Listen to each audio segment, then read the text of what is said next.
Good morning and welcome to our continued coverage of the Day of the State of the Nation Address, which is a once-in-a-year address by the President. It is one of the constitutional responsibilities or functions that the head of state is outlined in Chapter 9 of the 2010 Constitution of Kenya. The President is expected to address the nation on all the measures taken and the progress achieved in the realization of the national values and submit a report for debate to the National Assembly on the progress made in fulfilling the international obligations of the Republic. Now, some of the pressing issues under each of the key areas of the State of the Nation address include the state of security as well as the international obligations that the country has, and there's also national values, which in there covers some significant factors such as, corruption, patriotism, and the likes. And we do know that the country is grappling with a number of issues right now, some of them being the cost of living, others being about the education system, about healthcare, which has been discussed in the morning panel where Zainab Ismail was hosting two gentlemen, that is Isaac Ruto and Jeremiah Kioni, who spoke about the aspect of devolution as well. And so we shall be covering this. And remember, this is a significant event to the country. It's actually a constitutional event.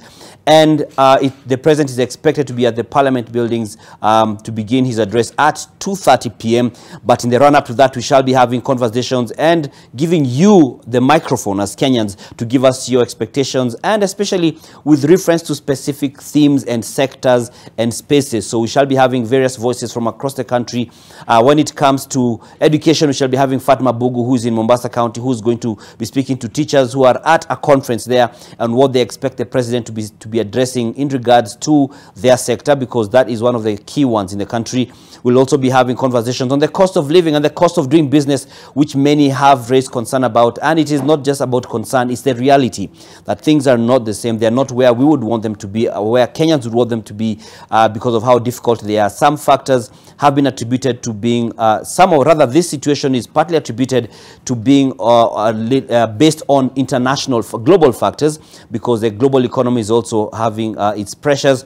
However, there are also attributions to some of the local policies and implementation of the same, which have put some pressure on Kenyans in regards to the cost of living and the cost of doing business.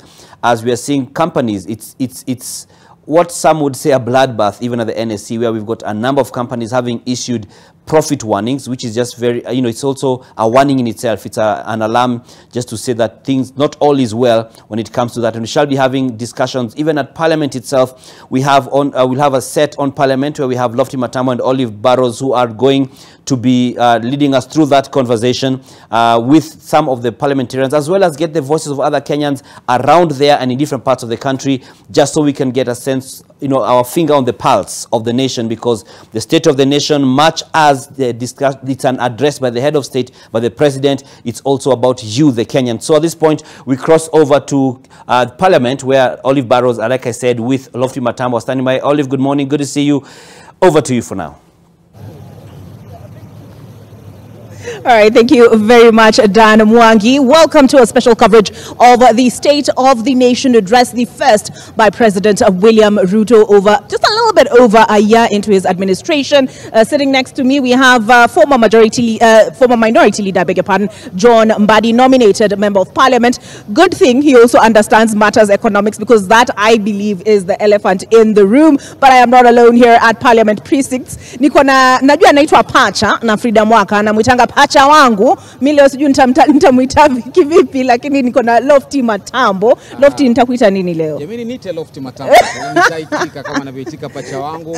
Kwa kweli itakuwa ni siku ambayo wengi watatarajia mengi kuzungumza, na ndio maana tukiwa na kigogo kama mwenyekiti huyo ambaye anashikilia nguzo za ODM, itakuwa vizuri zaidi kusikia, maana mengi yametajwa. Hata jana tayari matangazo yaliyotolewa ya kupandishwa kwa bei ya bidhaa mbalimbali ambazo wananchi wanahitaji ni jambo ambalo wengi watataka kusikia, lakini itakuwa ni subiri tusikie atasema nini. Wabunge, viongozi watakuja pia wasema watasema nini, lakini tuko hapa kutoka sasa, na pia kuna wenzetu katika pembe mbalimbali za taifa hili watakuwa natujuza Wakenya wanasema nini, wanatarajia nini katika hotuba hii ya rais kwa mabunge haya taifa hapa. Na tuko naye Pacha wangu, shujaa wangu, anaitwa Nick Wambua, pia yuko hapa kwenye bunge. Tuko naye Ibrahim Karanja, Duncan Haemba, timu kubwa. Tuko naye Nina Shabani. yuko anaongea na wafanyabiashara katika jiji la Nairobi. How have I done? Very well? Very well. Na nafikiri kwa misingi hiyo ni kwamba Mheshimiwa Mbadi amesema leo atanifunza Kiswahili hapa tunapojadili, kwa hivyo tutajua. Amesema uzungumze naye kwa lugha ya mayai. Ulikuwa unataja kama lugha ya Kingenge. Lugha ya Kingenge. Karibu sana Mheshimiwa. Good morning, and also he provides oversight by way of the committees. But first, before we get into the technicalities of the state of the economy, what do you expect to hear from President William Ruto in his State of the Nation address today? Thank you, Olive, and Lofty, for having me. Can hold up? Yes, there you go. Thank you for having me. Let me start by saying that today's State of the Nation address by the President is a constitutional requirement. Remember, we have 2 articles of the Constitution that speaks to some requirements from the Office of the Executive. The first one is Article 240 of the Constitution that talks about National Security Council, which is chaired by the President, and among the membership is the Deputy President, Attorney General, 3 Cabinet Secretaries, the one in charge of Defense, Foreign Affairs, and the other one in charge of Internal Security, and also the head of the Chief of Defense Forces is a member of the National Security Council. There is the Director General of Police, and of course the Inspector General of Police, and the Director General of NIS, together with the Attorney General, I think I mentioned. Those are members of the National Security Council. So there is a requirement in the Constitution that once every year that the National Security Council must provide or give a report to Parliament. And that report is not spelled out that you have to give address, but you see it is a requirement that you have to give a report. So the President gives that report on behalf of the National Security Council on the state of security of the nation. So that is one requirement. The other requirements, again, there are 2 other requirements of the Constitution. One is that you go to Article 132 of the Constitution, that now there is the President. The functions of the President. The functions of the President. One of the things that is required of the President is once every year again to address the nation.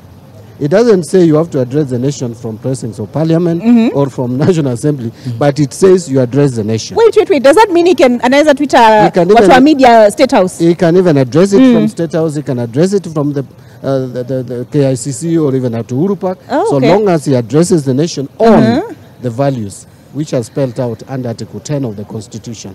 And I know we'll get to the details of those values. But lastly, there is also a requirement. Again, I need to emphasize that report, that address to the nation, must be gazetted. So that is a requirement, that it has to be gazetted on the achievements or the steps taken to achieve the values are spelled out under Article 10. Now, the other issue, the last one, that is also a requirement, is that once every year again, the President needs to provide a report to the National Assembly. And I'm very careful with my words. Now it is the National Assembly on the fulfillment of our international obligations. Yes. Now, if you combine all those 3, the President may find it fit to use one stone to kill all the 3 birds by appearing on the floor of the National Assembly to address the meeting of Parliament, both Senate and National Assembly, and then address issues of the security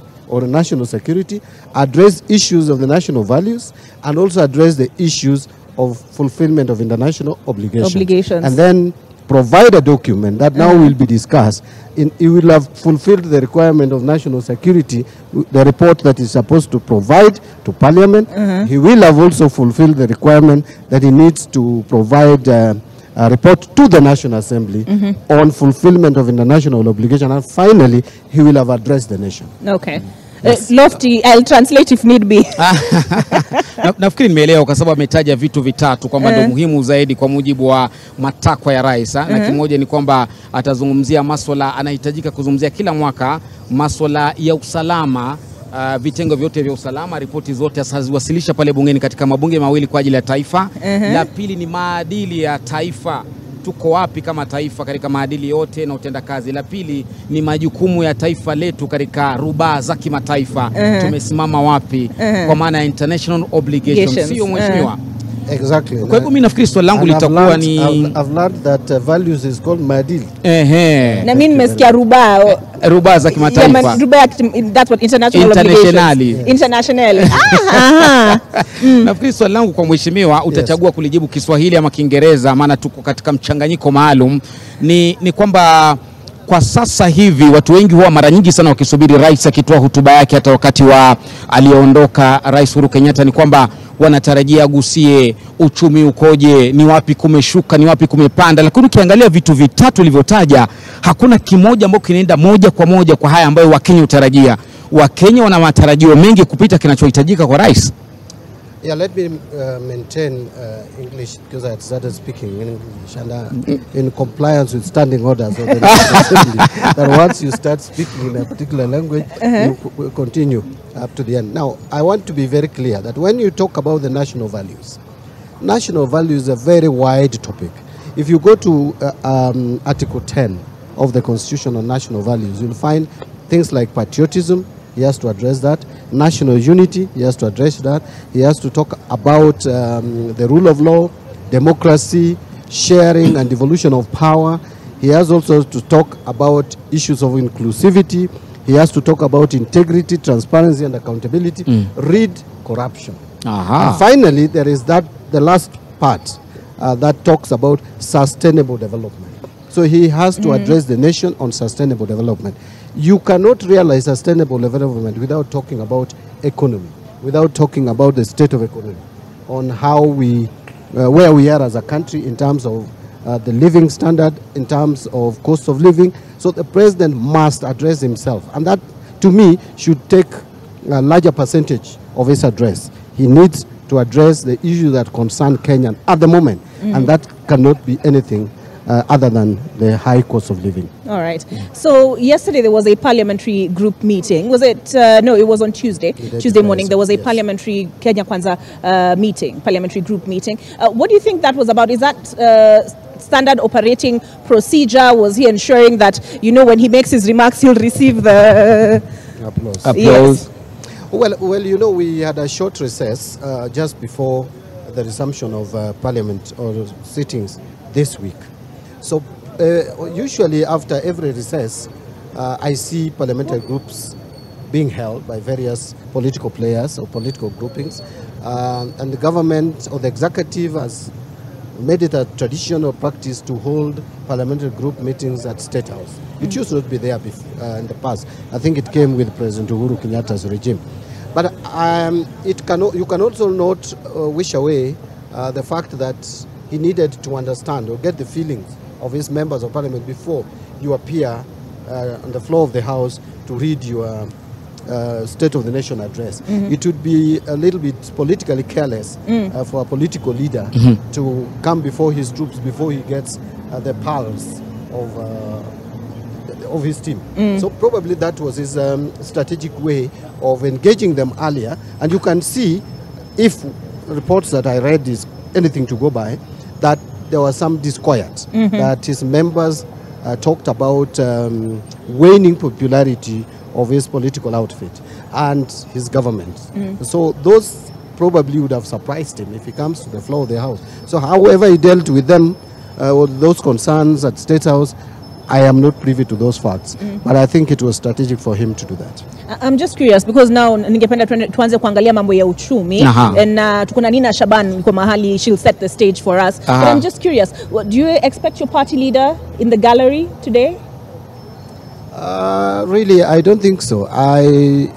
Today's occasion is not an event that really requires my party leader to be present, but he can choose to come, because I know Raila's passion with the issues of our economy, issues of governance in general. But he really doesn't have to come. And again, if he chooses to watch, he will watch what the president says from wherever he is. If you ask me, I would not advise him to come to Parliament. But if he chooses to come, that will be his personal decision. Will they issue a parallel State of the Nation address? So far, I am not privy to that. But we have been talking about State of the Nation almost every day, Olive. And I don't think we really need to copy William Ruto to be giving a parallel State of the Nation. It's like aping him. But if we choose to also spell out what we think is the true and correct state of the nation, especially if the president misleads the country, then we may be under obligation to tell the country the exact or the true state of the economy or the state of the nation. Mheshimiwa nafikiri katika sijui kidogo tumrushie Nina ndo alafu turudi hapa. Hamna neno. Asipigwe sana najua. Nina Shaban, perhaps you can tell us from where you stand. You said Kirinyaga Road. What is the sense of the state of the nation?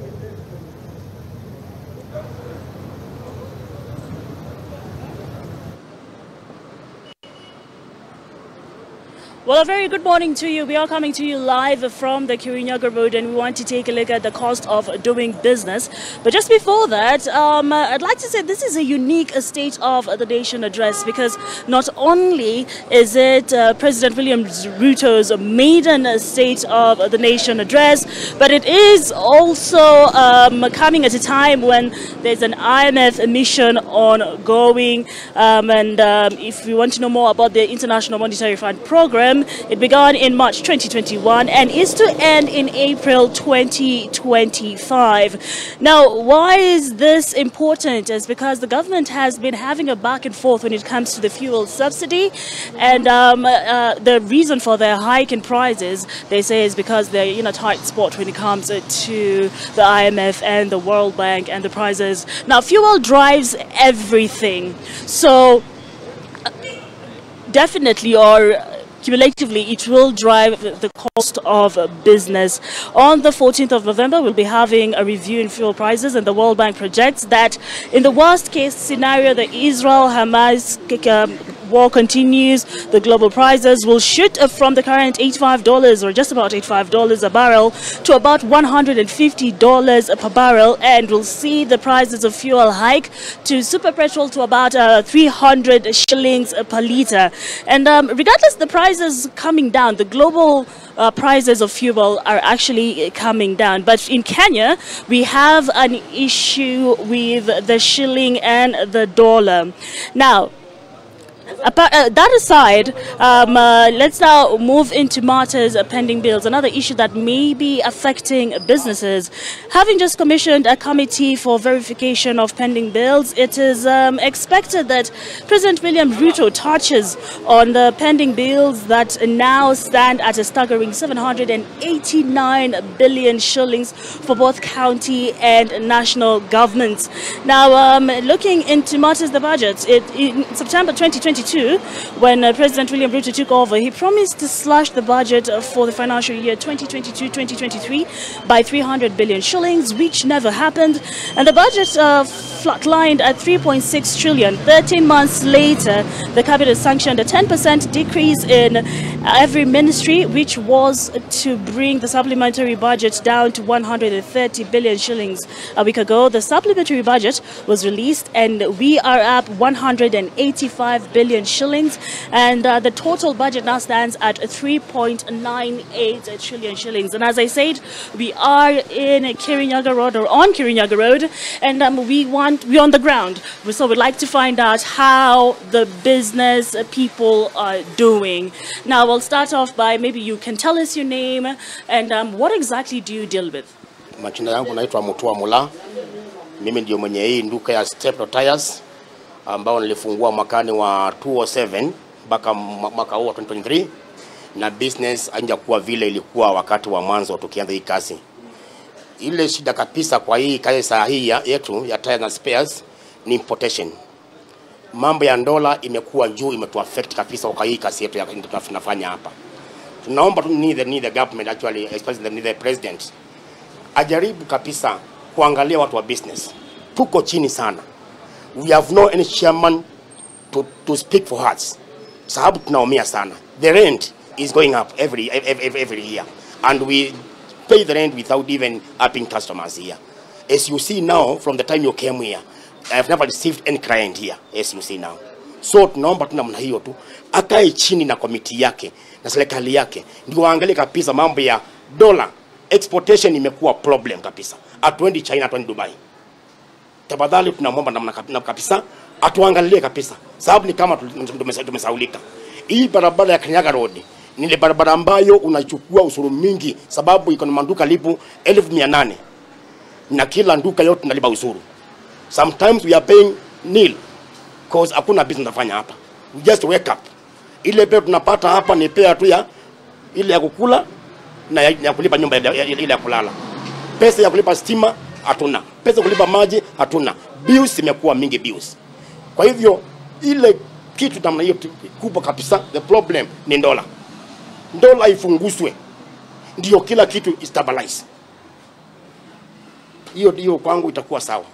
Alafu ukiangalia biashara yako awali, and if you compare it since the new administration took power, what type of comparison unaweza kunipatia? Nianza mambo ya wakati wa uongozi wa hayati Mzee Kibaki. Wakati wa Kibaki ndio niliingia kwa hii duka yangu hapa 207. We used to pay a goodwill without any problem. Wakati Kibaki anaenda namna hiyo, ikaingia serikali ya devolution ile ya Uhuru na Ruto, mambo yamekuwa pia ngumu. Kwa hivyo sasa tukikwambia sasa kutoka Ruto aingia kwa hii kitu sasa, we feel ni kama amekaa almost 10 years and it's almost 1 year. My question is, will we survive in this government up to 2027? Tutakuwa wapi? And what about the aspect ya Hustler Fund? Because the Hustler Fund was brought in to help small, medium enterprises, and they've been launch the different levels of the Hustler Fund. Kwako imekusaidia vipi, and have you been in a position to actually use it? No. Hustler Fund sisi tulisikia kwa TV ama kwa gazeti. I've never seen those people here giving my workers money here. By the way, sasa hapa from last year, before the government of Kenya Kwanza kuingia, nilikuwa nafanya kazi karibu 12. Sasa niko na 3. Wao wengine niliwaambia tafuteni kazi mahali pengine. Na hakuna mmoja kati hao wangu wote namna hiyo ameshachukua hiyo Hustler Fund. Sababu hata mimi sijui inachukuliwa wapi. I don't know. Well, asante sana. All right. Well, Olive, before I cross over to you, allow me to have a conversation with some of our border riders right here on Kirinyaga Road. Just very quickly, as you've heard, the man says that he had 12 employees when he started his business. Last year he just had 12 employees, but now he has a total of 3. Habari yako, niambie jina yako. Mimi naitwa Ben Wasike. Yes. Today Leo President anaenda kuongea na the whole nation. What do you expect to hear from him? Hakuna kitu ambacho President amekuwa akiongea ambacho kinasaidia sisi wananchi wa chini. Kwa sababu pia tukiangalia katika hali zetu za kama sisi wana bodaboda, tumekuwa na shida kubwa sana. Na hii shida tuko nayo ya kwamba uchumi imetugandamiza. Mambo ya mafuta imetugandamiza. Ukiangalia kama sisi watu wala ambao tunafanya hapa Kirinyaga Road, ni watu ambao tuna depend kubeba vitu za hawa watu ambao wanauza kwa maduka. Tunafanya delivery. Na unakuta kwamba hii delivery hawa watu hawauzi kwa sababu ya hali ya uchumi vile ilivyo mbaya. So unakuta kwamba hawauzi, sisi wenyewe hatufanyi kazi. Kile kidogo ambacho tumepata, unakuta kwamba mafuta imepanda. Ukipata pesa kidogo zenye umepata, unaenda kuweka fuel. Badala ujibakishie uweke kwa mfuko kama unaenda kusaidia watoto wako. Alafu sasa shida nyingine ipo. Kama ile transport tulikuwa tunalipisha kama kutoka hapa kuenda Karen labda tunalipisha 1000 ama 800. Unakuta kwamba sasa juu mafuta imeongezeka, hakuna mtu ambaye utaweza kuenda kumwambia kwamba ongezea kwa sababu mafuta imeongezeka. So tunabaki tuko katika zile tulikuwa tunalipwa kitambo, lakini huku mafuta imeongezeka. So tumekuwa na shida sana, na hii shida tumekuwa nayo, unakaa kutoka asubuhi mpaka jioni kwa sababu unataka huyu akutume na yeye hauzi, unajikuta kwamba jioni unarudi nyumbani hauna kitu. Ombi letu ni ya kwamba president wetu aweze kupunguza ushuru, kwa sababu ushuru pia amepandisha sana. Vitu zote zimepandishwa, tunakuta ya kwamba inafika jioni kulingana na ile ushuru ya mafuta na hali ya chakula na vitu zote, sisi kama watu wale wa chini natugandamiza, hatupati pesa. So tunaomba ya kwamba president aweze kutusaidia, ateremshe vitu. Akiteremsha vitu at least maisha itakuwa mzuri kidogo. Yeah. All right, so well, asante sana. Well, Olive, I think that's just about it. Time will not allow us. There's so much to be said. Very many people want to actually speak to us and give us their views when it comes to their businesses. But as I said, time will not allow us. Let me now cross over to you, but we'll be getting more, or I'll be shooting more together with my camera person, Shamison, when it comes to matters business and the cost of business in regards to the State of the Nation address. Yes. So that is the elephant in the room. Yeah. Right, thank you for that update, Nina Shaban. I do beg your pardon. We are engaged in conversation here with Lofty Matambo, Chair of the Park Committee, Chair ODM. His titles are many. I will get into all of that. But Lofty, where to next? Nafikiria alivyozungumza Nina kule mengi amejitokeza kuhusiana na uchumi. Wengi wanasema kwamba jameni uchumi umepanda tujui tufanye nini, lakini kipenge kimoja ambacho amezungumzia mheshimiwa hasa kipenge cha 10 cha katiba maadili ya taifa ambayo yanabeba karibu kila kitu ambacho Mkenya atatarajia ni elimu. Nakumbuka kwamba ripoti ile ya mwisho kutolewa CBC kwamba itekelezwe vizuri ilitolewa na matekelezo mengi sana. Tulifanya taarifa kumbuka naye mwanahabari wetu Rukia Bule, na akaeleza jinsi ambavyo maeneo fulani ya nchi hawajui grade ya 7 inafanya nini.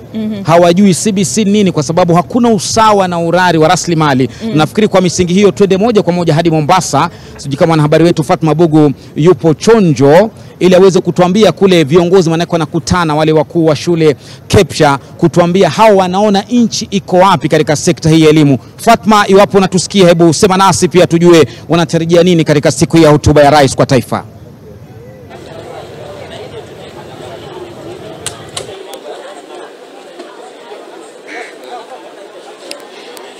Yes, Olive, KEPSHA is marking their 20th anniversary here in Mombasa, and of course this year's theme is rethinking education within a comprehensive framework. And of course it's a very important because it's befitting. It revolves around the key education reforms for implementation.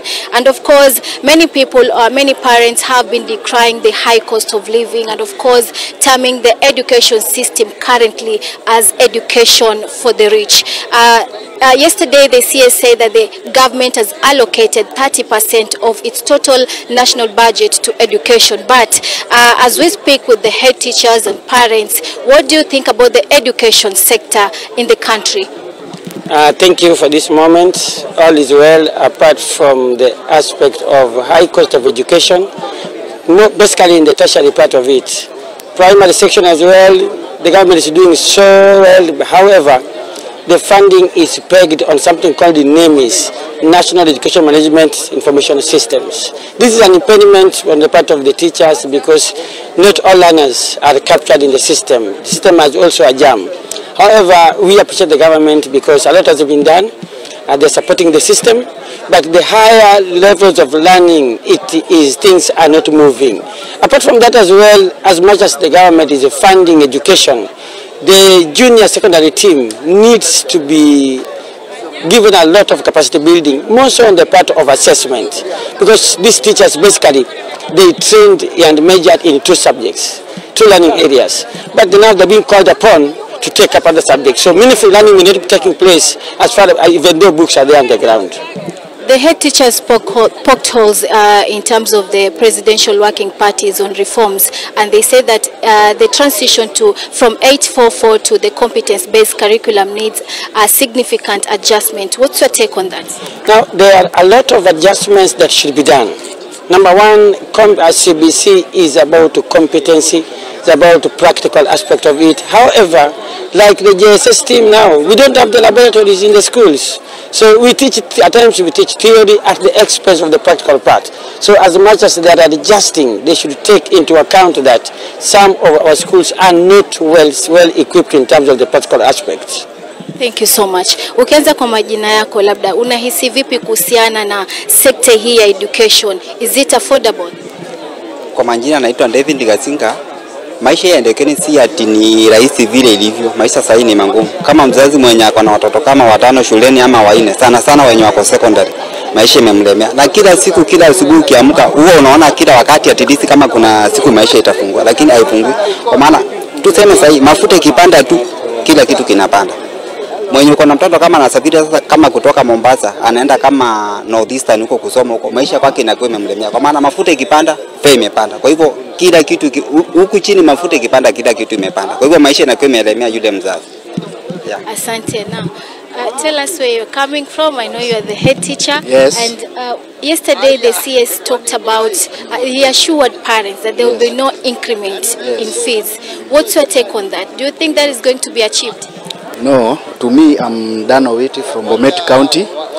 As concerned to yesterday's speech by the CS, I think it will not be as easy as he was saying, because so far the capitation is not all that okay, because the amount they are giving is too low. What I can urge the government is just to increase the allocation, because the cost of living has gone up. Buying school resources and other materials is not easy. So I think the government should adjust. Fine.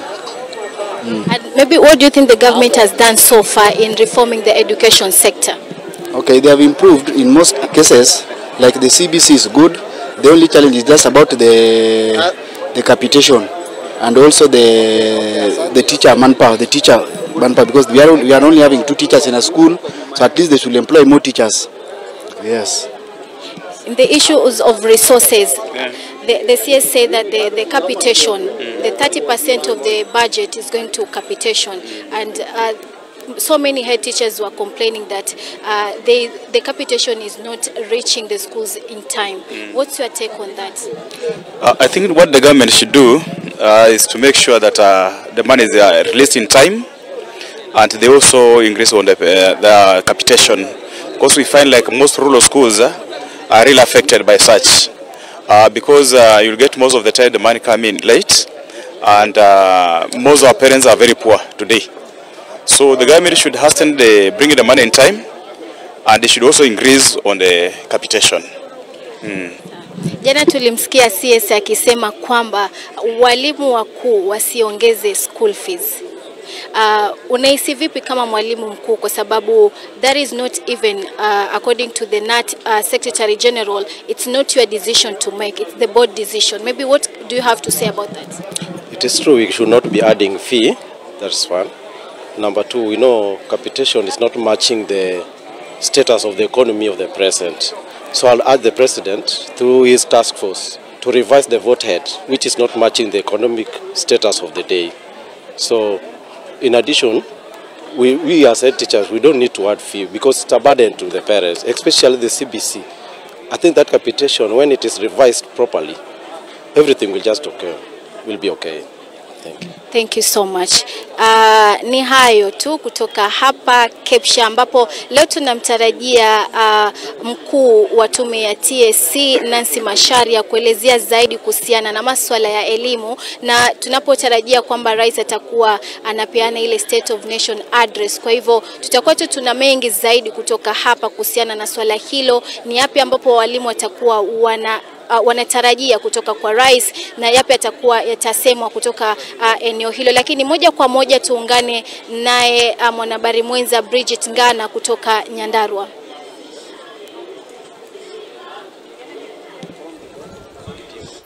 Asante sana Fatma kutoka pwani ya nchi ya Kenya. And viewers, right now we are in Nyandarua County, and the background behind me is the majestic and beautiful Aberdare Ranges, to just speak on the climate issues this day, because the president is expected to speak with the country later on in the afternoon. But what better place to understand Kenya's position on matters climate than against the backdrop of the Aberdare Ranges? These ranges are very important because 2/3 of the water used in Nairobi County come from this Aberdare Ranges. A lot of rivers that supply waterways all the way to northern Kenya, the Ewasongiro River, is bathed behind me in the Aberdare Ranges. The waters that feed into Lake Naivasha, one of the Rift Valley lakes that is a freshwater lake that supplies a lot to the economy of Nakuru County, is bathed in the Aberdare Ranges. And for everyone within central Kenya, you cannot speak about the water in this country without speaking about the Aberdare Ranges, one of the important water sources. And I'm here to speak with the Farmers because climate change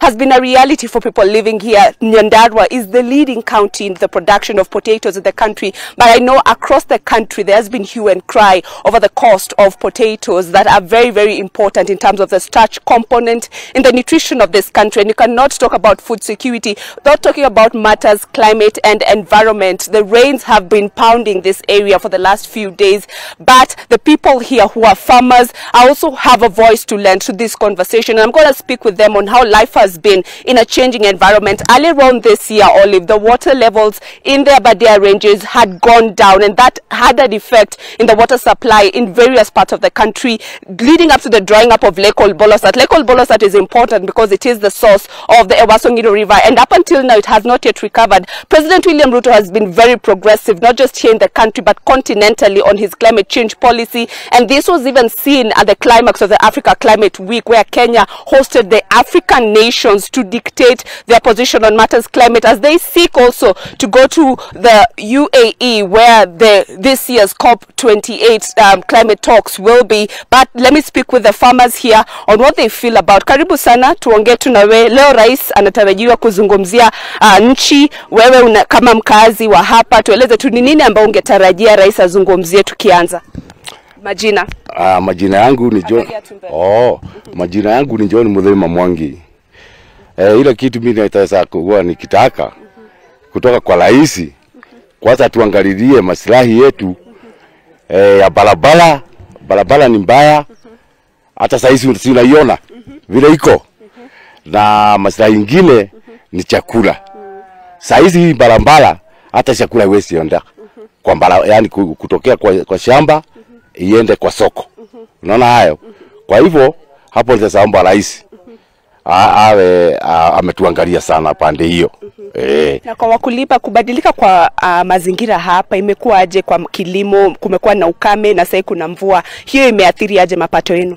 Saizi siku mbaya sababu mvua iko. Sababu hapa ni area ya kulima. Hapa ni area ya viazi. Saizi inapenda mvua na mvua iko. Si mvua ni ya Mungu. Kwa hivyo mambo ya chakula ni tuko sawa. Hapa kuna na gharama ya fertilizer, hizo vitu ziko sawa? Sasa hivi mnaweza fanya kilimo kwa njia kwa bei ya chini, ama gharama ya kilimo pia imepanda? Gharama ya nini imepanda, lakini kwa vile tumepewa fertilizer mambo inakuwa mzuri. So unataka tu rais azungumzie barabara? Barabara sana. Sababu hata tukilima hata tupea hiyo fertilizer, chakula hawezi enda kwa soko. Asante, wacha nizungumze na mwingine. Karibu sana mam. Leo rais anatarajiwa kuzungumzia nchi. Wewe kama mkulima hapa, ni nini ungetaka azungumzie? Majina. Kwa majina naitwa Jane Wajiro. Huku ni Nyandarua, Kinangop, North Kinangop ward. Kwa ukulima, yes, fertilizer ilishuka, lakini watu wa huku machinani hatupati fertilizer. Tunasikia tu iko, lakini hatupati. Huku tu tunanunua kwa bei kali. Iko tu 5,000 na 500. Kwa hivyo sisi hatujasaidika. Kwa hivyo tu ukulima uko juu. Mambo ingine hata tukilima, unaona barabara zetu. Saa chakula sikikuja kushukuriwa huku ni hasara tu. Hatupati pesa. Tumefanya kazi mingi, tumelima, lakini hatufaidiki. Na mazingira, tunazungumzia hali ya mazingira. Naona Aberdare ni hapa nyuma. Hali ya ukame iliwaathiri aje mapema mwaka huu? Sana huku, kwa sababu tumeangalia hii Aberdare forest. Sisi kama wakulima tunapanda miti. Huku hatujaagamizwa sana na ukame. Mvua inanyesha vizuri. Although hata ikinyesha ni mingi. Saa tunasema kama ni kwa mto, hiyo miti tunasikia anapea pande zingine. Sisi bado tuletewe. Bado tuendelee kupanda ili hewa ikuwe safi kabisa. Asante, wacha nizungumze na mwingine tukimalizia. Mamu wenzako amezungumzia kuhusu kilimo, wacha tuongee kuhusu mazingira. Songa tu mbele kidogo.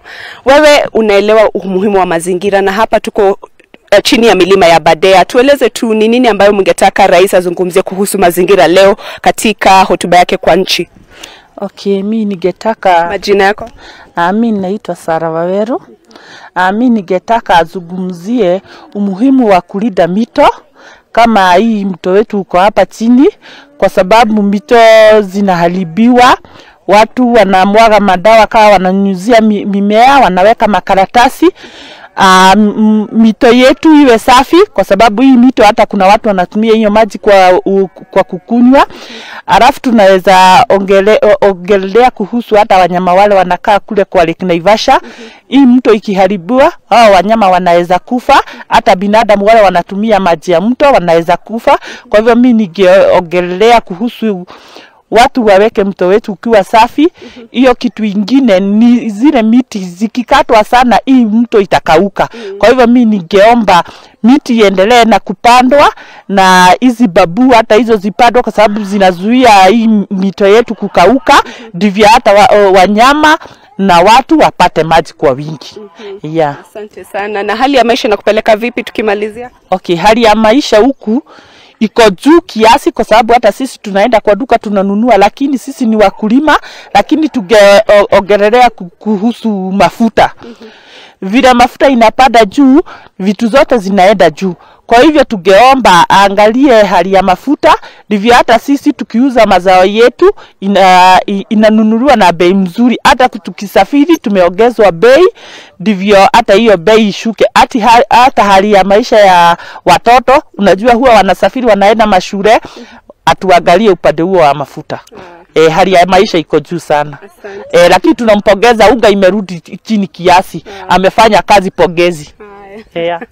Thank you. So those are the views of residents here in Kinangop. And remember, this is on the backdrop of the most important water tower in this country, as far as Nairobi's economy is concerned. As a resource, the Abadia Ranges contribute $90 billion annually to the Kenyan economy, an important aspect of this environment. And we've seen this government pronounce itself on matters rehabilitation of the environment. We've also seen the steps taken by the president in terms of improving the country's tree cover. 15 billion tree campaign is on course, and we saw this also with the pass-out parade of the Kenya Forest Service later on last month, where they had the highest number of forest rangers recorded, over 2,000 forest rangers employed by the government, because these are steps that the government is taking to ensure that we protect our tree cover. This 15 billion tree campaign is going to lead to about 30% tree cover in this country, and at such a time, Africa is also positioning itself in the climate conversation, trying to ensure that they are not just spectators, because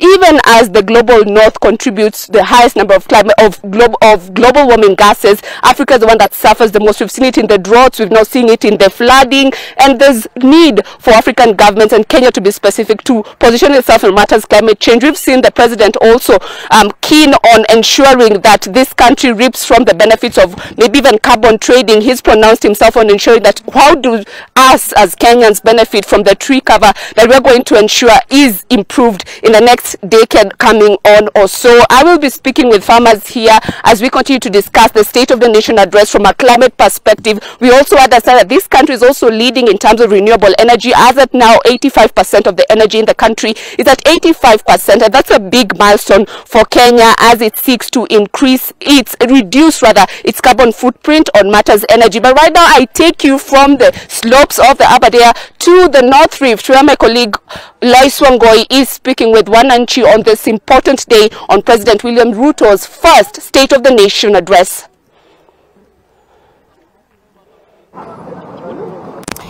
Thank you, Bridget Ngana, coming from a county wa niruhusu niseme kwa lugha ya Kiswahili kwa minajili ya wakazi ambao wanataka tuseme na wao siku ya leo. Ni siku manake mwaka huu siku na mida sana tutamwona rais akifika katika bunge kuu pale Nairobi akiweza kusema na wananchi. Siku ya leo huwa imeidhinishwa yeye kuweza kutoa taswira ya utendakazi wake na kuwapa Wakenya mwongozo pindi anavyoendesha shughuli zake kama rais wa 5 wa hapa nchini. Sasa kutoka kaunti ya Uasin Gishu, mtazamaji wangu, bila shaka wenyeji wanafuatilia kwa karibu, ifahamike kwamba hii ndo kaunti nyumbani ya Rais William Ruto, na kikubwa ambacho nataka kusema na wananchi siku ya leo, nataka kujua pindi rais atakapokuwa anatoa mwongozo huo atakuwa anafuatilia kivipi, na je, watakuwa wanahisia gani za kizalendo ikitazamwa kwamba ni mtoto wa nyumbani. Wacha tuseme na wawili watatu. Tuanze na wewe, pengine kwa majina yako, unaitwa nani na wewe unafanya shughuli gani ya ujenzi wa taifa?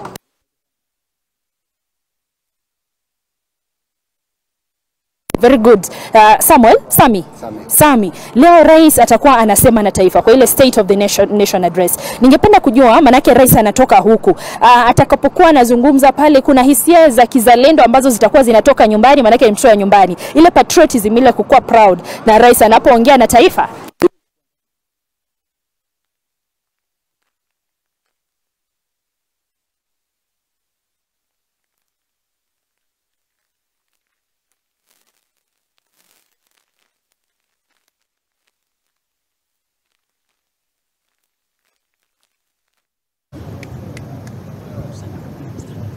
All right, thank you for that update, Lois Wangui. We've heard from Bridget Ngana, we've heard from Fatma Bugu on what expectations are ahead of President William Ruto's State of the Nation Address. Lofty Matambo, nimeambiwa kidogo microphone yako iko na shida lakini wanashughulikia. We have been joined by Robert Pukose, Chair Health Committee. Health has been a big agenda of this administration, and he's sitting next to him.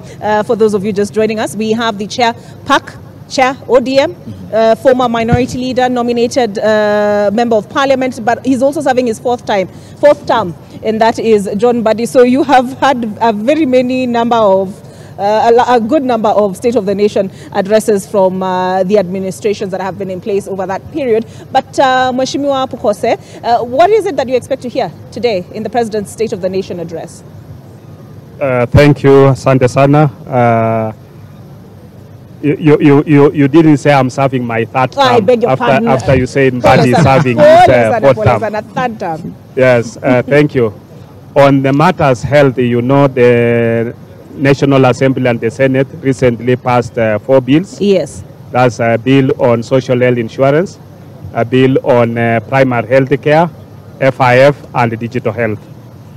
Now, the President also launched the primary health care basically on community health workers or community health promoters, in which you remember at Urubak the week before that, he was able to launch a distribution of 100,000 kits for the use by these community health promoters. And during the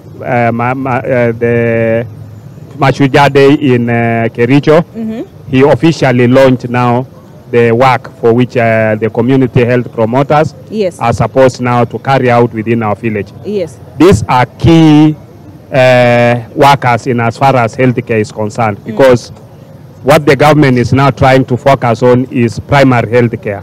This is more to do with prevention, promotion of healthcare, and see how best we can be able to combine that with the curative healthcare, which has been there, that has been emphasized since independence.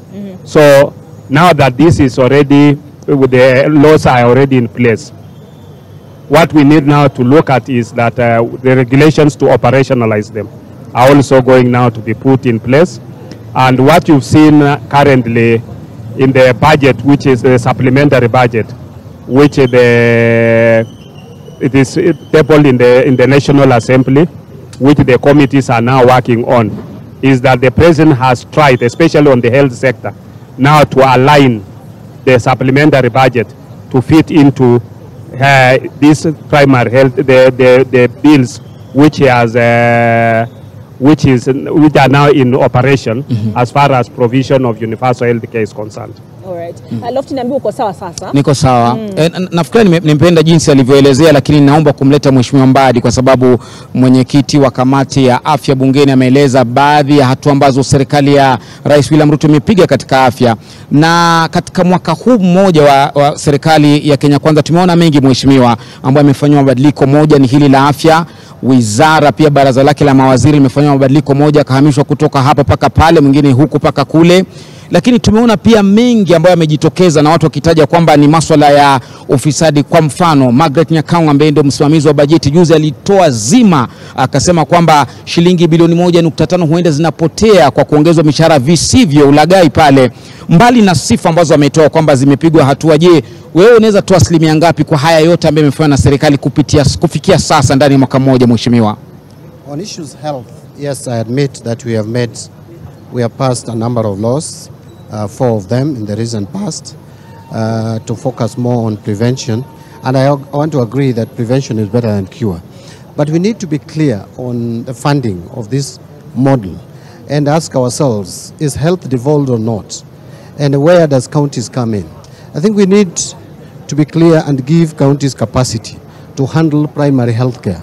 If we think we can do it at the national government level, then we are again now compromising the very essence of devolution. So much as we want to support the counties in terms of policies, we need to also be clear in terms of operation and implementation. How does the counties come in so that we don't fight the structure of our government? And again, we need to ask ourselves, how are we funding this universal health care, or the primary health care and the entire health system? Where is the money coming from, especially in this tight budget? We have again raided the pockets of employed Kenyans much more, which I think is not very helpful, much as it may provide some money. But what systems have we put in place to ensure that there is efficiency and prudence in management of these resources? Changing the organization, the NHIF, and changing it does not automatically bring prudence, bring integrity, bring transparency in that line. So that a lot needs to be done, whether through regulations, but more needs to be done in terms of showing leadership in fighting graft. Talking about the changes that the president made, I still want to go back to the time when the cabinet was approved. My comments, my sentiments are on record. I have had very little faith in Ruto's cabinet. I still have very little faith in the cabinet. I don't think the solution is in targeting one particular CS, whether it is Kuria or who. The bottom line is, does Ruto have a competent cabinet? Look at the way our economy is behaving. We are 15 months into this leadership. We cannot still continue with excuses. We must now find a solution to challenges facing Kenyans.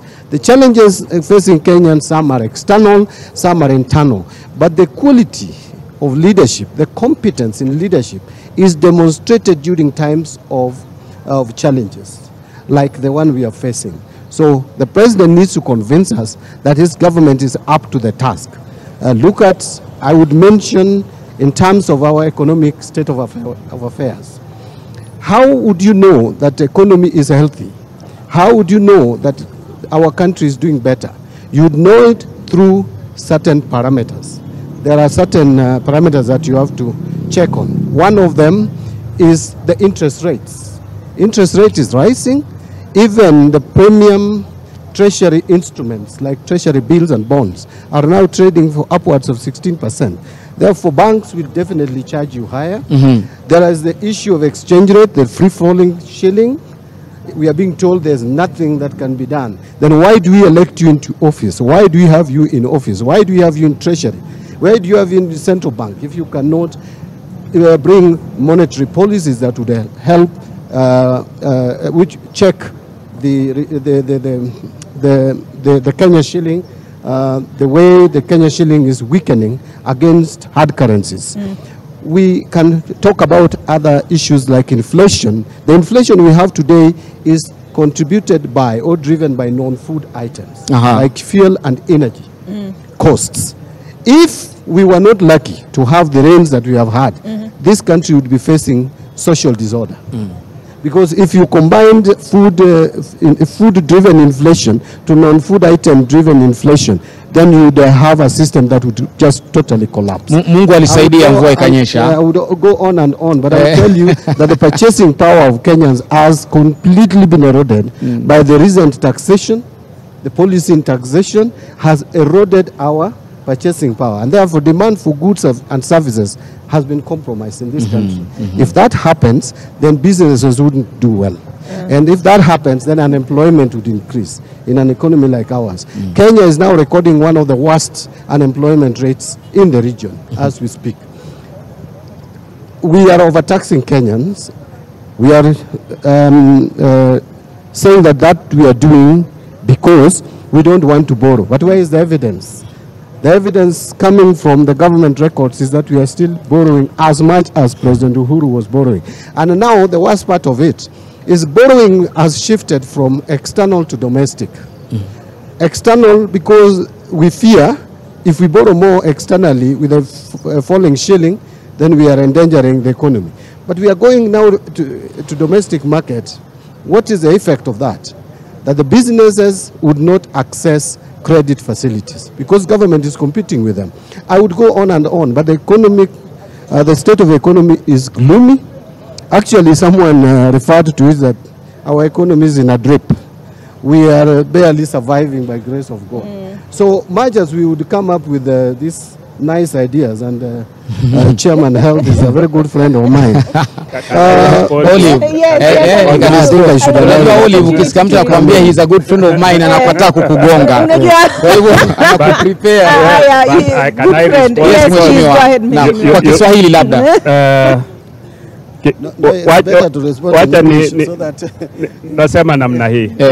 When it comes to the issues about, is raised about how is the healthcare system being devolved and whether the national government is encroaching into the area of health. Yes. When you look at the bills that have been passed, one of them is the FIF bill. The FIF bill is actually a bill which emanated from the Senate, and it is a bill for counties. This bill is going to protect whatever collections are being done per health facility, so that there is no, in the past, without this bill in place, hospitals will collect money, and then this money is banked in one account within the county, and then the county can decide whether that money, what are their priorities, not necessarily health. So what we've now done in the FIF bill is that we've ring-fenced that, so that each county now, whatever facility they are collecting, that money goes to that facility.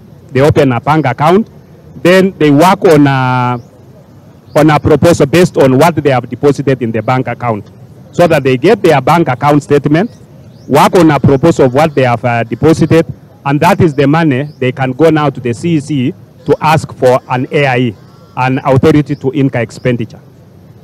Then that money is pumped back to healthcare. Unlike the past now, where money from healthcare could be used for other things.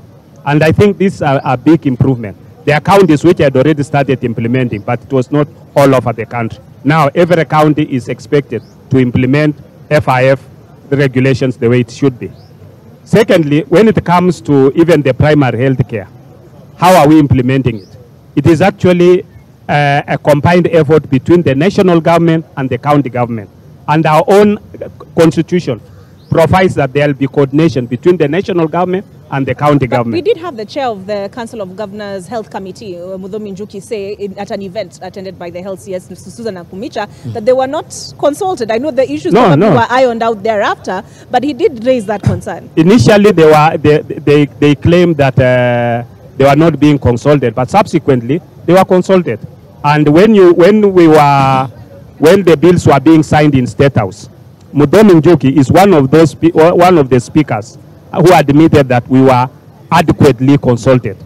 So that when you look at now, even the way we are implementing the primary health care, all the community health promoters are recruited by the county government. All of them. There is none that is recruited by the national government. Their supervision is being done at the county. They are the implementers. What the national government has come to do is to provide them with gadgets to perform their duties, which was not initially being possible to provide from the county government. Na Oliver, labda tukirudi nitamuuliza swali mheshimiwa, manake waliposikia kwamba nitakuwa na mheshimiwa Robert hapo, walisema nimuulize wale waliochaguliwa waendeleze afya vijijini, wengine wanasema hadi sasa walichoahidiwa hawajapata. Kwa hivyo hawana morali, maana hawajapata malipo yao kufikia sasa. Labda tutatujibu mpango kwa namna gani tukirudi, au sio? Aya, tunarudi. Lakini naomba twende tusikize Lois Wangoi kidogo. Yuko wapi Lois? Lois, sijui tuambie uko wapi. Tuanze please. Yuko Eldoret, Asante sana na kunrathi mtazamaji wangu. Awali tulikuwa na changamoto ya mitambo, lakini hapa si ni wakimbiaji, tumerudi mbio sana. Tulikuwa tunazungumza na Bwana Sami, na Sami nilikuwa nakuuliza wewe, rais atakapokuwa anasema pale bungeni wa kaunti ambayo anatoka, utakuwa na hisia za kizalendo ukimwona? Hapana, mimi nimekataa kabisa. Kwa sababu mimi sitakuwa na hisia za mzalendo, kwa sababu imani yenye niko nayo mimi namuuliza tu rais, kwanza aongelee mambo ya vitambulisho. Hivi jana tunashindwa vitambulisho, unaenda kuchukua. Jana tumepeleka rafiki yangu amekimbizwa na county council, amechapwa, saizi yako hospitali. Tuenda kuchukulia kitambulisho, tunaambiwa tutoe shilingi 2000. Tukauliza ni nyumba tutalipa ama ni bili ya hospitali tutalipa ama ni kitambulisho tutamlipia. Ya pili, tunataka tumwambie bwana rais, hii mafuta mambo kuliko kuongeza shilingi 200. Sisi tunataka tusikie mafuta ni shilingi 1000, kesho amepunguza shilingi 200, hivyo tujue hivyo. Lakini sisi hata tuna imani kama wakazi wa hapa. Haya, naona tuna mrembo, wewe una hisia za kizalendo pindi utapokuwa unamwona rais, utakuwa unahisi kana kwamba huu ni mtoto wa nyumbani? Sina uzalendo. Sina hisia ya kusema huyu ni mtoto wa nyumbani. Kitu ya kwanza, tukienda upande wa masomo, ndashughulikia masomo kwa sababu niko na watoto. Kila siku, kila kuchao tunaitishwa pesa. Tumepewa mambo na chakula. Chakula saizi tunalipia. Hapo awali ndivyo shuleni. Hapo awali tulikuwa tunalipiwa. Saizi tunaambiwa kama uko na mtoto wa special needs lazima uongeze shilingi 1500. Ukikuja mambo ya marriage certificate lazima tulipe 100,000. Kuliko mzee alipie 100,000. Sasa nilipie hizo ng'ombe na tukae naye bila marriage certificate. Sasa kama mama, unajua mara nyingi kina mama ndo wanacheza zile nyimbo za kizalendo, wanasherehekea kidogo, utakuwa hata na wimbo wote wa kizalendo. Hata haiko kwa akili, hakuna wimbo ninaweza kumbuka. Labda nikumbuke ya nyumbani hizo za kina Mlongo aho. Lakini siwezi kumbuka wimbo wa kizalendo. Haya, unafanana kama mzalendo, tusonge hapa. Rais atapoko akisema leo mida ya saa 8 mchana, baadhi ya changamoto tuko nazo North Rift ni insecurity kama pale Kerio Valley. Ungependa rais aweze kunena kuhusu hilo? Mimi kwanza akiongea leo, mimi sina uzalendo, kwa sababu akiongelea security pia nafaa angalie Kenya mzima. Huko ni security, huko kwingine watu hawana kazi, wanajua ukiona watu wako hapa si ati wako hapa kwa kutaka kwao. So akiongeza vitu na haja create vile watu wanafanya job, kupata job, ndio aongeze nini, hakuna kitu anafanya. Ukiongeza kitu jua mwachini, juu kuna watu hawana job. Kuna mtu anategemea haswa. Mimi ni fundi hapa Waso. Mafuta amepandisha ikiwa na maana msituni alifunga, siendi kupasua, siendi kwa na familia. So ukiniongeza na fili aje. Wafungue job kwa vijana, ndio akiongeza tunajua enyewe anashughulikia juu na chini, lakini bodomu yake hapo yake yenye tulikuwa tunajua. Mwambie siku inakuja, tunamongoja. Asante sana. Natafuta mzalendo. Wewe ni mzalendo? Tuangalie pale, tuseme rais akiwa pale bungeni akisema na Wakenya. Wewe kama mwenyeji wa kaunti ya Uasin Gishu unacha kujivunia, pengine hisia za uzalendo zitakujia ukimwona mtoto wa nyumbani akisema pale? Na shukuru sana kwa sababu mimi ni Jafeth Wahungu. Nataka niseme kitu moja hivi. Rais mahali ya kupandisha mafuta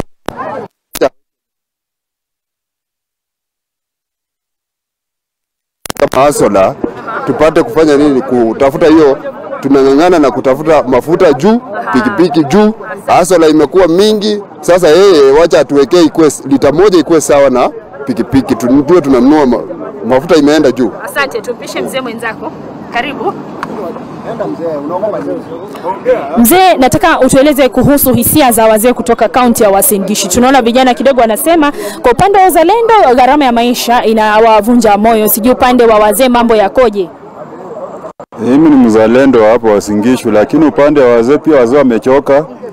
Ile pesa yenye walikuwa wanatengea hiyo pesa tujaiona. Kitu ya pili, vijana wana kazi, wazee sasa hata inabidi waingie kwa nyumba saa 11 kwa sababu vijana watawanyonga kwa njia. Sasa rais nitakana aamue tu kama ni kuuza nje tugawane pesa, kila mtu apate share yake. Alafu mafuta ajaribu kuguzia mambo ya mafuta, aweke 1000, tuchazoea maisha. Tumechoka, punde imechoka. Asante mzee. Natafuta ambaye pengine atakuwa na hisia za uzalendo. Nani? Wewe? Haya, tuanze kwa majina yako.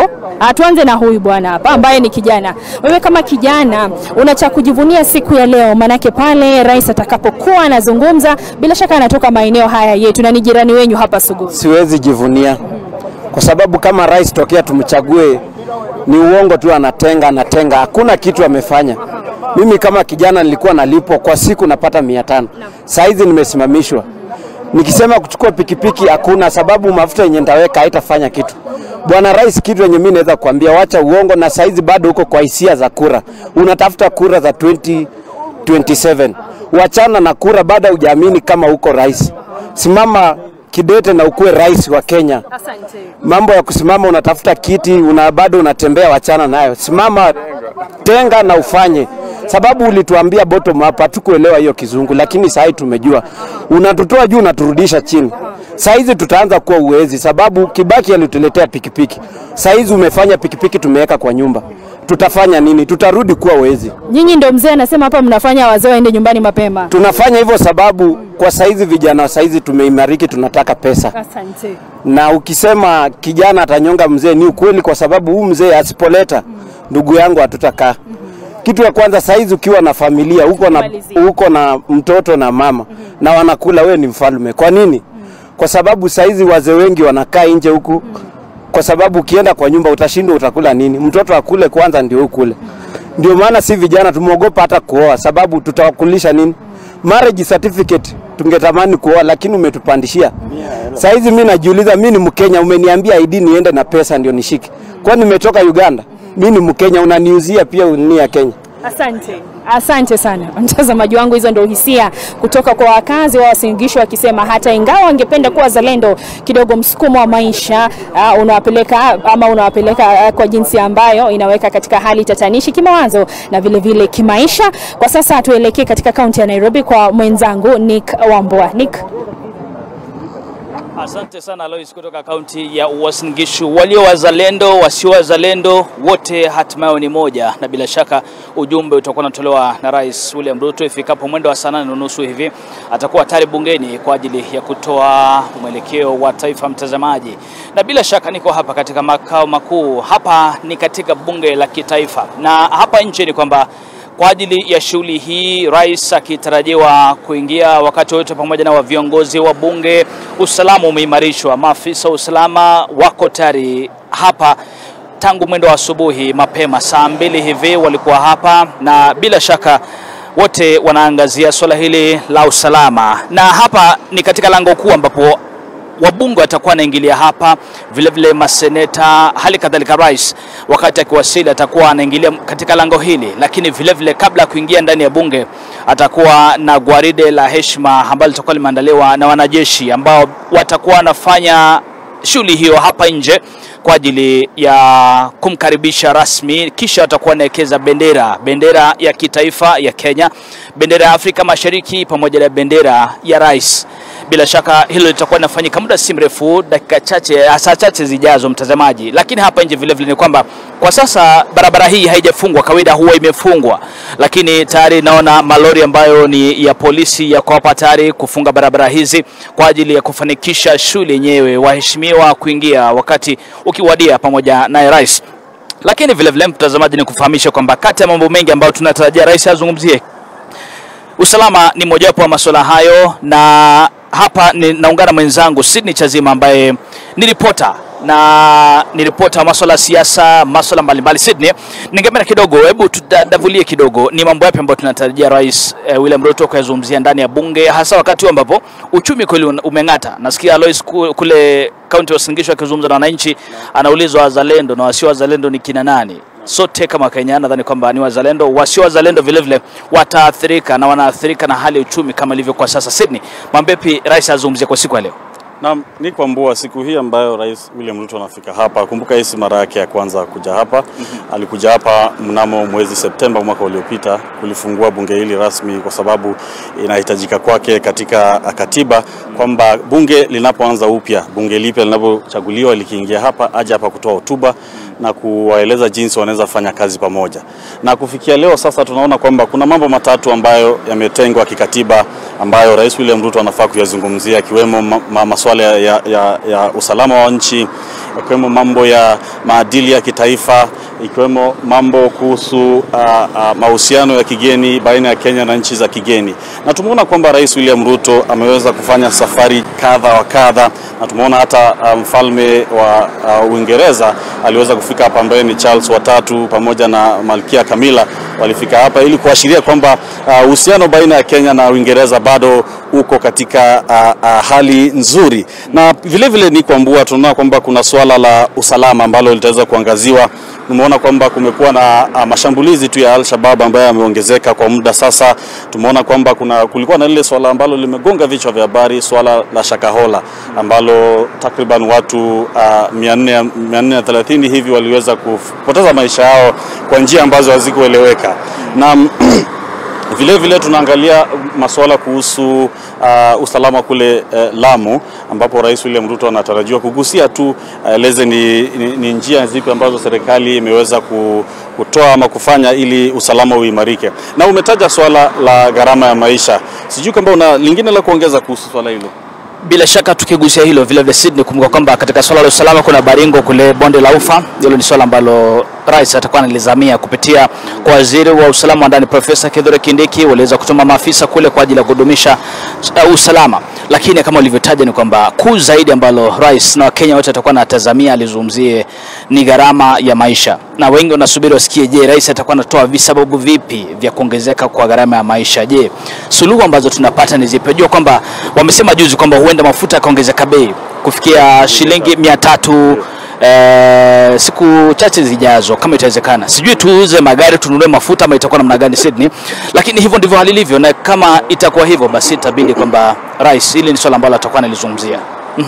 Ni kweli kwamba swala hili la gharama ya maisha limekita mizizi sana, na pia tunaelewa kwamba Rais William Ruto alikuwa na mkutano na wabunge wake kule katika ikulu, ambapo walikuwa wanazungumzia masuala kadhaa ya taifa, na pia hotuba hii ambayo anakuja kusema hapa ni kwamba, na tuliweza kupata fununu ama maneno tuliambiwa kutoka kule ndani kwamba Rais William Ruto aliambiwa na wabunge wake kwamba swala hili la gharama ya maisha na mafuta kupanda linatupotezea kura kule chini. Na rais akaweza kueleza kwamba si lazima muwe popular, nikisema kwa kizungu, kila wakati. Chagueni wakati ambao ni muhimu sana kuwa popular. Hivi naona kwamba Rais William Ruto alikuwa anagusia kwamba huenda itafika mwaka 2025 hapo tukaona mambo yanaanza kupungua, mambo yanaenda kwenda chini, basi Wakenya wakaanza kumsifu tena akaingia ndani, ama vipi? Hapo tutasubiri tuone Sydney itakuwa namna gani, na saa hotuba yake itakuwa inatupa mwelekeo. Siku ya leo utajua taifa litakuwa inaelekea upande gani baada ya hotuba yake. Lakini kwa sasa Sydney, tufunge kidogo. Mtazamaji wa bunge, kama alivyokuarifu ni kwamba atakuwa anaingia katika ama kupitia kwenye lango hili, na tutakuwa na kita kambi hapa na kuweka hema hapa kuwasubiri wakiingia tuzungumze nao. Kwa sasa mwenzangu ambaye ni Duncan Haemba na Ibrahim Karanja wako kule ndani na waona kidogo tu, hebu tuwasikize wanasemaje nao kutoka upande wa ndani. Well, thank you very much, Nicholas Wambua. We, like you said, we are inside the precincts of Parliament. This is where we would easily get to access the members of Parliament, because from here they have gone through all the security checks, and they will be in the lobby or right outside the National Assembly chamber, which whose entrance we can see from here. And this is where President William Ruto will be making his inaugural State of the Nation address. And I'm not alone. I'm with my colleague Duncan Haemba here. And Haemba, this particular responsibility is something that is in the Constitution on functions of the President, Article 132.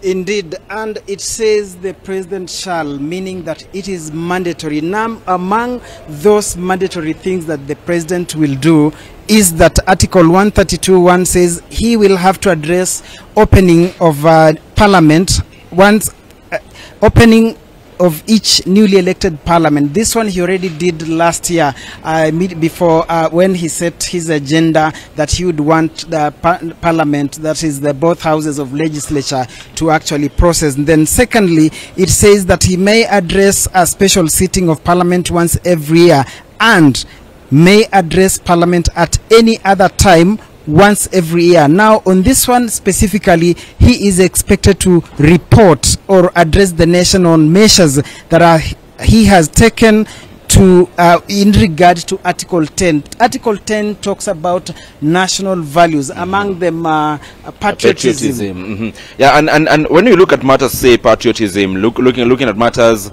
sharing of resources, devolution under President William Ruto's 1 year in office, he's someone that has scored, from where I sit, 50-50, but this is subject to interpretation based on where you sit, our viewer, because it is under the president.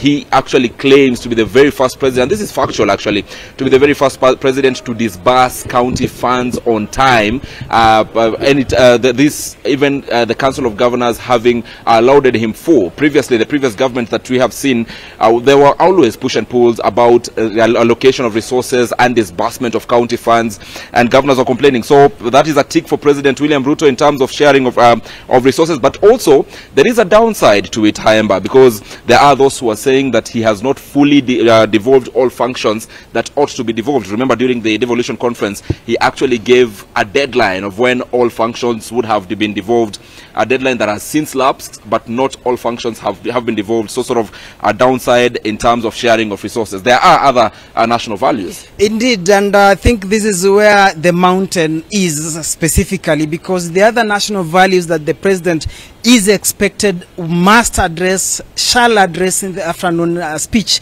to the nation is matters to do with the rule of law, democracy and public participation. Why am I saying that this is the mountain? In 1 year, just as Ibrahim has broken down or given his scorecard on 50-50, I think on matters rule of law, democracy and public participation, it is a dismal performance. Why am I saying so? Under this regime, under 1 year, there has been a very serious, what you can say, gross violation of the Constitution. Remember that the president and those in public office took oath of office to uphold the rule of law, to actually respect the Constitution. Look at where are we saying it's a dismal performance. Rule of law, there has been a very serious affront, for instance, on freedom of the media. When we talk about Article 34 of the Constitution, access to information, that one, this regime, the president, of course, the deputy president, a couple of cabinet secretaries, leaders, some of the leaders in parliament, they have directly declared war, total war against the media, and that is an infringement or contravention of Article 34 insofar as freedom of the media is concerned. Matters democracy, it has been a very sad year. Now we are having we are towards the tail end of the bipartisan talks. How did we reach there? The opposition came out at street protests under, they said, Article 38 on the right to picket. Then we saw what followed. It was bloodshed. Of course, the government machinery, the government unleashed its artillery, so to speak, on citizens. So, of course, we know that the media, even our colleagues, were brutally injured actually by the police, who directly went for them on grounds of following the command or the orders from above. And then public participation, of course, now that is where the serious mess is. And maybe you could take us through with regard to Finance Act. There was what is called public participation, which many feel that it was rather a charade, or was it a facade? It was a charade actually, Hayemba, because like we are telling you, our viewer, these are issues which the president must address to, because these are issues listed in the Constitution in terms of national values, and one of them is public participation. And perhaps the most bogus kind of public participation we saw was during the Finance Act of 2023, when that time as Finance Bill. And remember, over 90% of the memoranda received by the Finance Committee chaired by Kuria Kimani were against some of the clauses in that particular act. Remember the housing levy, that time it was a levy, right now it is a tax. Most people saying, look, we are not ready for this yet. However, members of parliament went on to pass that particular bill despite concerns, and the president assented to it, and right now Kenyans are living with that decision from the Finance Act 2023.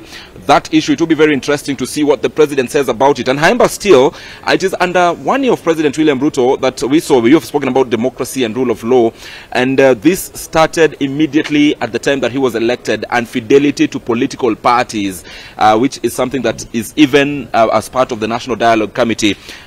Immediately he was elected, we saw that ruling by Speaker Wetangula, where a section of members of parliament who were elected under Azimio was said, they said there was no a coalition agreement they had never seen, and thus Kenya Kwanza was ruled as the majority. So lots of issues in terms of democracy, rule of law, that the president will have to address, and it will be interesting to see what his scorecard would be on these very, very issues that we are pointing out. And it is a very serious concern because, again, it brings to play the issue of autonomy of the three arms of government, because Parliament is supposed to play its role of oversighting government among the judiciary, the executive. The judiciary is supposed to do its job without appearing to be getting directions from other quarters.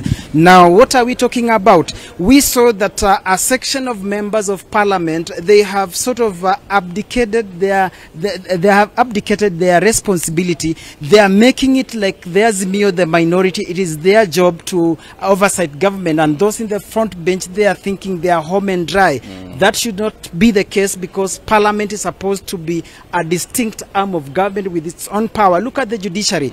After the High Court nullified or declared suspended actually the Finance Act because of a gross violation of the Constitution on matters public participation, Court of Appeal overturned, and as it is now, basically it came about as an issue of maybe having some underhand deals having happened under the table, and that is where we say there will be a serious attention on what the president will say insofar as those aspects of national values are concerned. I agree, and all that attention things we are breaking down for you, our viewer, back at home here at NTV, and from here where we are, of course, standing alongside Duncan Haemba, our colleagues Olive Barrows and Lofty Matambo are on the other end and speaking to the people who make laws. These are members of parliament. And right now I cross over to the Olive Barrows, who is listening to members of parliament. Chat here. Olive, yes. All right, welcome back to Parliament's precincts as we await the State of the Nation address by President William Ruto. Sitting next to me, I have ODM Chairman. He is also the PAC Chairman. He is a nominated Member of Parliament, former Minority Leader, and that is John Mbadi. We have three-time Member of Parliament there, Robert Pokose, who also chairs the Health Committee. And joining me, we have Lofty Matambo. Swali, when uliza swali la mwisho? Swali la mwisho. Neza uliza. Tafadhali endelea. Haya, sawa, acha nitangulie. Kwa heshima na taadhima kuendelea. Shukran. Mheshimiwa Pokose, there was a parliamentary group meeting held in State House on Tuesday morning. Were you in attendance? Na sijui kama mulitutetea kama wananchi mkiangalia bei ya mafuta, bei ya stima, kuliendaje? I was in a parliamentary group meeting in State House, that's true. But this parliamentary group meeting was for us meeting with our party leader and discussing on how we can work together as a team. It's just house business, housekeeping. That is basically what it was all about. Na pia rais kuongea kuhusu bills ambazo sitasaidia nchi katika serikali yake, na kutushukuru kwa zile bills ambazo tumesipitisha hivi karibuni, bills ambazo zinahusikana na afya, na pia kutuambia kuna bill ambayo jana imeenda katika Committee of the Whole House ambayo ni bill ya CDF ambayo itatusaidia kuhakikisha kwamba CDF inalingana na vile Supreme Court iliamua, na pia kutumia hiyo CDF ili kuangalia mahali tunaweza kusaidia katika upanzi wa miti, so that itaweza kuchangia katika upanzi wa miti, na kupatia pia CDF majukumu nyingine kama kuhusika na especially katika sehemu zingine ambapo kuna wanafunzi wa shule ambapo even programs kama feeding inakuwa na challenge. Na pia tuko na hubs hizi za digital hubs ambazo tumeziweka katika constituency yetu. Katika hizo digital hubs ambazo tumeziweka, tutaweza kutumia pesa ya CDF hata kuajiri mtu moja ama mbili katika hizo hubs ili kusaidia vijana kwa mambo ya wa mambo ya kikazi because digital employment is a big space ambapo watu wanaweza kupata kazi na kuweza kupata mapato kule mashinani na katika kila nchi, kila sehemu za nchi, because hizo digital hubs itawekwa katika kila constituency na katika kila ward. Kwa hivyo tutatumia CDF yetu kwa njia gani?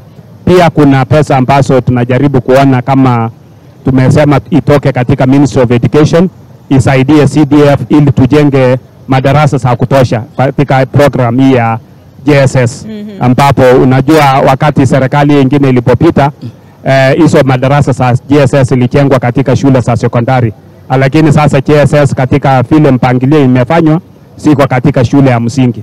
Kwa hivyo na lazima tuhakikishe kwamba mashule zote zinapata JSS ya kutosha. So ni mambo kama hayo, na nafikiri hayo ni mambo ambayo inasaidia mwananchi. Pia katika hizo kujadiliana tunaangalia, unajua saa hizi mambo ya mbolea katika hii serikali ilipokuja, mbolea ilikuwa bei ya juu na ikateremshwa ikaingia 3,500 na kwa saa hizi imefika 2,500 ili kusaidia wakulima kupata chakula ya kutosha. Na unajua Mheshimiwa Mbadi alipoongea mbeleni akasema saa hizi watu wanakuwa na challenge kwa mambo ya chakula na nini, lakini ukienda kule sisi wenye tunatoka mashinani kule mashambani, watu wanafurahi kwa sababu bei ya chakula, bei ya unga saa hizi imeteremka chini. Korokoro ambayo ilikuwa imefika shilingi 200, korokoro saa hii inauzwa katika shilingi 100. Mheshimiwa, nataka nikutoe pale shambani kwenye unga, nikuregeshe pale mlipokuwa kwenye mkutano wa Jumanne juzi, na baadhi ya hisia za Wakenya na masuala yanayojiuliza ni kuhusiana na nidhamu katika serikali ya Kenya Kwanza, na moja ambalo lilitajwa ni kwa mfano matamshi ya Mheshimiwa Silvana Sosoro wa Mgirango Kusini kwamba yeye huwa anapata hongo kutoka kwa nyie wabunge kabla muende safari za ng'ambo, na kwamba anaweza kuwalipa wananchi wakisubiri pale ili aseme nao. Pia kumetoka fununu kutoka kwa baadhi ya viongozi wa Kenya Kwanza kwamba sasa wanaona Moses Kuria waziri hatoshi mboga pale katika baraza la mawaziri. Sijui kama baadhi ya haya yalizungumzwa katika mkutano wenu na rais, masuala ya nidhamu chamani, ama unahisi Kenya Kwanza nidhamu iko sawa? Unajua matamshi ya kila mmoja kama mbunge sio matamshi ya chama na sio matamshi yetu kama Kenya Kwanza. Mheshimiwa Silvano Sosoro anapotamka yake unatakana kuangalia ametamka hiyo akiwa wapi, because wakati mwingine pengine alikuwa anajaribu kufurahisha wale wapiga kura wake, kuonyesha kwamba yeye ni, unajua mambo ya kutafuta kura haina formula, na mtu anatumia mbinu zozote kuhakikisha kwamba wakaaji wake wanaweza kumpikia debe. Kwa hivyo hiyo ni matamshi ya yeye, kuna watu yake kule. Hakuna mbunge yote ambaye anaenda kwa Mheshimiwa Osoro kupewa hongo ama kupata hongo ama kumuomba safari ya kwenda mahali popote. Mambo ya safari ni katika kamati. Kila kamati, chairman wa kamati pamoja na members wao ndio wanaamua vile safari inafanywa na kulingana na bajeti ambayo bunge imewapatia. Kwa mambo ya Mheshimiwa Kuria kama waziri, Mheshimiwa Kuria ni waziri wa serikali, na mimi nimepata juzi fursa ya kuwa na Mheshimiwa Kuria kule Endebess, ambapo ameleta vijana wa NYS kusaidia sisi katika shamba za ADC ili kuweza kufuna mahindi, na niliona ni mtu ambaye ako na maono mazuri, na hiyo imesaidia Kenya Seed na ADC. Hakuna mtu alikuwa anafikiria kwamba unaweza kuleta vijana ya NYS wakati sasa tunafanya mafuno na kutumia hawa vijana kuhakikisha kwamba serikali haipotezi mahindi kulingana na vile mvua iko kidogo kiasi kubwa. Tunaweza sema sio El Nino, lakini kama ni El Nino ni El Nino ya kiwango ya chini. Lakini sasa Moses Kuria ameleta wale vijana wa NYS na nataka kuambia wewe ile kazi wanafanya ni kazi mzuri. Kwa hivyo waziri ako sawa? Ako sawa kulingana na mimi. Mimi sijaona shida yote. Na mtu anapotoa maoni saa nyingine ni mzuri kila mtu awe na, unajua Rais Ruto amepatia hawa uhuru ya kusema. Na mimi nafikiri ni kwa, na hii haijawahi kuwa katika serikali ambazo zilipita ambapo waziri alikuwa anaweza kuongea na kusema maoni yake. Kwa hivyo tuwapatie mawaziri nafasi waweze kuongea yale wanasema, lakini hawajasema kama waziri. Kwa sababu unajua ile inatolewa kama msimamo wa serikali ni tofauti. Pia inatolewa na rais na pengine kupitia head of public service anatoa kusema hii ndio msimamo ya serikali. But what message does it send to the electorate when you have a president who says that this administration will have zero tolerance to corruption, Mheshimiwa Mbadi, and yet the majority whip can stand in a public forum? This is not the first time he has made similar remarks. Does it send the wrong signals? You know, my message to Honorable Silvanus Osoro is a young member of parliament, is someone I've also mentored. He says it publicly. And if it is true, what he says that I'm one of his mentors, I hope he listens to me. He's becoming an embarrassment to the institution of parliament, not just even to Kenya Kwanza. When you're majority whip, you're majority whip. You must check what you say. Whether you say it in your bedroom, so long as it can get out, make sure what you say is measured. You cannot come out and say something you know clearly is not true and would portray parliament in bad light. Like when you say that people come to your office for trips and they leave something for you, it is first reckless, and two, it portrays or demeans the institution of parliament. We all know, and he has already said it, every committee has its budget. Public Accounts Committee has a budget. We sit down and agree that this budget, how do we use it? And as a chairman, I provide leadership. So there is nothing, again, like anyone going to the whip. There is some little budget left for the speaker, maybe for some events or some meetings or some engagements, which are not committee specific. But it's a so little amount. And the whip has no control over that. It is the speaker who decides. So it is not correct that Osoro is allocating trips to anybody. It is equally not correct to say that when a bill is coming or a motion is coming that is important, that some members are bribed or given money to go out of the country. That's again reckless. So it's becoming an embarrassment, if you ask me. On the issue of Moses Kuria, I still maintain my position that if we have to discuss the cabinet of William Ruto, we need to discuss it in totality. But there are certain reckless statements also which have come from Moses Kuria. Again, this is someone who was my college mate in school. He was in third year when I was in first year. He's someone I've known for long. He needs also not to be very careless, especially when you are speaking as a cabinet secretary, telling Kenyans that if you want cheaper fuel, go and drill your own well. That is irresponsible. I am not talking about his talk about Kawira Mwangaza. That was his personal opinion. We all have our personal opinion about Mwangaza, whether she should have been left off the hook or not. Was she being persecuted for nothing? Is there politics in Meru? I think there is. So each one of us has a totally different opinion on that. Moses Kuria is also a Kenyan. He can have an opinion. But when it comes to a government policy, when it comes to something that hurts and that affects the lives of Kenyans, then you need to show some kind of, you must be compassionate, you must be considerate, you must be responsible. You cannot just talk anyhow and then you claim that you have freedom. And that the freedom has its limits. You portray your government so badly, because then it will force another cabinet secretary to contradict what you say. And it is not just happening once. It is becoming also almost a tradition. It's Moses Kuria, Moses Kuria, Moses Kuria. He should ask himself, why only him? And why is it that he's one of the very few who have been transferred in this regime? So he should ask himself fundamental questions. Unaona mheshimiwa kwamba Kenya Kwanza iko na hiari labda ya kumwadhibu na labda kumbadilisha ama kumtoa katika mamlaka yake kwa mtazamo wako? Siwezi elewa, siwezi jua, mimi si member wa Kenya Kwanza.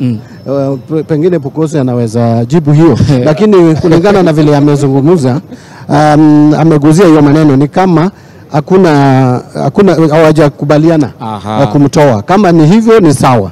Juu appointing authority bado ni rais. Unajua kutoa waziri lazima iwe na threshold. Naam. Ni nini ambayo unajua katiba yetu inaweka misingi ambayo you must be able to have grounds and the constitution provides that for any impeachment. Hata wale watu wabunge wenzetu kutoka seneti wanaposema toa Moses Kuria, lazima uwe na grounds ambazo zina meet the constitutional threshold. So mimi sioni, kwa maoni yangu, sioni chochote ile Moses Kuria amefanya ile inaweza kumfanya meet hizo constitutional threshold. Labda rais mwenyewe amue. Na unajua ile, unajua ukiwa waziri mwenye anakuandika kazi ni rais. Aha. So na rais hahitaji wewe kukumit threshold ya kuwa impeach, hapana. Sisi bunge ili kuimpeach wewe lazima tuwe na threshold. Kweli. Lakini rais anaweza kutransfer wewe, anaweza kufuta wewe kazi na kadhalika.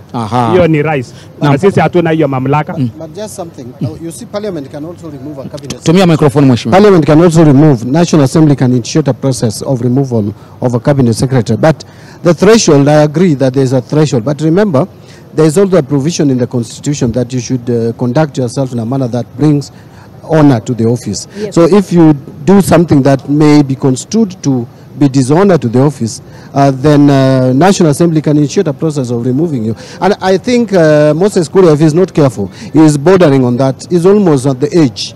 Is most likely may be categorized as someone who is bringing disrepute to the entire government, not even just to his office.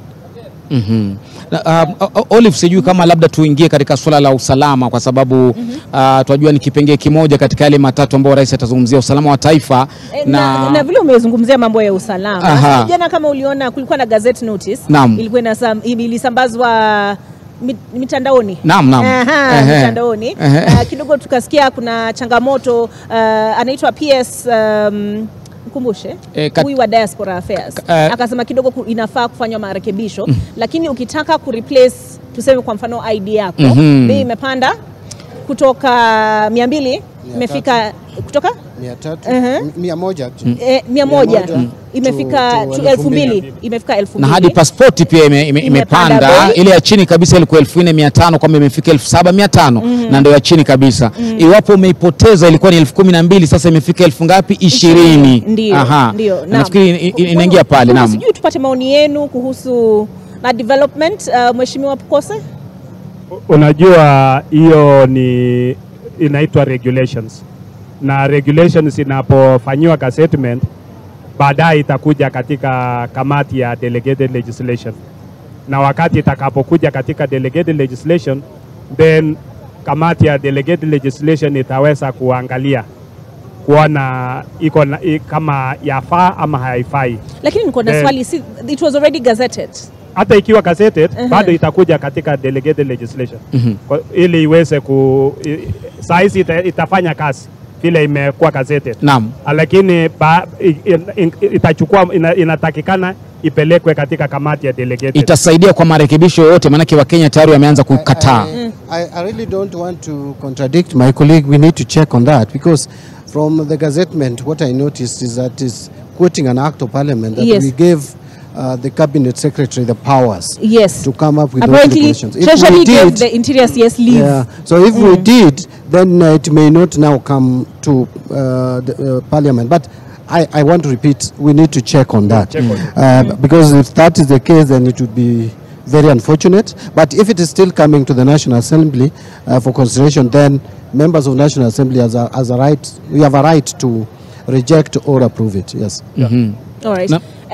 I do beg your pardon, but there is lofty. Uko sawa kabisa. There is a sense that in terms of Mheshimiwa Bukose, you talked about the president. Actually, he said it in public fora that Parliament is doing a good job passing this legislative. What do I call them? Proposals, enabling, like what you talked about, preventive healthcare and such. But in terms of the House itself, what legislation is coming from the House itself to cushion Kenyans on account of the cost of living? We understand there's global phenomenon, there are tough economic decisions that have had to be made. Some have argued, but how the people's representatives, have you played your role in that regard? Unajua hizo sheria zote, whether initiated by members of parliament ama sheria ambazo zinaletwa kutoka legislation ama sheria ambayo inatolewa na either minority or majority, yote inakuwa process katika bunge. Na inapowekwa katika floor ya bunge, unakuta kwamba kila mjumbe ana haki ya kulete amendments ili kuhakikisha kwamba kama kuna sehemu ambayo inahitaji cushioning mwananchi, then ataleta amendment ambayo itakuwa nyumba ndio itakubali. Kwa sababu sheria inapopitishwa sio ati imepitishwa na nusu ya bunge, imepitishwa na, kama imepitishwa National Assembly, ni National Assembly yote imepitisha. Kama imepitishwa na Senate, imepitishwa na Senate. So hizo masheria executive haina uwezo ya kupitisha sheria. Kwa hivyo unajua serikali, the way wanasema serikali iko na arms tatu. Ingawaje tunaongeza 4 kama watu ya media. Yeah, the fourth estate kama serikali ya 4. But serikali iko na arms tatu: legislation, executive na judiciary. Na kazi ya legislation ni kupitisha sheria. Kazi yetu pia ni kuprovide ile oversight na pia kutengeneza mambo ya budget. Utakuta kwamba sasa budget inapoletwa ni sisi ndio tutapitisha, na hiyo budget inaangalia maslahi ya mwananchi. So hii yote ni kazi ambayo sisi kama wabunge tunafanya yetu, pia executive inafanya yake. Na kwa hivyo rais tunapokutana na rais anatuambia asanteni kwa mahali penu penye mmefanya, na mimi pia nitafanya yangu. Mheshimiwa, nafikiri swali la Olive zuri sana kwa misingi hii kwamba kuna baadhi ya miswada ambayo mnaipitisha kwa wepesi sana ambayo rais ataipatia sifa, lakini kuna baadhi ya miswada ambayo inakandamiza mwananchi. Kwa mfano kama sheria ya fedha ambayo ilipita, wapinzani akina Mbadi walijaribu wawezavyo, hawakuweza, lakini mwananchi alikuwa amesimama upande wao kwa mtazamo ambao tuliona kama wanahabari. Kwa nini iwe hivi? Miswada ambayo inakandamiza mwananchi inakwenda wasivyotaka wananchi. Hii mingine mnapata sifa kutoka kwa rais. Unajua sijapitisha mswada yote ambayo inakandamiza mwananchi. Kwa sababu mimi pia ni mwananchi. Na siwezi kupitisha sheria ambayo itanikandamiza. Kwa hivyo sheria ambazo nyumba imepitisha pengine ni utofauti ya maoni kulingana na wale wako katika upande ya Mbadi, na Mbadi huyu amekuwa kama minority leader wakati mingi tu ambayo tumefanya mswada. Actually he's been the best minority leader kwa ile bunge tumekuwa katika ile, kwa sababu kuna mahali tutakubaliana na kuna mahali tutatofautiana, na kila mtu anafuta upande wake. Kwa hivyo si ati kwa sababu tumepitisha hii sheria utasema hii sheria ni ya kukandamiza mwananchi, kwa sababu mimi pia ni mwananchi na pia ninawakilisha wananchi wangu. Unajua kuna wananchi na wenye nchi. Hapana, hakuna kitu kama hiyo. Hiyo ni msemo tu. Lakini sisi wote ni wananchi. Na kwa hivyo ile sheria tunapopitisha, mimi sijafika kule Endebesi na nikaambiwa na wakaaji wangu kwamba umepitisha sheria ambayo imetukandamiza. Hapana, sijasikia kitu kama hiyo. Kwa hivyo zile sheria tunapitisha sheria ambazo kwa maoni yetu wale tuko upande wa serikali tunaangalia kwamba hii ni sheria ambayo itasaidia nchi, aidha kusanya ushuru, aidha kutengeneza barabara, aidha kutengeneza bei ya mbolea iteremke ikawa chini ili mwananchi aweze kupata faida, ama kutengenezea mwananchi barabara, ama kumtengea hospitali. Kwa hivyo unajua kila serikali inapokuwa katika mamlaka inatafuta namna ya kusaidia wananchi. Lazima utafute namna ya kujenga hospitali, lazima utafute namna ya kujenga shule. Mimi ninapoenda sasa katika constituency, kama sina pesa ya kupeana basari, ndio mwananchi atanilaumu, atasema mheshimiwa, mtoto yangu haendi shule. Naam. Lakini nikipitisha sheria ambayo itanisanyia ushuru ili nipate pesa ya kuweza kulipia mtoto karo akaenda shule, ndio nimefanya kazi mzuri. Olive, pengine mheshimiwa Mbadi labda tuambie, maana yeye huwa ule upande mwingine, pengine anahisi kuna baadhi ya miswada kwa hii miezi 15 imepitishwa ambavyo anahisi kwamba hawakuwa hiari kwamba imfikie mwananchi geuke kwa sheria labda. First, let me thank with humility, thank my colleague for the compliments about my leadership as minority leader. Yes. But let me put it this way. I think many governments make mistakes, and you can make mistake with a policy and you can reverse it. There's nothing wrong with reversing a policy where the government feels that probably they misjudged or misread some fundamentals, like the Finance Act that we have today. I know we engaged a lot, but Kenyans are not very comfortable. People are suffering. The taxation rates are too high. We actually adjusted upwards VAT on petroleum products at a time we shouldn't have, because there was a general rise in prices of petroleum products across the globe. And so that was the wrong time to adjust, to add more taxes, especially VAT. 8% increase on, if we were to remove that, at least it may not take us back to where we were or even reduce it too significantly, but it would have some significant effect on the pockets of Kenyans. So I don't understand why that was really very necessary at that time. And by the way, it has had a negative effect because you can even see that traffic in Nairobi has reduced over the period. And that shows you that many Kenyans are becoming cautious and they are now not driving. And so if you wanted to raise more revenue through the fuel levy or this VAT on the VAT on petroleum products, you may not, because if purchasing power has been eroded, then you will not even realize the same volumes. Again, there are certain we have also raided the pockets of the employed Kenyans too much. Within a very short time, you are taking money for housing, which is on gross salary, something that, in fact, we have just started a process where now almost all taxation is based on gross salary. So we are taxing, we are putting housing levy on gross salary. There is now NHIF on gross. The NSSF was also increased. And so you find, and then you have even adjusted, for those who are earning higher incomes, you have adjusted the rates of pay as you earn.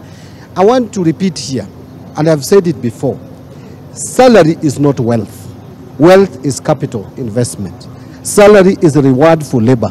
Whether someone is earning 10 million, it is not wealth. It's a reward for that person's labor, which the employer has assessed and has valued and put a price to it. So if you have this mindset that those who are earning, say, 1 million are overpaid, then you are wrong, because that is a reward for labor. The moment you touch that, you are affecting their purchasing power, you are eroding the ability even to buy goods and services, and the effect on the economy is dire. Because, and again, lastly, we need a predictable tax regime. There is no country which would attract investments with a tax regime that is unpredictable.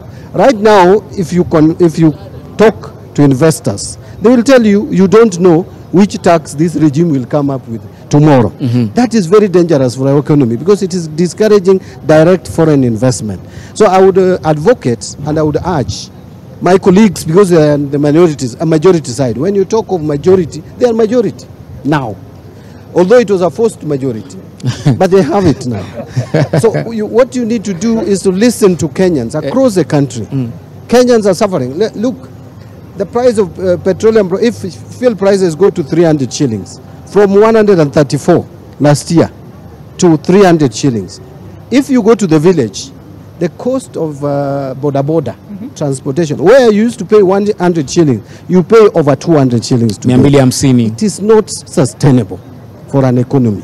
So we need to think, and I just want to pray that the reports that came through the media, that what my colleagues discussed in State House could be true. If it is true, I would be very happy. Because sometimes it is important to tell your leader the truth. When VAT on petroleum product was being introduced for the first time, which came to 8%, President Uhuru wanted it at 16%. I was the first person to speak from Mombasa, and I said we are going to reject. And I said the president is going to see for the first time Parliament overriding president's veto. And then, of course, they discussed with my party leader. But I was very candid with my party leader, and I said we cannot accept 16%. And my party leader agreed with me, and we forced the president to put it at 8% with some rider, which were never fulfilled anyway, because there were certain things that the government was supposed to do, but they did not do.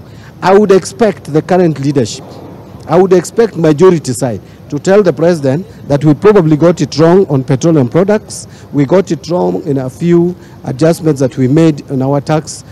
I'm happy, yes, they accepted some of the changes that we wanted and brought amendments which removed some of the taxes, which would be more punitive today if we were let to go.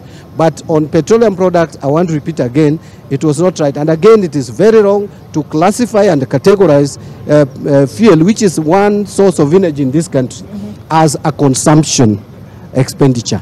It is not. Fuel is one of the most important factors of production in this country. So we need to think through that. And again, look at energy cost as a whole. Because even Kenya Power and Lighting Company needs to review the rates downwards. They need to be more economical and efficient in their management of that parastatal.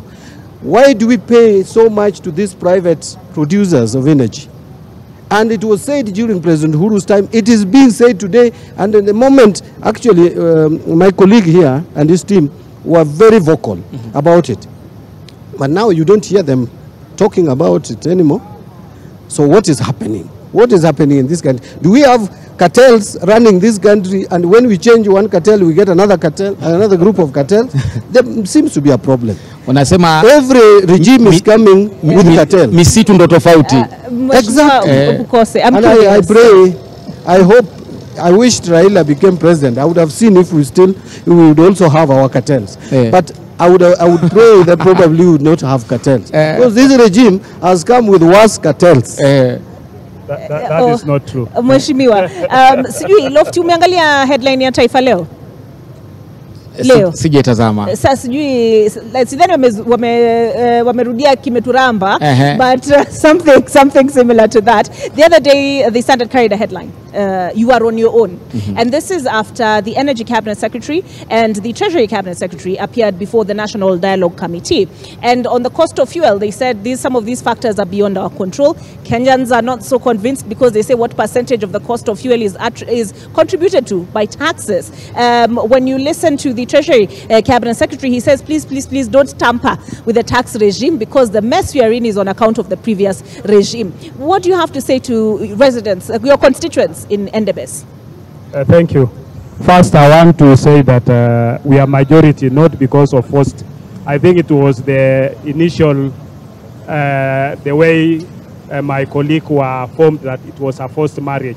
Now that people have the freedom to move out, then they can move and join whatever formations they would want. On this issue about fuel, you know, Mbadi is an economist. I'm a surgeon. I'm a general surgeon, a doctor. But I expect when you tell us that the number of vehicles on the road has reduced, you are able to tell us what is the source of your information, because actually it was I can't remember which paper it was. I think across the board pretty much they said consumption of petroleum products has gone down. You know, yes, there was data to back it. I can pull it up. Let me pull it up on my phone. I would want to see what Let me is pull the it up source on my of that. phone.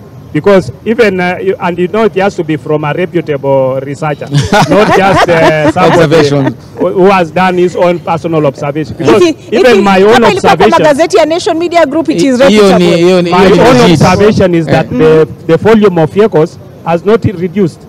And when you talk to EPRA now, they'll tell you that the amount of money they have collected in the last 1 month is more than what they've been collecting before. Meaning the consumption has even gone higher. Lakini unajua mheshimiwa, inaweza kuwa imetoka kwa wachache, si kwamba magari ni mengi. Magari ni machache lakini wanalipa pesa nyingi. I'm saying I'm not an economist. I already made my declaration.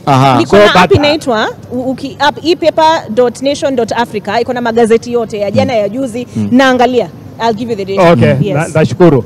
Na ukiangalia bei, and when you talk about even the prices of fuel, you should be able to tell us what is the VAT in Uganda, what is the VAT in Tanzania, what is the VAT in Rwanda, and what is the prices of fuel. Me, I come from a border constituency. Natoka Endebess. Endebess borders Uganda.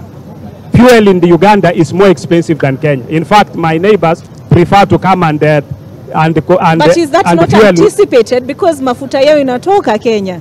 We saw the other president Yoweri Museveni akisema wananunua kutoka middlemen hapa Kenya. Na wanataka kubadilisha. Na sasa unakuta bei yao iko juu kuliko yetu.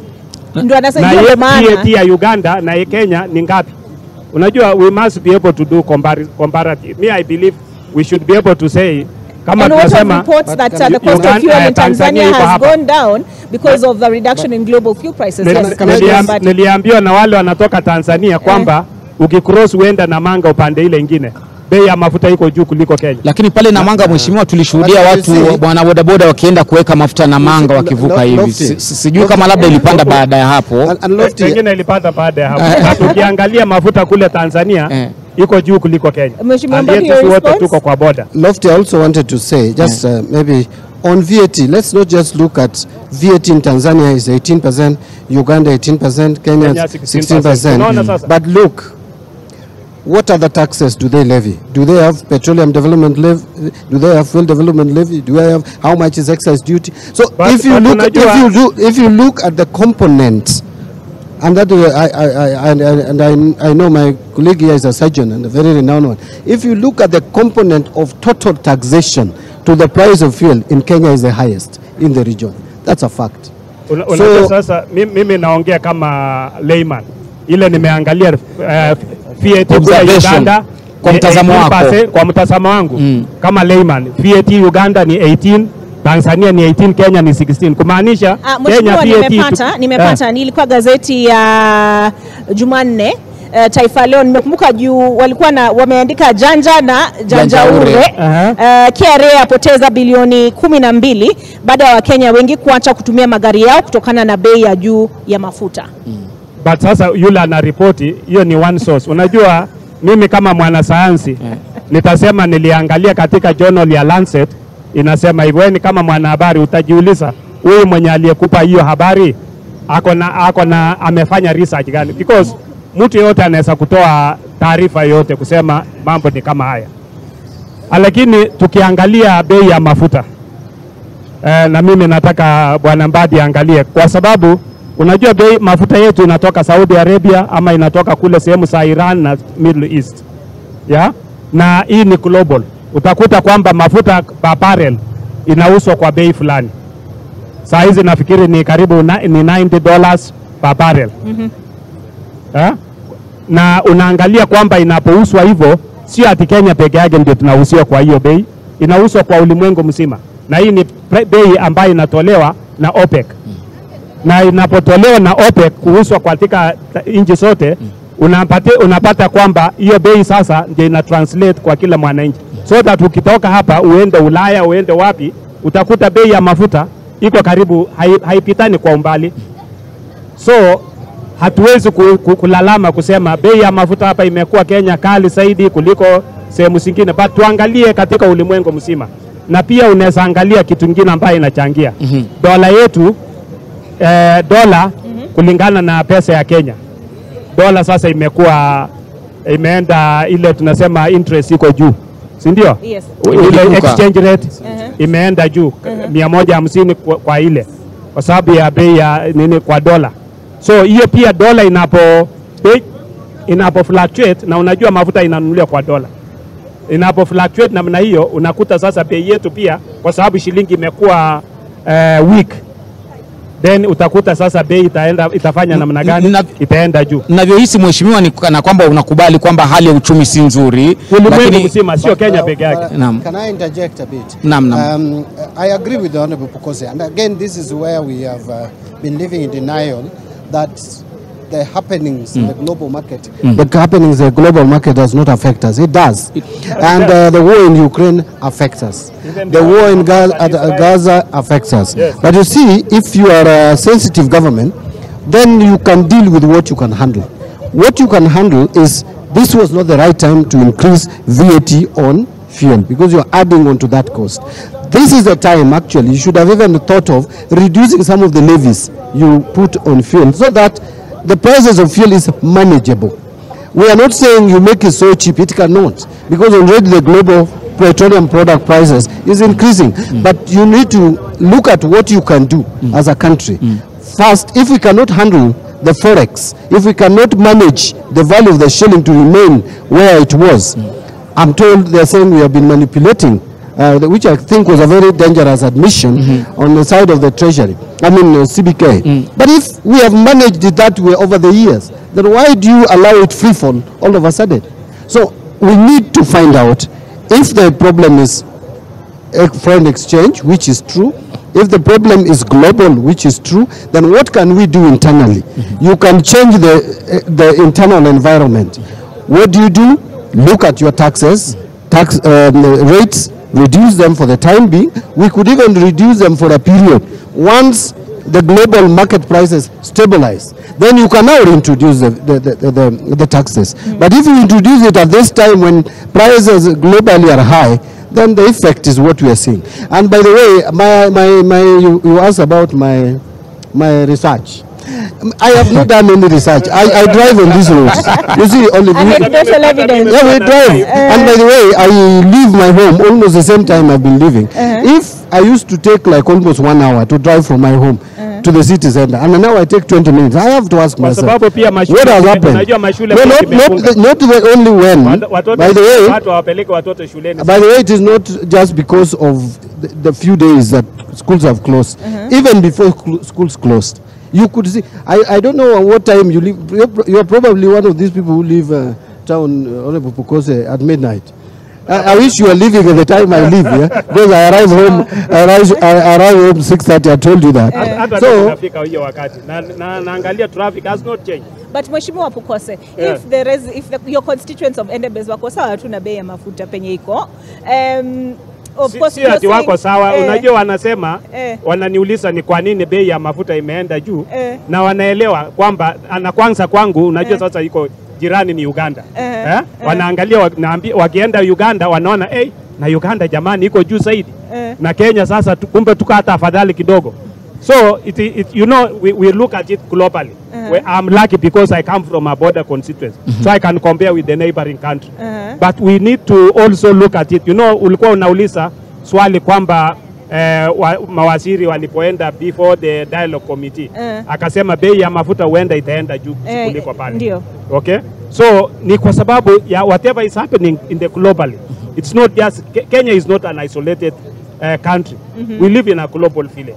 And whatever happens within between the Hamas and the Israelis, between the Russians and the Ukrainians, so are you it is also affecting you are satisfied with the government's response that our hands are tied on this issue? I would not say that, you know, I don't think that anybody has said that our hands are tied, because a government's responsibility. We are entirely at the mercy of events outside our borders. Nafikiri hizo ni mambo yako, kwa sababu tulipo rais alisema atajaribu juhudi zote kuangalia ile serikali inawezekana, because the government must be able to do what they are able to do. Kuangalia ni wapi, vile Mbadi anasema serikali pia inafikiria kuangalia what is it we can be able to do to make sure that but you know we are within a global village. If you are within the global, whatever is happening to your neighbor, it's also going to happen to you. Na uliona Rais Museveni anaposema tunajaribu kutoa middlemen ambao wanatuhusia kwa bei gharama ya juu. Is also trying to, because the fuel price is also affecting his government, just the way we are also being affected. Olive, nafikiri katika msingi huo nakumbuka vizuri kabisa hotuba ya kwanza ya Rais William Ruto tarehe 29 mwezi Septemba mwaka 2022 mbele ya mabunge yote mawili. Alizungumzia swala la uchumi sana na akagusia swala la mikopo kwamba serikali yangu haitawahi kuomba ili kuweza kufadhili watu wa mishahara na kadhalika. Lakini tumeona mapengo katika mishahara. Tayari Margaret Nyakango alizungumza juzi kwamba jamani hela zinapotea katika mishahara ambayo inapandishwa visivyo. Mheshimiwa Mbadi, sijui kama unaona katika swala hilo leo tunatarajia nini kutoka kwa rais? Maana tayari deni la serikali ni trilioni 10 tunavyozungumza na marupurupu kidogo mapako juu. Tusikie nini kutoka kwa rais labda leo kuhusiana na madeni ya kutoka nje na pahali ambapo pesa zinapotea baada ya kukopwa serikalini? Yeah, you know, there has been what I would say misinformation, distortion of facts on the part of this government in terms of our debt uptake. I know a lot of our debt stock is also contributed by the depreciation of the shilling, because 50% of our debts is external debt and most of it is dollar calibrated, and so you'd expect when the shilling depreciates or weakens, then obviously the debts would increase. But I have statistics from September last year when the new regime took over to May of this year. If you look at the amount of debt, the increase in debt stock is inordinately high, meaning we are still borrowing money. And you can see a lot of it is now in domestic borrowing. And domestic borrowing may save us or cushion us from the effects of forex or foreign currency fluctuations, but it has another negative effect, that the moment the government decides to now borrow a lot domestically, then there is no money available for Lofty, there's no money available for Olive and John Buddy to invest, to borrow and invest. So those are some of the things that we need to look at. So I expect the president to come out clearly and tell us that this is the strategy that I have in terms of curbing the rising debt stock, and two, he needs to talk to us about corruption and the wastage in government. I still see government officials going for a fundraiser over the weekend with 8 choppers, for heaven's sake. How then do you tell the country that you are applying austerity measure when your own CS and PSS are flying a retinue of people, including some youths who have no business at all? Lakini rais alikatiza safari za nje, kwa hivyo labda ni ishara nzuri kwamba anapunguza matumizi. Alikatiza? Alitangaza kwamba let me ask you, kutangaza na kufanya. What's the difference? Wewe ndiye Mswahili hapa. Kutangaza na kufanya kuna tofauti. Kama unatangaza utaki watu watumie pesa itumike kwa safari za kwenda ng'ambo, na kwa nini unaruhusu watu wako, fishers wako wanatumia choppers karibu 6 hapa ndani? Chopper, do you know how much chopper costs you in a day? It's $1 million shillings. So if you take 8 of them and give one officer, one state officer, to carry youths and carry some women to pray, to sing for them, I mean, that is total wastage of public. And I'm talking about reality, even without naming names. The reality on the ground. Let the president show through commitment and apply it to all his officers, from the office of the president to the lowest office. I would want to say that, you know, he has asked that the president should show commitment in terms of debt management. The current supplementary budget, the government, the budget has actually been slashed. And some of those areas that have been targeted are those areas that I don't think, it's areas like foreign travels. And you remember the president gave the other day, I think a circular was issued from through the head of public service, that a cabinet secretary is only allowed to travel out of the country maybe 7 times in the whole year, and is only allowed maybe 1 or 2 people to accompany, but not more than that. So I think austerity measures are already being put in place. And when you look at the supplementary budget is before the House now. When you look at that supplementary budget, it is actually slashed many of the areas that we think we can be able to, for the time being, be able to sort out this, so that we don't spend on these areas and allow these other areas to be able to make sure that the government is running. So I think the president has actually done his part. Lakini anapotangaza hivyo, Olive, rais mwenyewe alirekodi safari 38. Exactly, that's rais anapo, you know, the president also has a responsibility. He's not just a president that, you know, you have to look for investors, you have to sign agreements with other countries, you have to negotiate for, there must be many things which he is able to do within those foreign trips. He's not just going for a foreign trip just to visit. He's going there, and in fact, like when we were in State House, he told us he spends more time sleeping on their flight so that he's able to catch up in the next meeting. Yeah? So this is a working president, and he's not just visiting for the sake of it. And given time, results will soon be out. Right. I just want to leave it at that. Yeah, inaitwa insider information. Habari za ndani. Haya basi tunachukua mapumziko kidogo, lakini tunaendelea with our special coverage of the State of the Nation address. The president is expected here at about 2:30 p.m. later on today. I want to thank Mheshimiwa John Buddy, Robert Pukose, for at least helping us understand how all of this works and what Parliament is doing to address the concerns that many Kenyans have and what they expect to hear from the president this afternoon. We come back on the other side of this break. Thank you.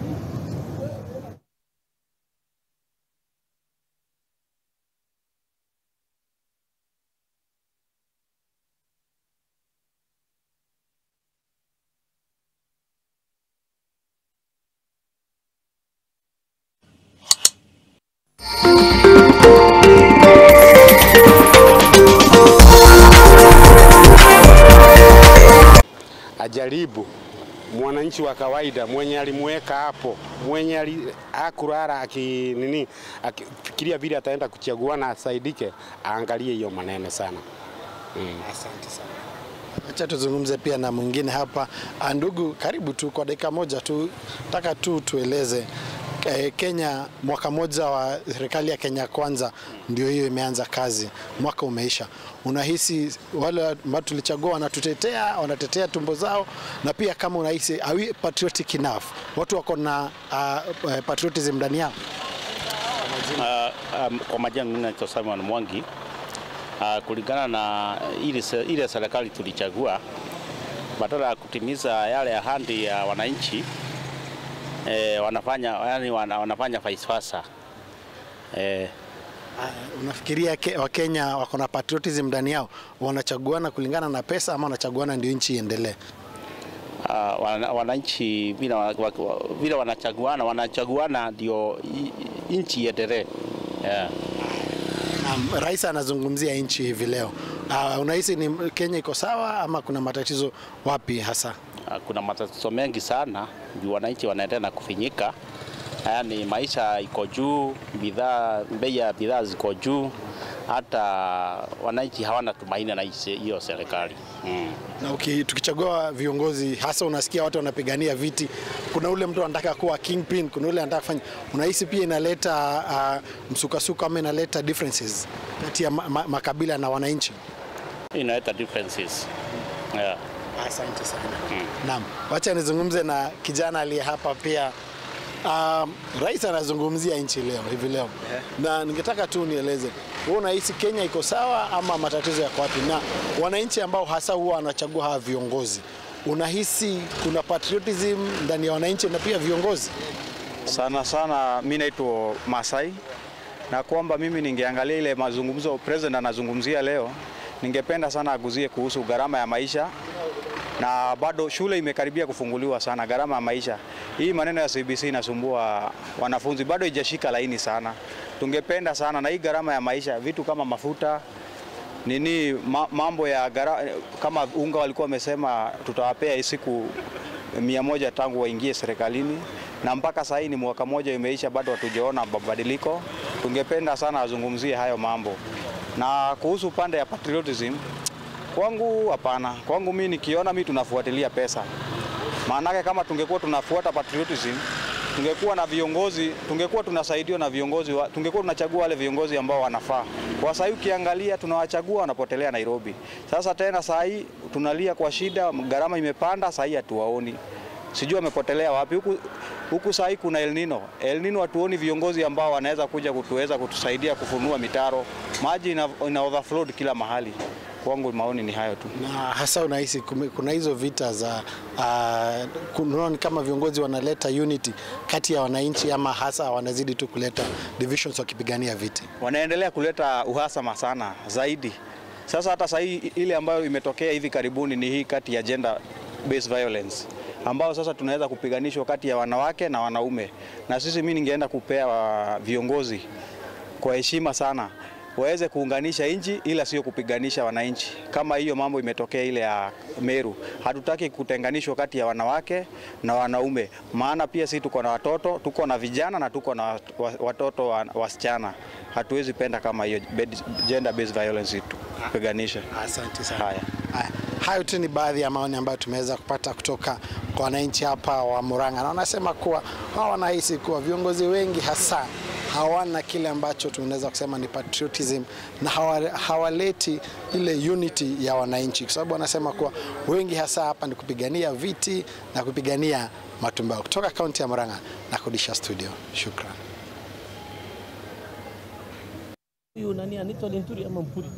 All right, thank you for that, Martin Mwaura. We are back in Parliament's precinct. I see Lofty Matambo, Nick Wambua Consulting. Nick, mnajua ni shujaa wangu.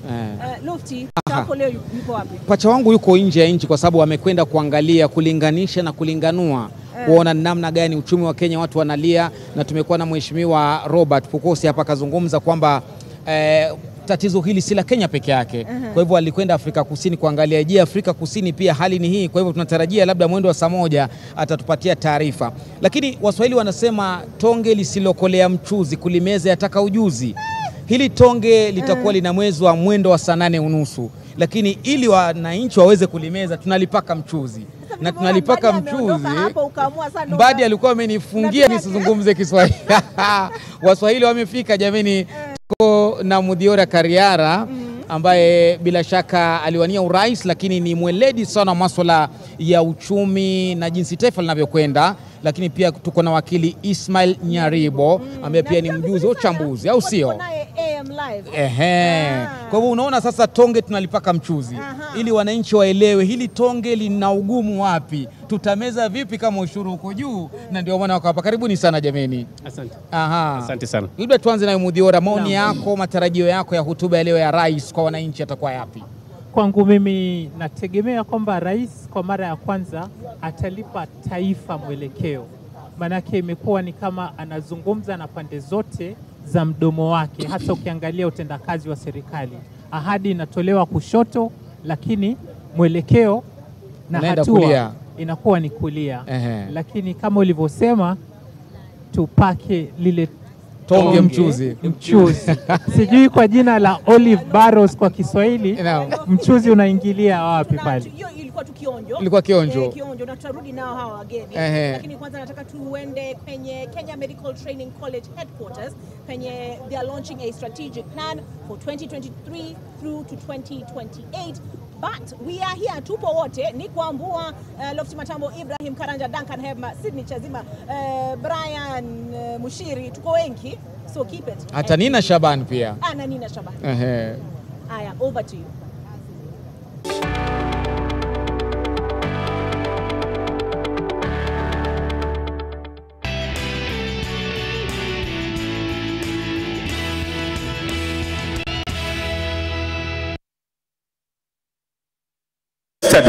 And holders of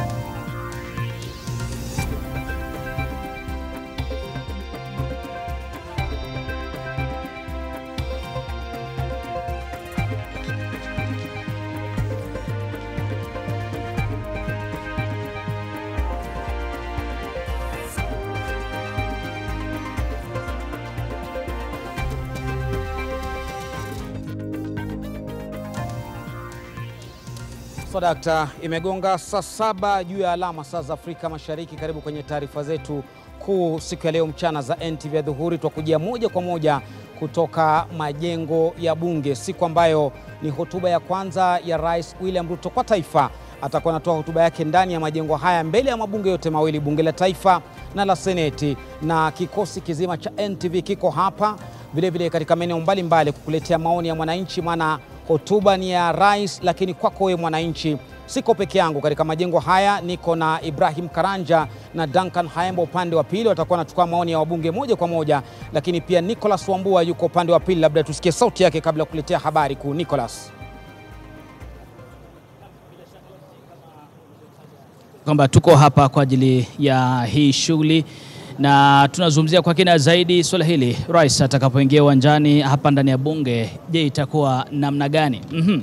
Na nitakuwa nawalika wabunge ambao watakuwa wanaingia hapa uwanjani kuzungumzia swala hili, kujadili mengi zaidi na matarajio ya hotuba ya rais. Lakini kwa sasa naye wakili Ismail Nyaribo pamoja na Muthiora Kariara. Naam, tuko tunazungumzia mengi zaidi swala hili la hotuba hii ya rais, ndio.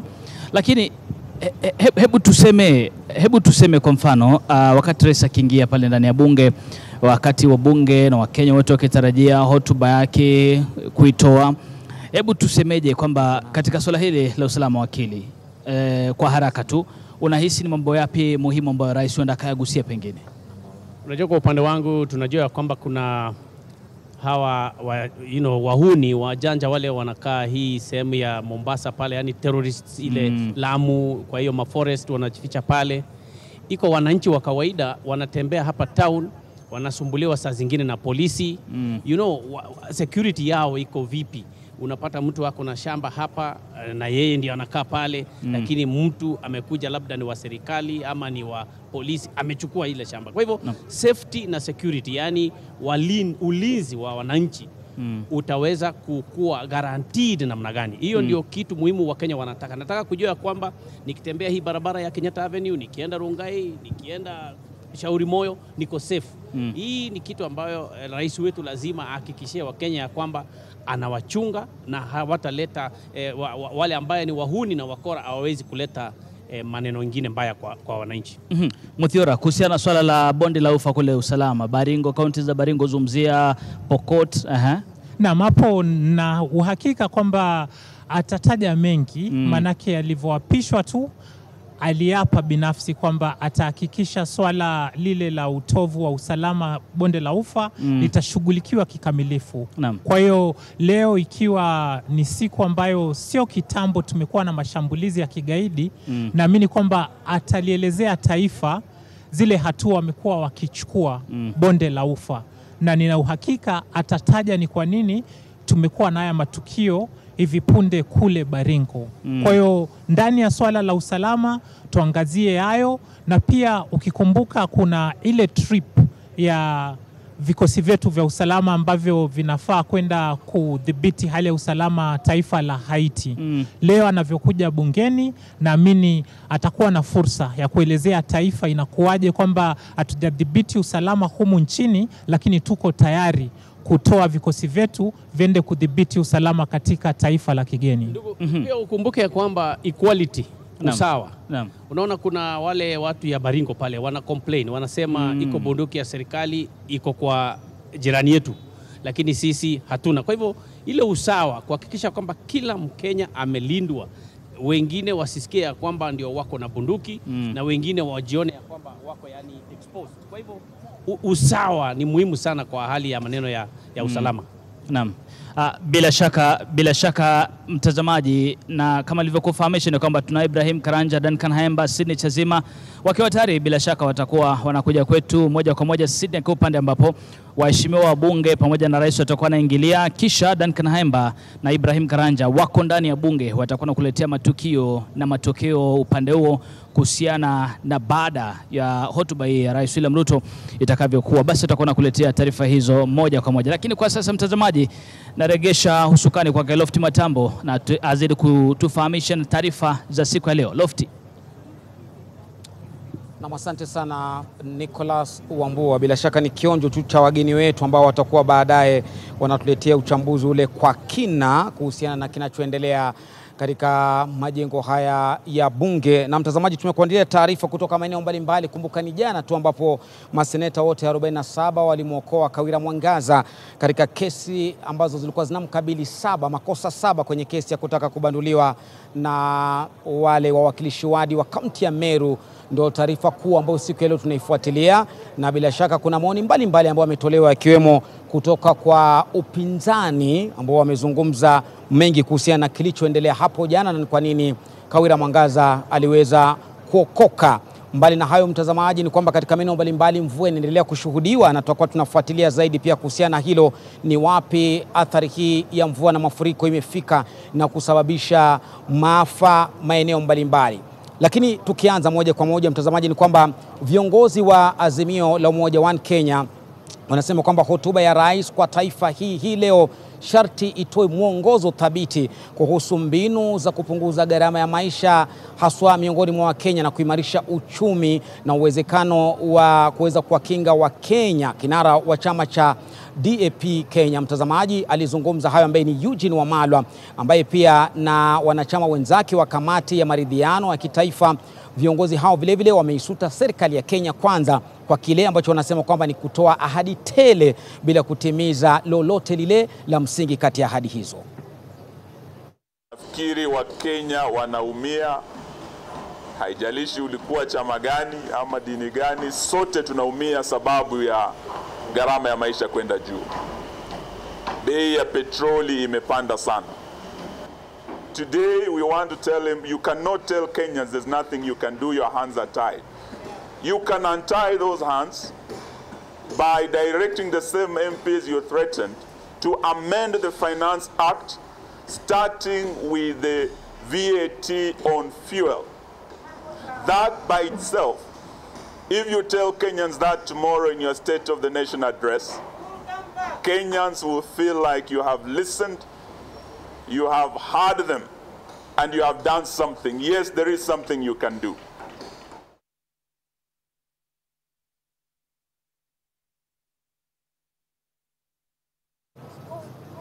Na mtazamaji, wakazi wa Narok wanamsihi Rais William Ruto kuweza kushusha haswa bei ya mafuta ya petroli ili kupunguza gharama ya maisha kwa jumla. Hebu tuwasikize wanayapi ya kusema kuhusiana na hotuba ambayo itatolewa siku ya leo na Rais William Ruto. Nataka at least hii sekta ya usafiri pia tuweze kuona ya kwamba imeimarika, kwa sababu mafuta yamekuwa bei kali na kila siku mafuta yanapanda. Sisi kama wananchi wa nchi hii haturidhishwi ukisema ya kwamba nchi fulani inapigana kwa hivyo mafuta ipande. Nchi nyingi katika Afrika zinatoa mafuta wapi? Kama Tanzania, unaona mafuta ni bei rahisi sana. Kwani wao wanatoa nchi gani? Na tunataka tuone hayo yakitendeka hapa Kenya, kwa sababu hiyo haituridhishi. Hivi karibuni tunaweza kuhamia Tanzania ili tuende kuishi huko, kwa sababu maisha huko ni rahisi. Maisha imeenda juu, hata school fees imekuwa juu zaidi, hatuna pesa nyumbani. Uchumi imeharibika kwa sababu hata shamba tulikuwa na mashamba juzi tu, mafuno hatukuwa tumepata mzuri. Sasa maisha imeenda juu zaidi. Bwana Rais yetu, tunakupenda. Teremshie uchumi na taksi kwe chini, kwa sababu hiyo ndio tuna.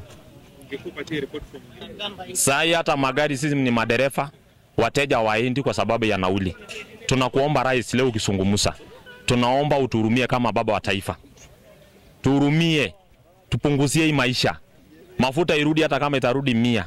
Irudi, maisha iwe mzuri, jamii iwe salama. Kwa sababu wana Kenya wanalia kila kona. Sasa hiyo ukitaja mambo ya bottom up kwa magari utaisapigwa.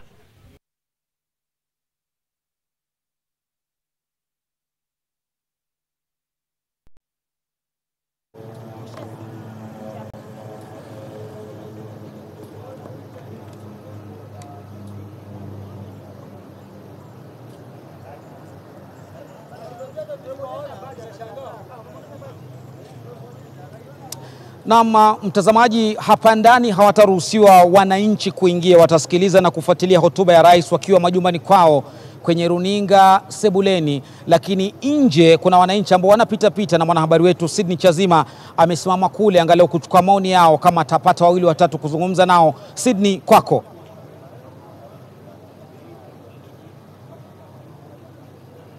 Mida hii ya saa 7 tuko hapa mbele ya majengo ya bunge, ambapo wakati wowote Rais William Ruto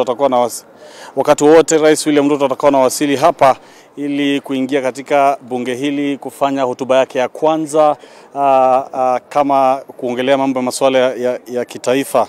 Na unapoona pale utaona kwamba kuna lile jukwaa ambalo maafisa tu wa idara ya NYS wako pale wanarembesha, wanatoa vumbi na kuipanga vyema ili rais atakapokuja hapa kutakuwa na gwaride ambalo litakaguliwa ili aweze kufanya kutembea katika lile gwaride, amalize na kisha kuingia ndani katika majengo haya ya bunge na kutoa hotuba yake. Kule ndani tukifanya moja na mbili pale, tukizungumza na wabunge wakitueleza kwamba matarajio yao ni gani kuhusu siku hii na hotuba yake rais itahusu nini.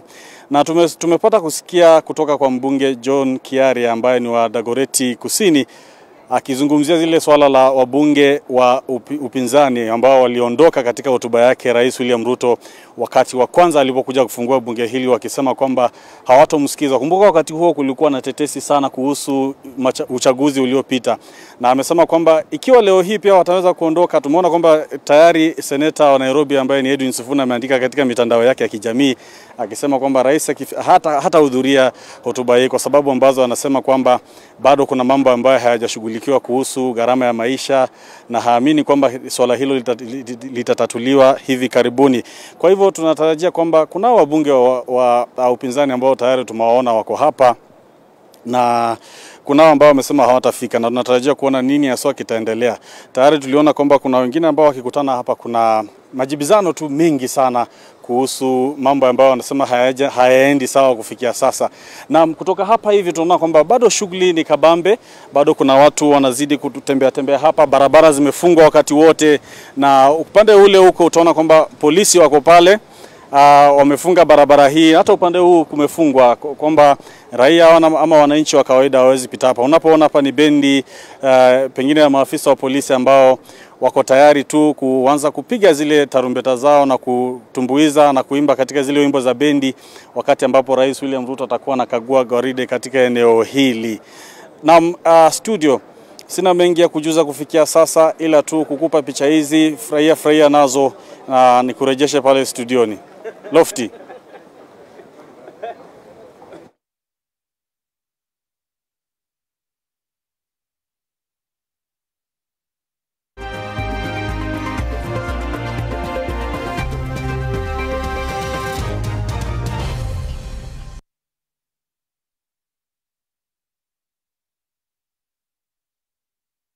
Just close the doors, and you're in a world of your own. Travel is not just about the destination, it's also about how you get there. Fly Emirates, fly better. Bamba Nyumba na AMG. Win a 3-bedroom house in Nanyuki sitting on a quarter-acre or a 30K weekly shopping voucher or a monthly plot with Bamba Nyumba na AMG promotion. For every 100K you spend buying or paying for your plot, you earn 1 entry to the draw. The more you invest, the more entries you get. Call 0796 888 555 today. Bamba Nyumba na AMG. Usiwachwe nyuma.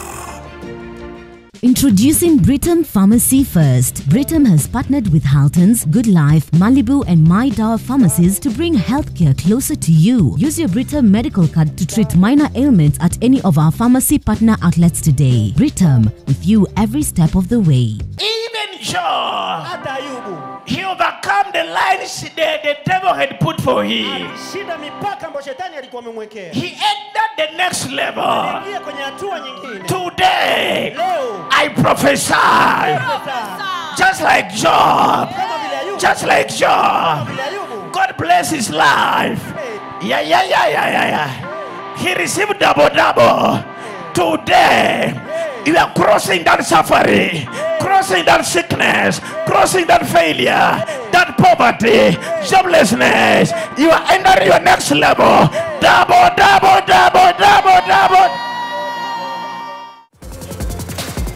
Another new season, another new manager for PSG.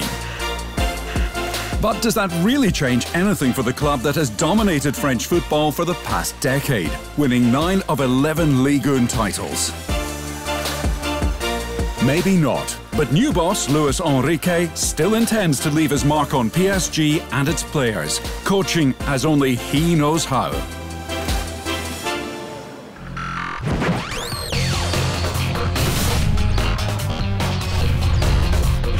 And people come in and they're like, oh, it works. I can have ice cream and I'm not in any discomfort. I recommend Sensodyne because it works. It's brilliant.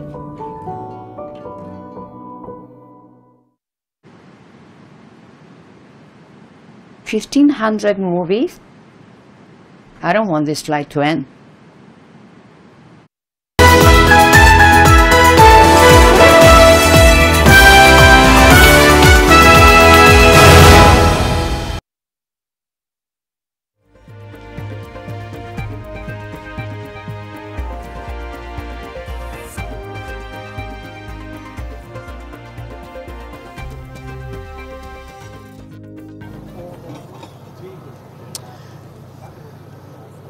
Karibu tena mtazamaji. Wasemavyo Waswahili, baada ya dhiki ni faraja, na papo kwa hapo kamba hukatajiwe.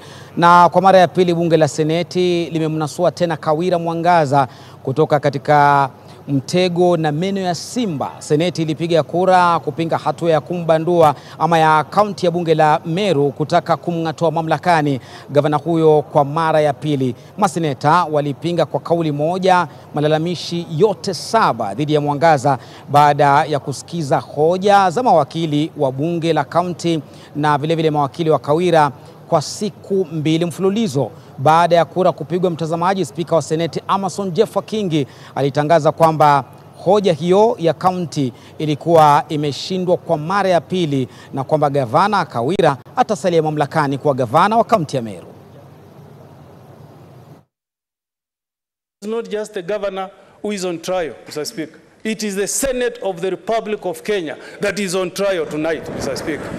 And Mr. Speaker, I want to state at 11:45, Mr. Speaker, without fear of any contradiction, that the vote I have tonight, Mr. Speaker, the one delegation from Nyamira, Mr. Speaker, I owe my vote, Mr. Speaker, to the great women of this country called Kenya, Mr. Speaker. I owe my vote, Mr. Speaker, to the women who have faith in me from the county of Nyamira, Mr. Speaker. I owe my vote, Mr. Speaker, to the great woman who raised me, Mama Nyamokami. And Mr. Speaker, I want to give confidence tonight to the woman who will receive me when I go home, my wife Jacqueline, that I have respect for the women of this republic, Mr. Speaker. And when I cast my vote, Mr. Speaker, is to give assurance to my two lovely daughters, Nyamokami and Aliaro. Some of the things that we have seen, either leaders say or do, I'm afraid, Mr. Speaker, that is not the kind of world that we want for our sisters, for our mothers, for our daughters, for our wives. And I hope, Mr. Speaker, that because these videos have been brought to fore, it should not just end here in the Senate. I strongly believe that it is within the mandate of the Ethics and Anti-Corruption Commission, because these are ethics issues. When leaders say certain things about each other, EACC needs to pick cue and begin to question us so that we behave better and move from this kind of corruption of our moral fiber of our society. Mateso ni mengi, lakini Mungu tusaidie. If I have wronged any person in this house, in Meru, in Kenya, I pray for forgiveness.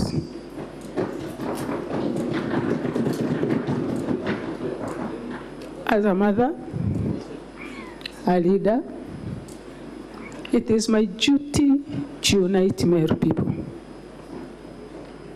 And I pray for more grace, that God will give me power to bring all the leaders together.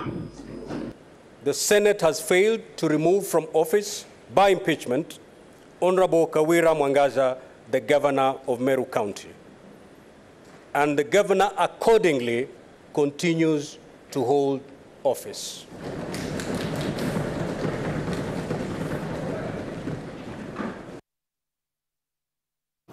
Na mtazamaji, dakika chache baada ya bunge la seneti kumwokoa tena gavana wa Meru Kawira Mwangaza dhidi ya uamuzi wa bunge la kaunti hiyo kutaka kumng'atua mamlakani, baadhi ya wakazi wa Meru waliojawa na furaha walitoa kauli zao, walikuwa wamejaa barabarani hata masokoni, na haya ndio yalikuwa maoni yao baada ya kuokoka kwa Kawira Mwangaza.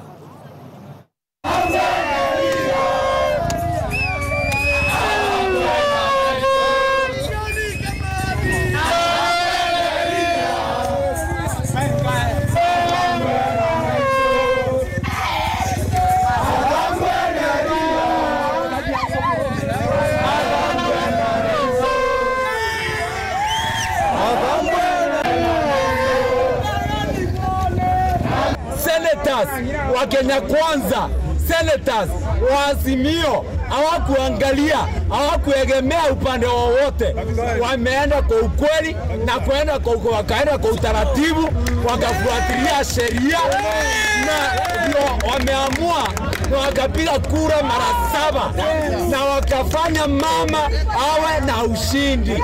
Na tumesema viongozi wote, hata wale wameongea mambo mbaya kwa mama, sisi tumewasamehe. Mumewasamehe? Mumewasamehe? Wakuja tufanye nini?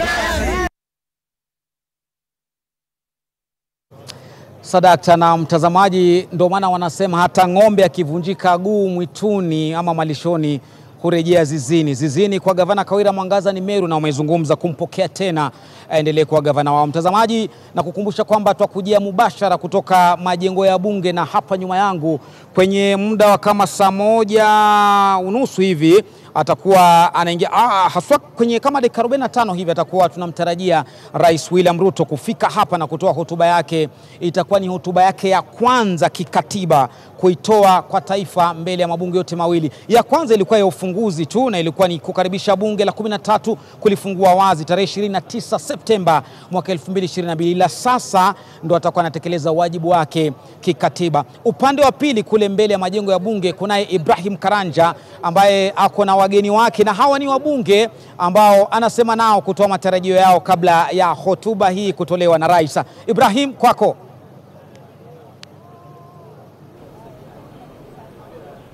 Naam, Lofty, ni kweli kwamba nipo katika upande wa pili wa majengo ya bunge na tunasemezana na wabunge kutoka hapa, manake leo cha mno ni mustakabali wa taifa, mustakabali wa taifa, mustakabali wa taifa. Na Rais William Ruto muda wote kutoka sasa atakuwa akifika katika majengo ya bunge ambapo atakuwa akizungumzia mabunge yote mawili, bunge la Seneti na pia bunge la kitaifa.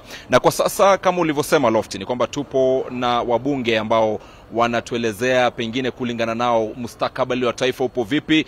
Nitaanza kwa kuzungumza na Mheshimiwa Bashir Abdullahi, alafu baadaye mwenzangu Duncan Khaemba atakuwa akizungumza na Mheshimiwa Mohamed Ali Wanyali. Lakini tuanze na Mheshimiwa Bashir Abdullahi, mbunge wa Mandera Kaskazini, vile vile naibu mwenyekiti kwenye kamati ya ulinzi, defense, intelligence and foreign relations, pia masuala ya kigeni yapo katika kamati yako. Mheshimiwa, tuanze tu kwa swala la haraka. Kulingana nawe mustakabali wa taifa lipo vipi mwaka mmoja chini ya utawala wa Rais William Ruto? Asante sana, nashukuru. This is actually the second address of the President to the nation, which is a joint session by both the National Assembly and the Senate. And certainly he will address the nation and tell them what his government has done so far the last 1 year. But of course, there are hopes for the Kenyan people. The greatest hope of the Kenyan people is about the cost of living. I hope that his address will speak to the hearts and minds of Kenyans in terms of giving them expectations that the cost of living ultimately will come down. We know life is very hard right now. If you look at the dollar rate, it's almost 160. That means the purchasing power of Kenyans has really gone down. And that really affects the cost of living.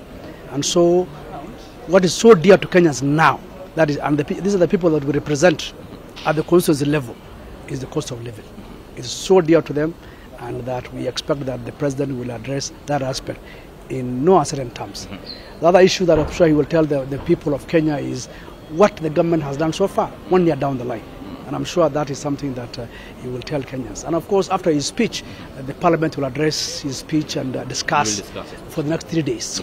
But of course, we hope and pray that he addresses the issue of cost of living, what the government has done so far. Of course, so much has already been done. But you see, there are things that are so dear to Kenyans. It's about cost of living.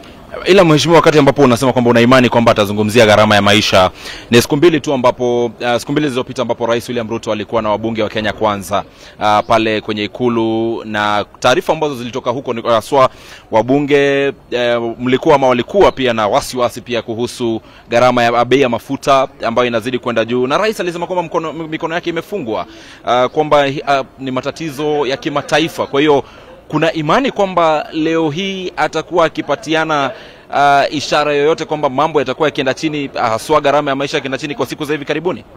Of course, when Kenya Kwanza MPs met him at State House, we voiced the concern of the Kenyans that the cost of living, and especially matters concerning fuel, is going high. So we, as leaders from Kenya Kwanza and representing the people of Kenya, voiced our concern and told him this is a concern. And so we expect him to address this matter. And I'm sure his speech writers and his economic advisors will have tackled this issue. So the core thing is about the issue of fuel.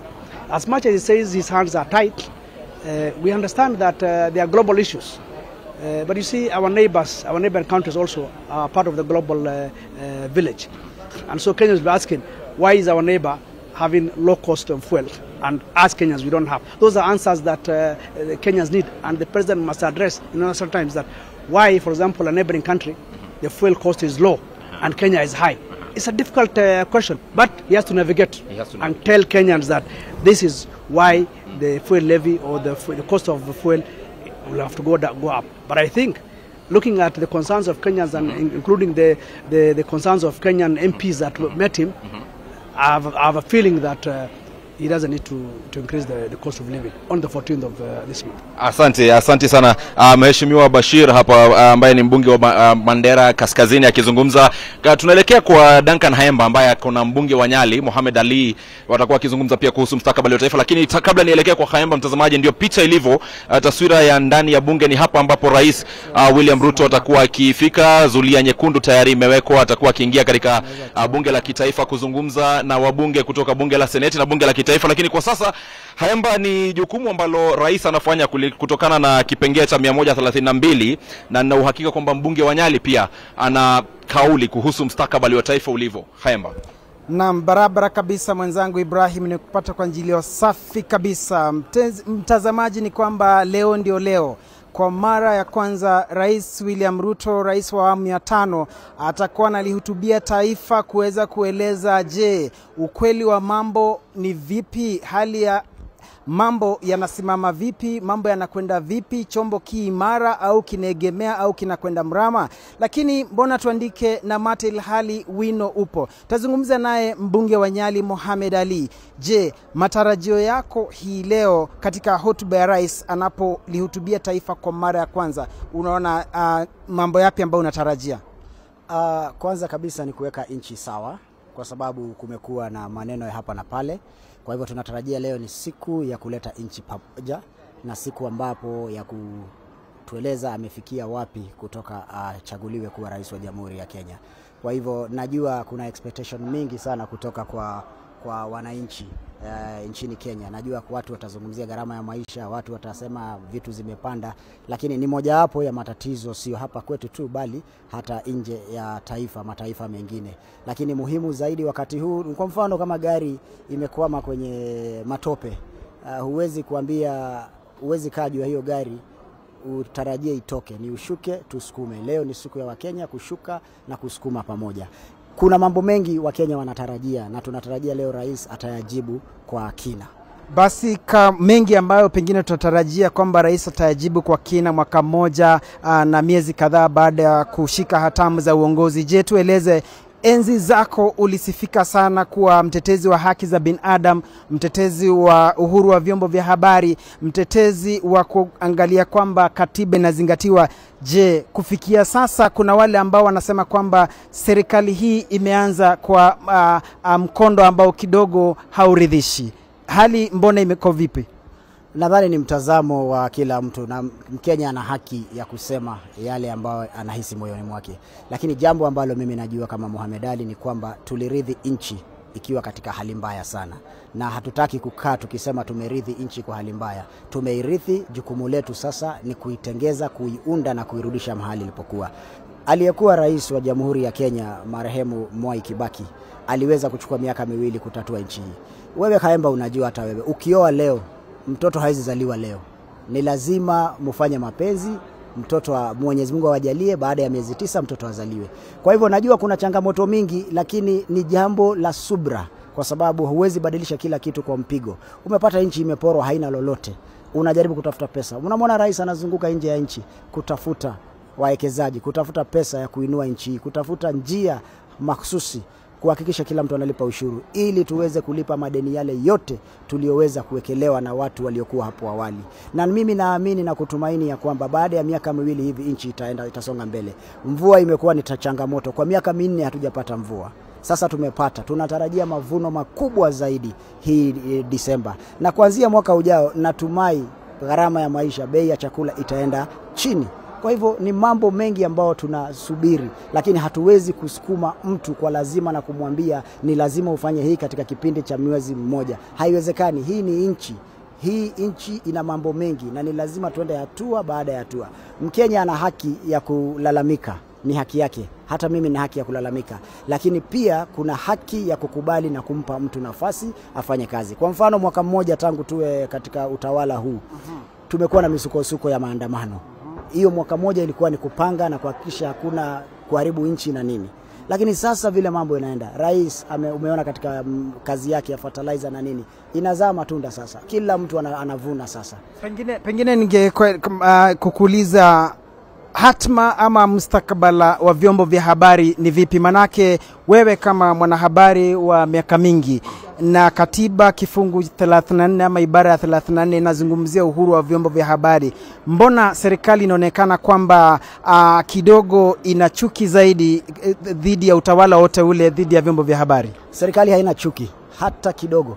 Na mimi nazungumza kama mmoja ambaye yuko hapa ndani. Na niwaambie kinaga ubaga, serikali haina chuki na vyombo vya habari. Imewapatia nafasi ya kufanya kazi yenu.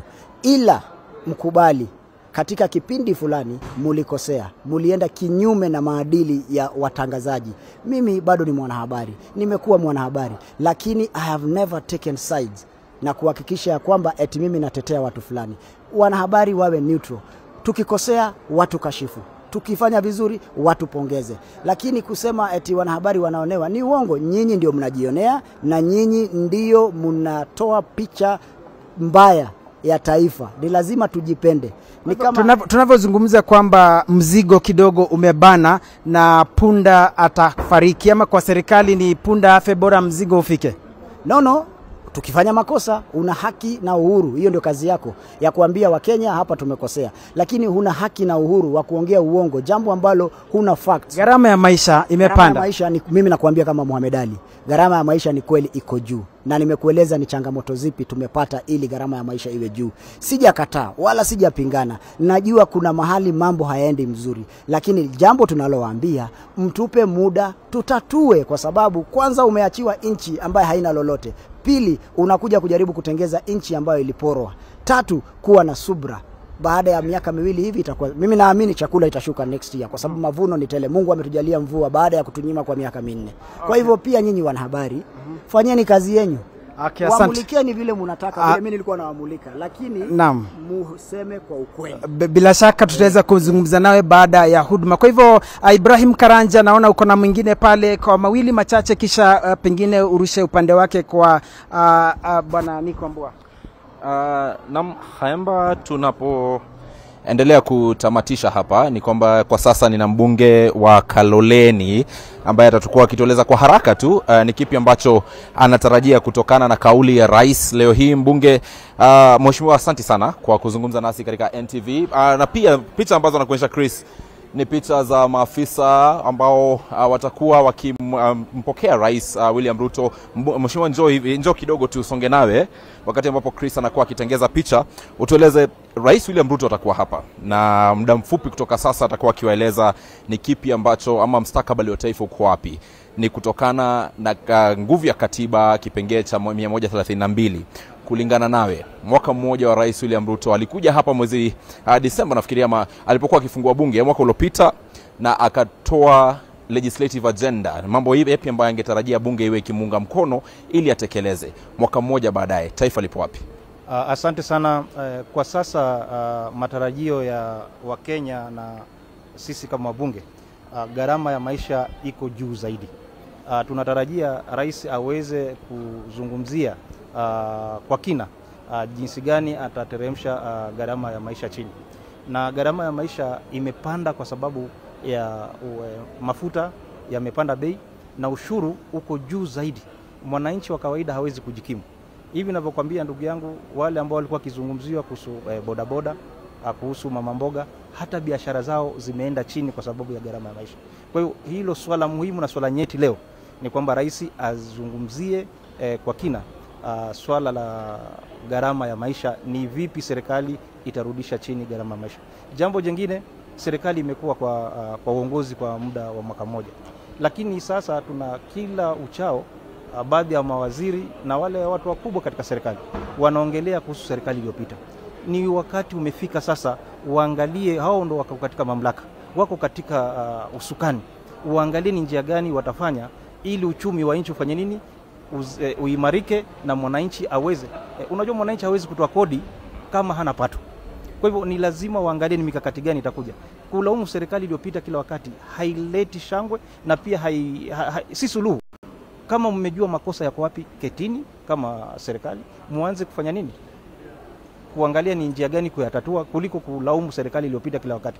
Lakini mheshimiwa, kwa ufupi sana, sekunde 30 pengine, nyinyi kama wabunge pia mmeonekana kama kufeli katika mwaka huo mmoja katika kuchunga kazi ambayo Rais William Ruto anafanya katika kutathmini utendakazi wa serikali yake. Hadi imefika wakati ambapo inasemekana kwamba bunge ni extension kwa kimombo ya executive. La hasha, sisi tumefanya kazi yetu kama wapinzani.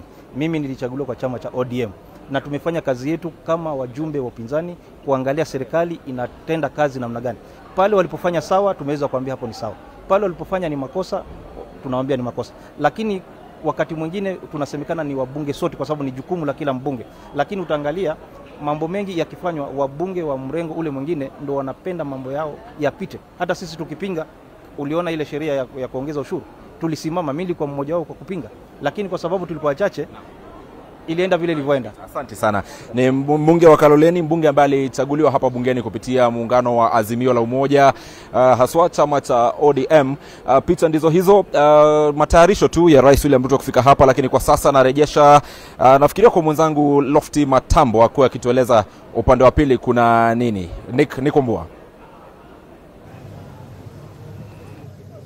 Asante sana Ibrahim Karanja, wakati mwingine usimbe muda sana hivyo. Na bila shaka mtazamaji, kama alivyokuarifu ni kwamba hapa tunazungumzia swala la hotuba hii ya rais. Wakati wote ule rais huenda akaingia hapa ndani na atakuwa anapokelewa ndani ya bunge, na atakuwa anapokelewa na spika wa bunge la taifa ambaye ni Moses Wetangula kama sijakosea, kuingia ndani ya bunge, na kisha baada hapo basi atakuwa anaanza kikao chake, hotuba yake ya taifa ikiwa ni hotuba ya kwanza. KJ mheshimiwa wa Dagoretti South pamoja na Tindi Mwale ambaye ni mbunge wa Butere, karibuni sana. Tunashukuru sana. Asante. Na shukran sana kwa watazamaji wa NTV na NTV kwa kupeperusha matangazo haya. Asante sana kama ilivyo ada. Na katika hotuba hii ya rais, sijui kama mna makadirio, kama mna makadirio yote kuhusiana na hotuba yake rais, pengine kuna mambo ambayo mngependa sana kusikia rais akizungumzia katika hotuba yake pengine KJ? Asante sana, na niseme kwamba ni kweli kikatiba rais anashurutishwa kwamba kila mwaka aje bungeni na aweze kutoa ile ambayo hotuba inajulikana kama State of the Nation Address. Wengi wanadhania kwamba ni ripoti moja, lakini kwa ukweli kikatiba rais leo atakuwa bungeni akiwakilisha ripoti 3. Ripoti ya kwanza ni ile inahusiana na maendeleo na inahusiana pia na usalama wa nchi. Ripoti ya pili ni ile ambayo inahusiana na vile ambavyo tunajumuika katika dunia hii na madola mengine. Sasa kama Kenya, sisi ni mojawapo ya mataifa ndani ya madola katika dunia nzima. Ya tatu, ripoti ambayo pia ni ya muhimu na zaidi ni jinsi ambavyo tunanuia kama nchi kuweza kuendelea pamoja, na ndio inaitwa ya aspirations na values. Ni maadili yapi ambayo tunayapa kipaumbele kama nchi. Kwa hivyo mimi natarajia kwamba nitayasikia mengi kutoka kwa rais. Kuna mambo kadhaa ambao wananchi wangependa wasikie, hasa kuhusu gharama ya maisha. Kunao ambao wangependa kujua kuhusu economy ama uchumi wetu kwa ujumla. Lakini kwangu mimi binafsi, kwa sababu najua kwamba mwaka huu mzima umekuwa ni mwaka wa kuweka misingi, na najua kwamba ipo misingi dhabiti ambayo imewekwa, mimi ningependa zaidi kusikia makadirio ambayo rais yuko nayo, kwanza kwa kuweza kudhibiti mambo ya leo, kisha tujue yale ambayo yanaitwa medium term plans ama goals. Lakini huyu ni rais ambaye namtegemea kwamba ana maono marefu. Kwa hivyo ningependa nisikie kama atatoa aspirations zetu za muda mrefu, kwa sababu tunajipata kwa majanga kama yale ambayo tunajipata kwa sababu ya uongozi ambao unafanya makadirio ya leo bila kujali kesho. Uliona serikali ya awali ikishurutisha kwamba tuwe na subsidy upande wa consumption, ati kwamba tutachukua hela za mwananchi tuziweke kuweka subsidy ya mafuta ama kuweka subsidy ya unga. Hivi sasa tunaona katika makadirio yaliyoko kwamba mambo ambayo tunaita indicators za ukweli kama vile inflation, tangu rais aingie inflation imeshuka. Na hiyo huwezi ukapingana nayo. Hiyo ni fact ambayo iko, ni tarakimu ambazo zipo. Ya pili, gharama ya vitu vya msingi ama basic goods kama vile vyakula. Kenya sana huwa tunapenda kuangalia gharama ya unga.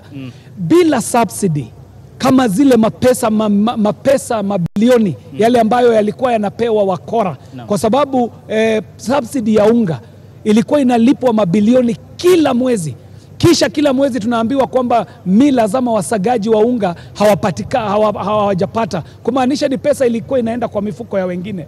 Bila hizi subsidy, bei ya unga imekuwa ikishuka. Kwa hivyo indicators zilizoko zinaonyesha kwamba msingi ambayo inawekwa, na ujue rais amefanya kazi kwa miezi 3-4 peke yake. Budget yake Tindi Mwale na mimi tumesoma hii budget mwezi wa 7, kumaanisha kwamba mipangilio ambayo ilikuwa inaendelea ilikuwa ya serikali ya awali. Rais ameanza kazi miezi 4-3 iliyopita. Yes. Tindi Mwale anakereketwa. Asante sana. Mimi kama mbunge kutoka kwa upinzani ningependa kuambia rafiki yangu hapa, Wakenya wanaumia. Uchumi imezorota, bei ya mafuta imepanda, bei ya vyakula imepanda. Wakenya wanataka kusikia hapa rais atawaambia ni nini wanatarajia, kama atashukisha ushuru, kama atashukisha bei ya mafuta. Hiyo ndio Wakenya wanataka kuelezwa. Ukumbuke kwamba Wakenya, ngoja tu kidogo, umekuwa na muda yako kidogo tu. Ukiangalia katika ile campaign ambayo tulikuwa nayo, kuna yale promises ambayo Kenya Kwanza ilitupatia. Wakasema mafuta inapanda, makosa ilikuwa ya Uhuru Kenyatta. Saa hizi wako kwa mamlaka. Kwa hivyo kusema ile uongozi ingine iliharibu, hiyo tunafaa tuondokee. Sasa kama Wakenya tukae chini, tuangalie ni mbinu gani tutatumia ili tuishi maisha ambayo si mabaya vile tunaishi saa hii. Unaona kama tuko na hii notice ya gazeti imetolewa, inasema wameongeza hata ukitaka kitambulisho kutoka 100 unalipa sasa 1000. Kama unataka kuoa lazima utoe 50,000. Ukitaka kuoa lazima utoe 50,000 kutoka kwa 5,000. Kwa hiyo mimi najiuliza ule Mkenya ambaye anaishi Moyale, ambaye hata kupata tu shilingi 2 ya kufotokopi ni shida, atatoa wapi 1,000 ndio apate kitambulisho? Wale vijana ambao wana kazi katika nchi wanaenda huko Uarabuni, wanaenda Amerika, wanaenda wapi, wanatafuta passport. Sasa hizo wameongeza kutoka 4,000, wanasema sasa unalipa 7,500. Kama vijana ama wale wa Kenya ambao wana kazi, hiyo ndio tunataka rais atuongelelee. Hii maneno mengine ya kusema mid term, short term, hiyo yenye anasema ni ukweli, lakini kwa saa hii you solve the present problem first, then you look for the future. Kwa sababu huwezi panga future kama watu wanakufa njaa. Kweli. Mambo matatu na ni muhimu tujiseme. Ya kwanza, hakuna mbunge anajulikana kama mbunge wa upinzani ndani ya katiba. Katiba yetu leo inasema kwamba kunao baadhi ya wabunge walio upande wa wengi na upande wa wachache. Kumaanisha hata yeye ambaye anaongea yuko serikalini. Ya pili, ushuru haupandishwi na rais. Kuna mswada ulikuja hapa bungeni, wabunge baadhi yao walisusia vikao vya bunge ambao wamechaguliwa. Huyo ni mtu ambaye anafaa apigwe msasa, kwa sababu anachangia katika hali duni ya uchumi wa nchi hii. Unaposusia kazi yako, wewe umeajiriwa na wananchi kwako, uje hapa bungeni uweze kudebate miswada migumu, ufanye maamuzi magumu. Hawa ambao ni wakususia vikao vya bunge pia wanatuletea shida ambayo tuko nayo. Ya tatu, ni kweli kunayo majanga ambayo tuliyapata tukiingia serikalini. Majanga haya sio taa ambayo utawasha na uzime.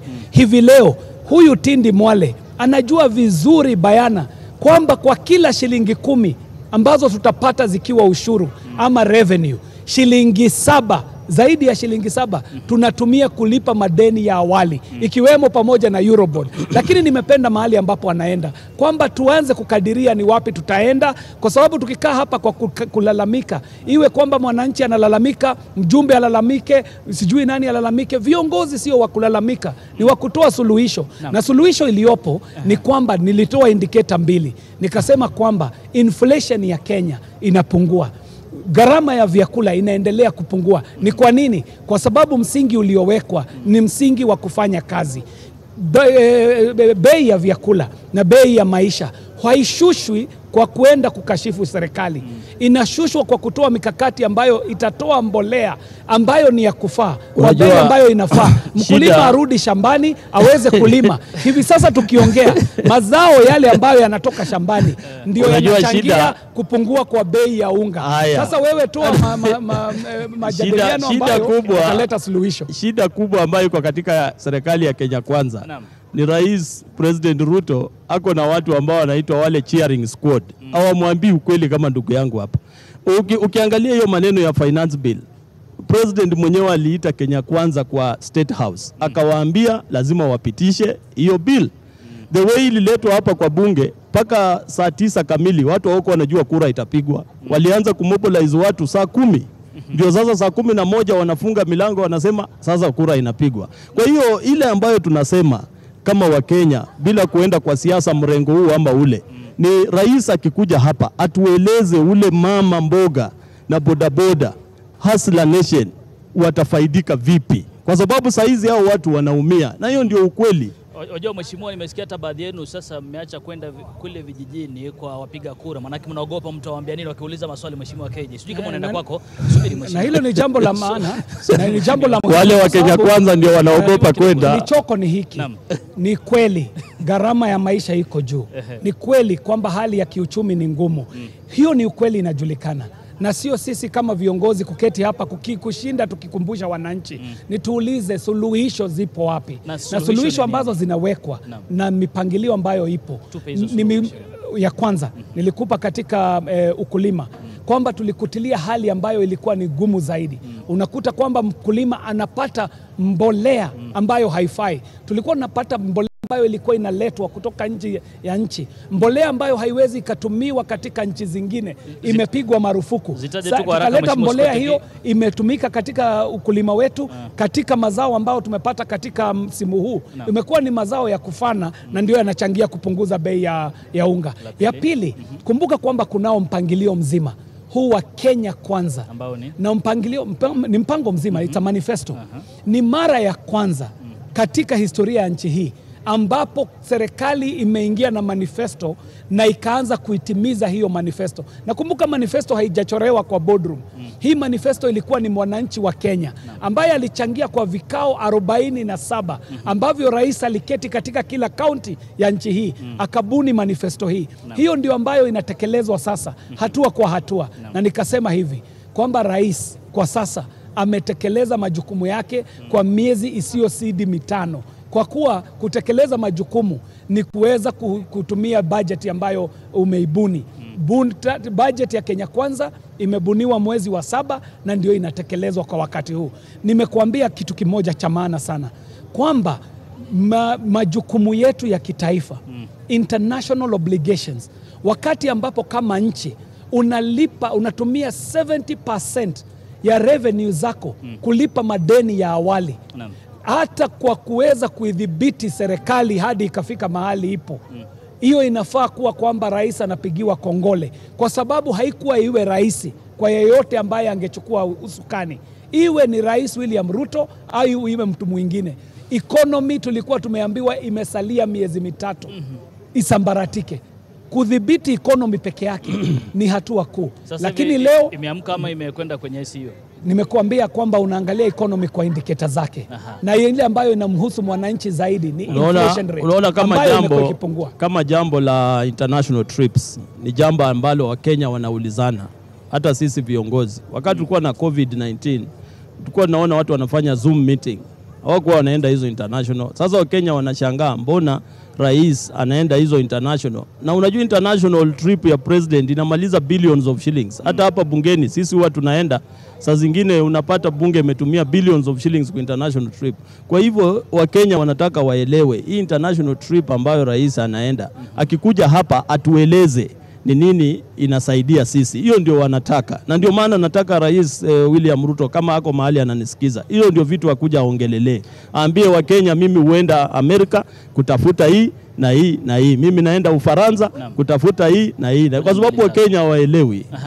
Mheshimiwa Tinde Mwale, wajua kwamba mojawapo wa masuala ambayo katika ile mazungumzo uwiano bipartisan talks ambapo Azimio alikuwa anataka ilikuwa ni mazungumzo kuhusiana na gharama ya maisha. Yes. Sijui imefikia wapi katika mazungumzo hayo katika vikao vyao. Lakini nyie kama upande wa upinzani, manake tumeona hili hata hapo mbeleni kwamba viongozi wa upinzani unaondoka wakati wa hotuba ya kitaifa. Yes. Je, pengine kama Azimio mna mpango kama huo? Hiyo mpango haiko na haijazungumziwa kama tutaondoka. Mimi sijapata because mimi ni vice chairman wa public accounts. unaweza umua kivyako utoke.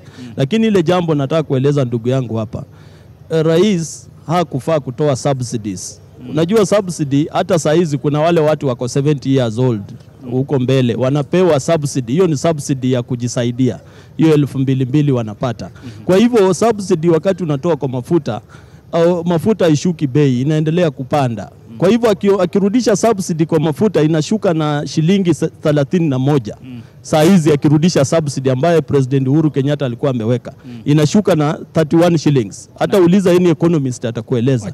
Haya, fertilizer ni same. Ukiweka subsidy kwa fertilizer, Kenya is a developing country. It is not a developed country. Kwa hivyo you don't treat Kenyan economy ama Kenyans as a developed nation.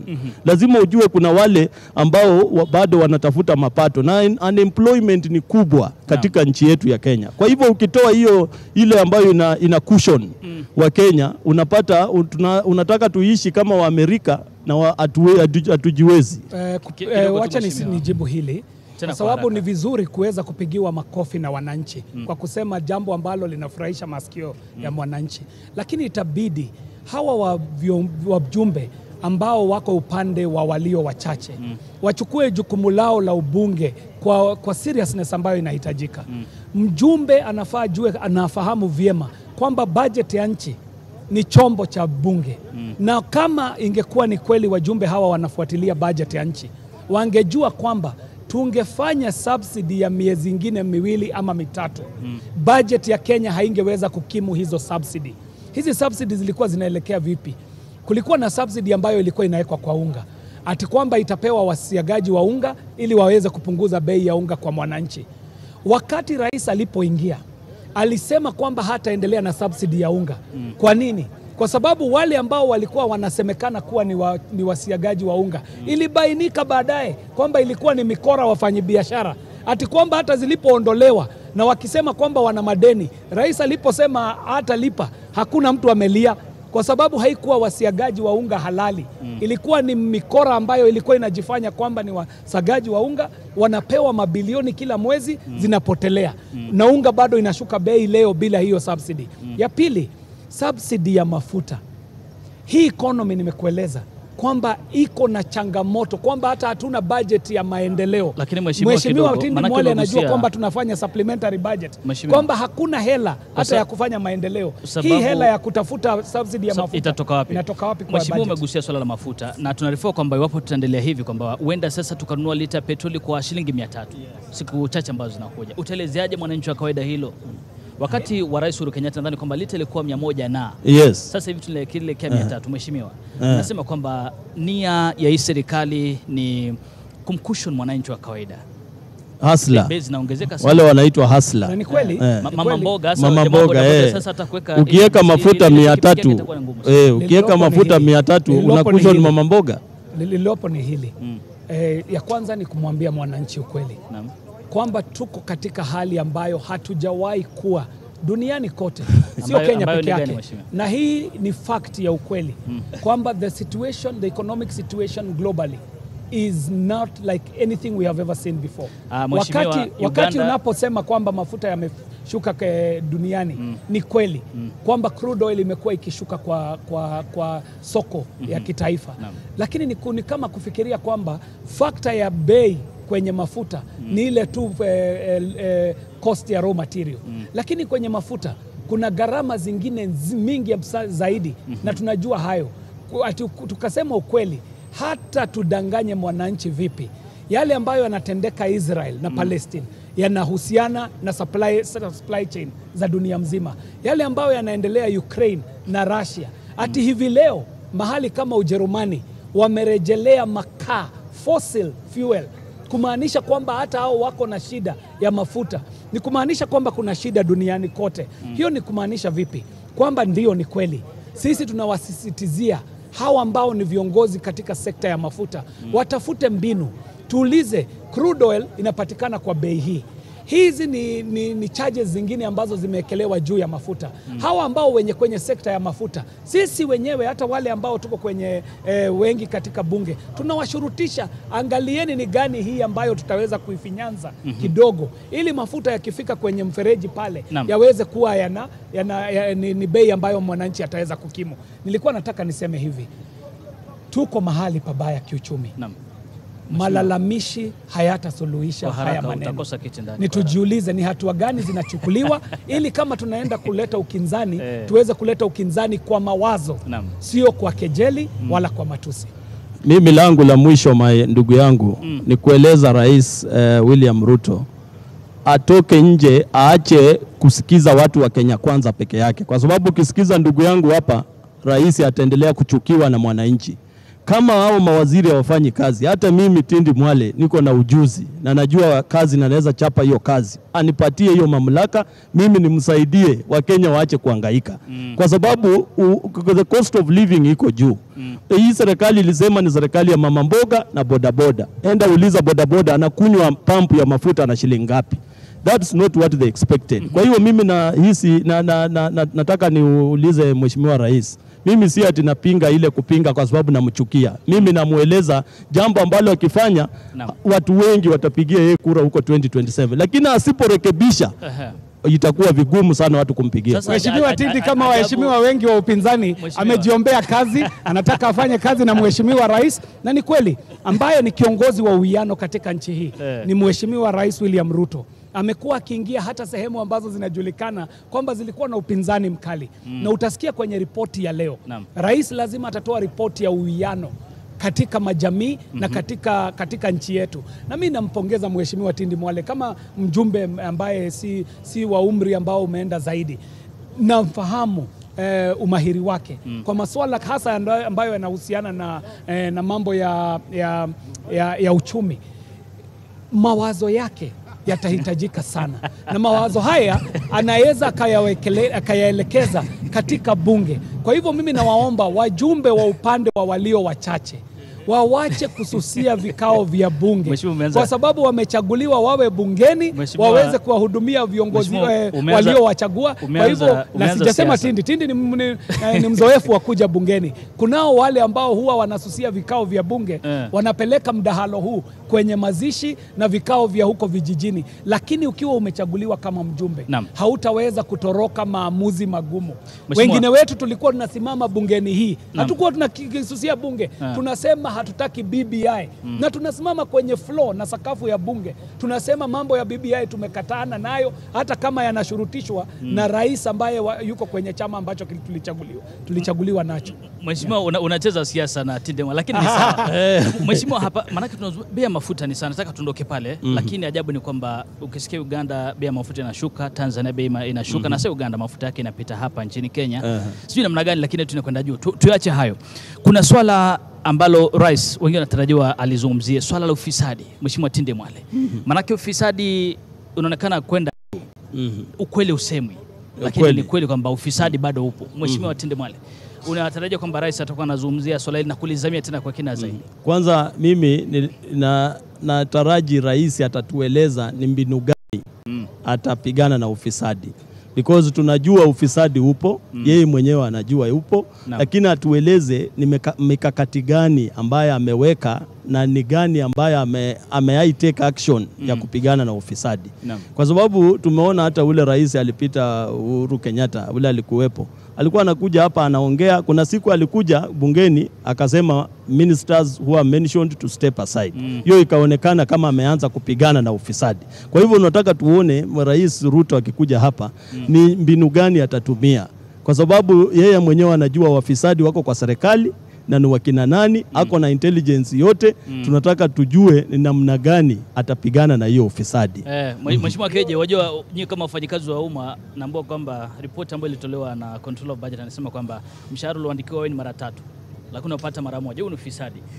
Haya mambo ambayo tunatarajia kwamba rais hajasikia bungeni, lakini nikubali niweze kumuunga mkono Mheshimiwa Tindi Mwale kwa swala hilo la ufisadi, kwamba hata mimi binafsi namtegemea sana Mheshimiwa William Ruto aweze kukumbana na hili janga la ufisadi na analo jukumu lakini pia anao uwezo na amepewa kisheria na kikatiba uwezo wa kuweza kupingana na ufisadi katika level na hali ile ya juu. Lakini tujikumbushe pia sisi ambao tumechaguliwa, wengine wetu ni wafanyi kazi wa umma, wengine wetu tuko katika serikali, pia sisi tuna jukumu letu. Kama huyu mheshimiwa Tindi Mwale anaketi kwenye kamati ambayo ni kamati kuu katika masuala ya kupiga msasa stakabadhi za serikali na kuweza kuangalia vile ambavyo tunaekeza kama nchi, kama tunapoteza tukidhani kwamba ni kuwekeza. Kwa hivyo majukumu haya yako kwa rais, lakini pia serikali ina majukumu yake. Wale ambao wako kwenye mahakama wana jukumu lao. Sisi wabunge tuna jukumu kubwa sana kwenye swala la ufisadi. Umetaja kweli kwamba kuna kitu ambacho kinajulikana kama budgeted corruption. Kabla hatujamuelekezea rais kidole, tujiulize sisi kama wabunge, kunacho kile ambacho tunakiweka kwenye budget tukiwa tunanuia kwamba tutaenda tukitoe pale mbele kwa njia ya ufisadi, budgeted corruption. Kwa hivyo ni kweli rais ana majukumu na kila Mkenya ataweza kumweka kwenye msasa na aweze kumjudge kulingana na jinsi ambavyo atapigana na ufisadi. Lakini kuna wengi baadhi yetu ambao pia wana majukumu ambao wanafaa. Ndio kwa maana nikasema kamati kama hii ya Public Investments Committee ni kamati muhimu sana ya bunge, na saa hii tuna kamati karibu 7 ambazo zinaweza kupiga msasa uwekezaji wa serikali katika sekta fulani, kuweza kuchimbua huo ufisadi ili kwamba bunge pia liweze kumwelekezea kidole huyu ambaye anaonekana akiwa mfisadi. Hata ikiwa yuko baina yetu, ikiwa imeonekana kwamba kunaye mjumbe ambaye anaweka budgeted corruption ndani ya budget, pia naye tuweze kumkemea na pia kuomba vyombo vya utafiti viweze kumchukulia hatua. Lakini la mwisho ni kwamba ufisadi ni jambo la maadili. Na hivi leo kwenye ripoti ya rais, one of the reports that is expected to present is one that has to do with our national aspirations and our values. Maadili ni jambo la kibinafsi sana. Huyu mwananchi jinsi anavyomtegemea kiongozi asiwe mfisadi, naye mwananchi pia ana jukumu lake la kutekeleza. Kwa sababu ufisadi ni virahisi sana kusema kwamba ufisadi uko serikalini, lakini tunajua yale mambo tunayaona na mawakili, madaktari, waalimu, hata wale maprofessional wengine. Kuelekezea mwanasiasa kidole huwa ni rahisi sana, lakini hatujiulizi kunao ufisadi ndani ya sekta ya wanahabari. Kunazo headlines for sale ambazo watu wananunua. Kunao uongo unaoenezwa kwa vyombo vyetu vya habari kwa kuwa mtu ameweza kununua bahasha ya mwanahabari. Tujiulize kama wananchi, tunapowaelekezea wengine vidole, sisi tunafanya nini kuhusu swala hili la maadili? Wanahabari uliwafanyia nini? Mheshimiwa Tindi Mwale. Mimi nataka nikubali. Mawakili nikasema madaktari wote. Hata wanasiasa wakiwemo. Mimi nataka kubaliana na wewe kwa sababu niliona hiyo ripoti ambayo inasema kuna wale wafanyikazi wa serikali ambao wanalipa mara 3 lakini wanapata mara moja. Na hiyo ndio nasema ukiangalia after hiyo revelation hatujaona ni mbinu gani ambayo anti-corruption ama DPP ama ule ambaye anahusika katika serikali amechukulia hatua gani. Kwa hivyo sisi tunataka tukipata ripoti kama hiyo tuone ni mwelekeo gani ambao serikali inachukua, especially kama ofisi ya rais ama anti-corruption ya Kenya ni mwelekeo gani inachukua kuchunguza ya kwamba hii mambo ambayo imeongelewa mambo ya ukweli, na ni vipi tutapeleka watu kotini na tutarudishaji hizo pesa ili zikuwe pesa za wananchi. Bila shaka. Mheshimiwa Tindi Mwale, nataka niwachie mwingie ndani ya bunge kwa ajili ya shughuli hii, lakini swali la mwisho na nitaanza upande wako, na ni mahusiano ya mataifa ya kigeni ambayo tumeona kwamba rais akifanya safari za mara kwa mara. Wengine wakasema kwamba safari zimekuwa nyingi, lakini sinataka tuingie pale. Je, kuna uwezekano kwamba huenda rais vile vile akazungumzia mahusiano ya taifa la Kenya na mataifa mengine kibiashara, kimahusiano mema, mambo mengi tu ambayo yanahusiana taifa hili na mataifa mengine ya kigeni? Kwanza mimi nilikuwa nimeshaguzia nikasema Wakenya wanajiuliza hii maneno ya kusafiri international trips ina manufaa gani katika taifa la Kenya. Sasa hiyo unauliza, ndio nilikuwa nimeuliza ya kwamba rais akija atueleze hiyo maneno ambayo anaenda ng'ambo, anatembea, anakutana na rais fulani, anaenda nchi fulani, ni haswa ni nini ambacho anatafuta. Kama ni anatafuta biashara, kuunganisha nchi kibiashara, atueleze. Kama anatafuta kuunganisha nchi kijeshi, tukuwe na ujuzi wa kijeshi, atueleze. Kama anatafuta kuunganisha nchi ili Wakenya wapate kazi katika hizo nchi, pia atueleze. Kama ni maneno ya migration, kama vile nimeona alienda South Africa, wakasema sasa unaweza enda South Africa bila visa. Hiyo ndio nataka mheshimiwa rais akikuja aongelelee, ili mimi na wewe na wananchi waelewe ni nini ambayo anaenda kufanya, ama huwa akisafiri ni nini huwa anafanya huko katika nchi za Ulaya. Mheshimiwa, siwezi nikakubaliana zaidi. Ni kweli kwamba rais amefanya ziara kadhaa, na ukweli wa mambo ni kwamba kwenye ripoti hii tunatarajia kwamba rais atazungumzia kuhusu uhusiano wetu na nchi za madola kule katika dunia nzima. Lakini muhimu zaidi, sijaona safari ambayo rais ameifanya ambayo haikumfaa mwananchi. Tuseme kwamba kunaweza kuwa na hitilafu ya mawasiliano, lakini katika kila safari ambayo rais ameenda, nimeona mambo ambayo yatakuwa ya manufaa kwa sekta mbalimbali za nchi hii. Iwe ni sekta ya mawasiliano, iwe ni sekta ya uchukuzi, iwe ni sekta ya afya, iwe ni sekta ya elimu. Hiyo ni muhimu na lazima ifanyike.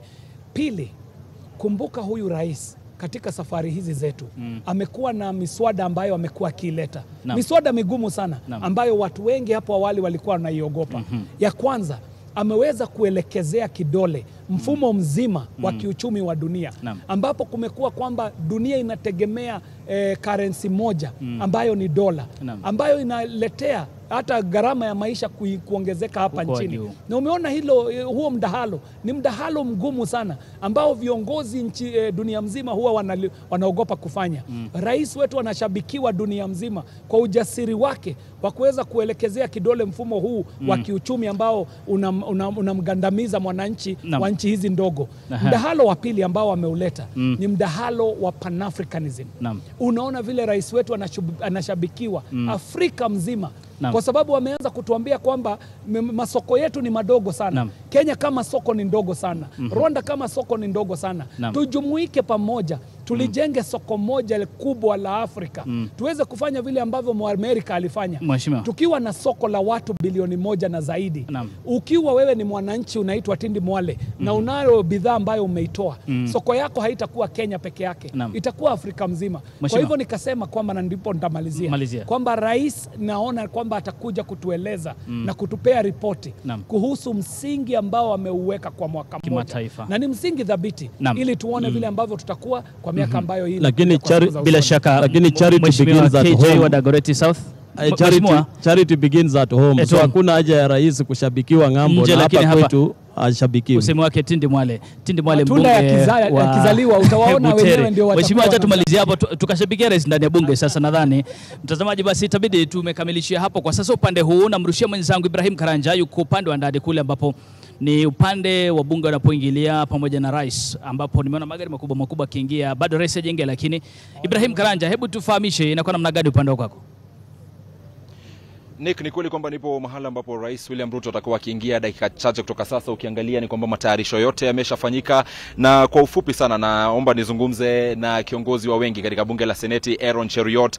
Maana ni muhimu, ndio viongozi wa bunge katika bunge hili la 13 wakati ambapo rais anafika. Na seneta, nyinyi ndio ambao mnaongoza shughuli za serikali katika bunge. Mwaka mmoja wa Rais William Ruto, mustakabali wa taifa uko vipi? Naweza sema taifa liko imara. Ni kweli kwamba tuna changamoto nyingi, hasa za kiuchumi, hali ya usalama na mambo moja ama mawili mengine. Lakini la muhimu wakati rais yote anakuja hapa bungeni ni kutueleza ni wapi tulipo na ni wapi, nini analofanya kurekebisha yale ambayo pengine hayako vizuri, na anatuelekeza wapi. Kwa hivyo rais anapokuja hapa siku ya leo, sisi tunamngojea hapa bunge kumsikia. Kwa kweli tunajua yale ambayo ametekeleza, tunajua yale mipango ambaye anaendelea kuweka, anaweka miundo msingi mzuri katika mambo ya uchumi.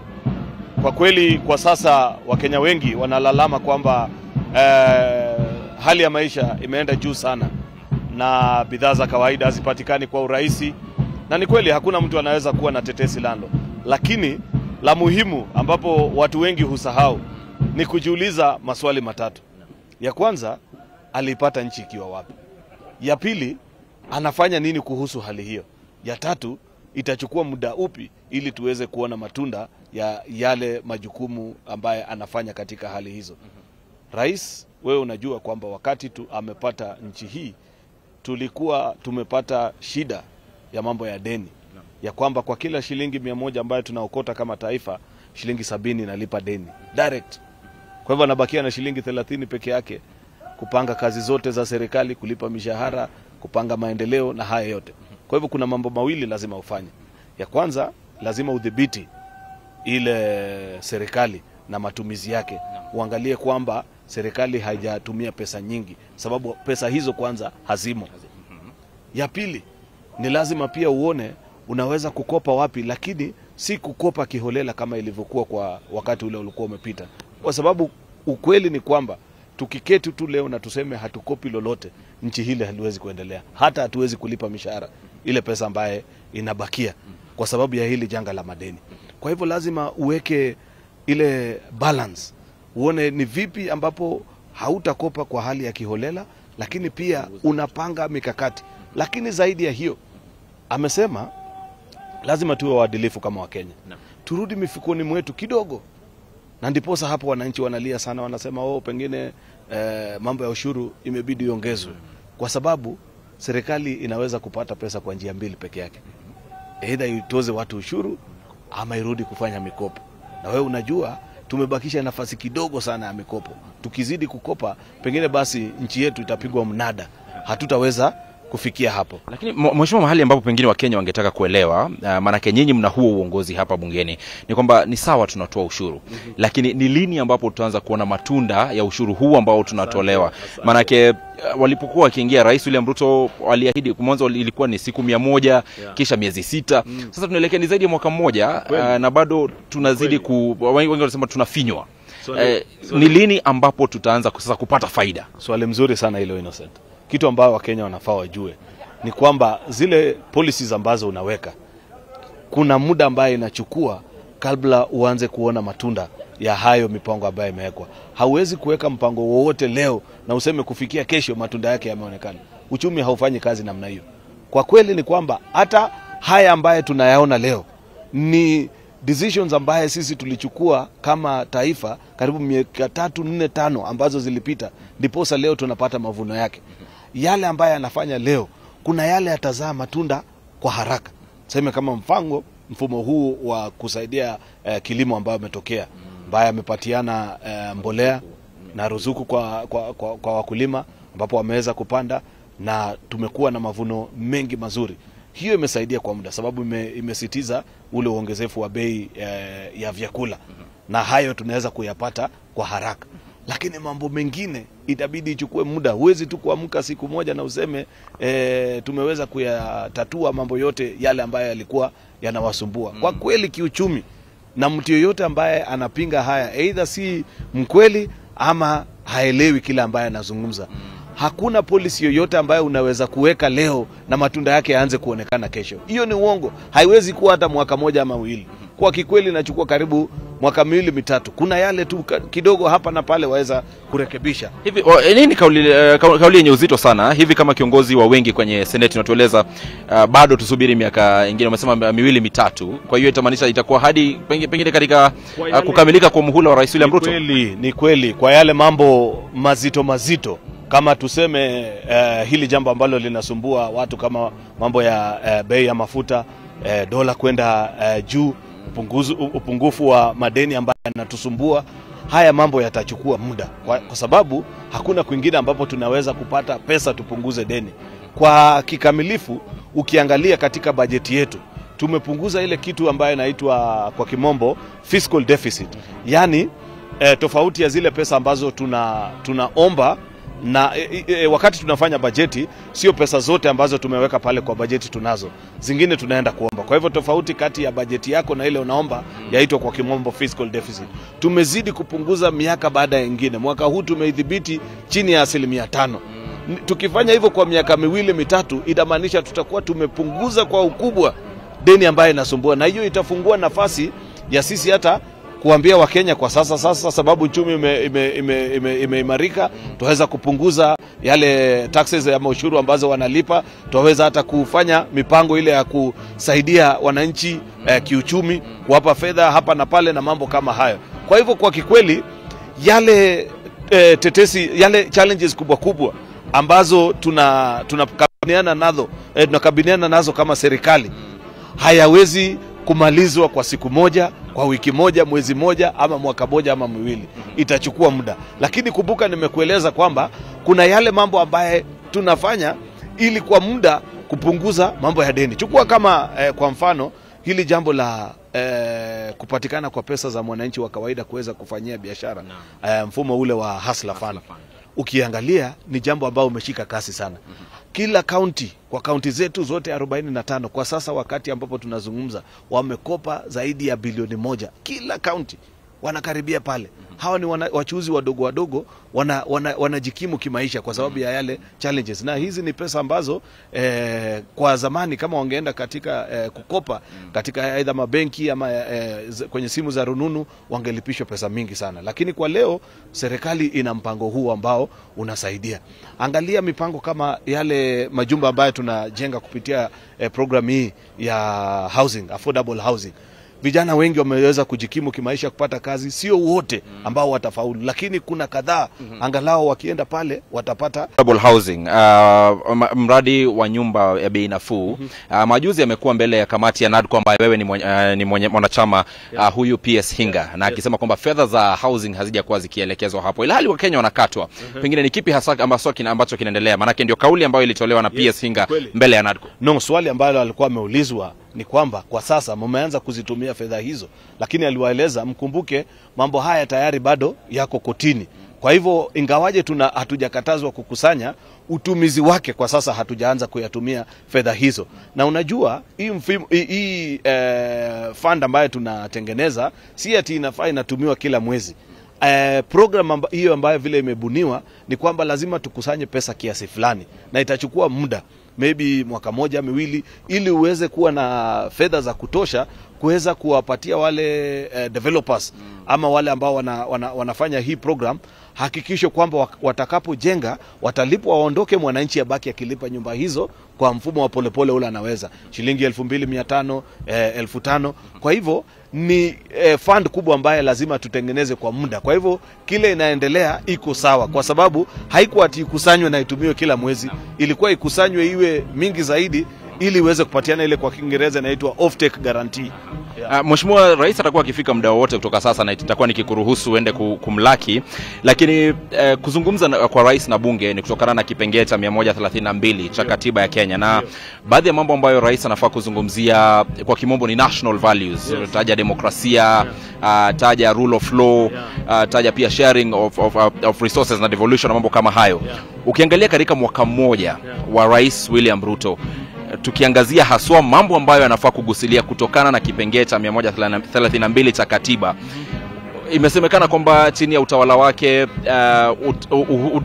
utawala mambo ya vyama vingi umekuwa ukifinywa. Manake ni swala ambalo limeletwa na Azimio, ni moja hapo ya masuala ambayo mnazungumzia mbele ya NADCO.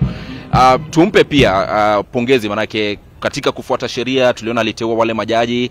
Vile kuna mambo ambayo amekuwa akifanya, na Rais tayari yuko hapa.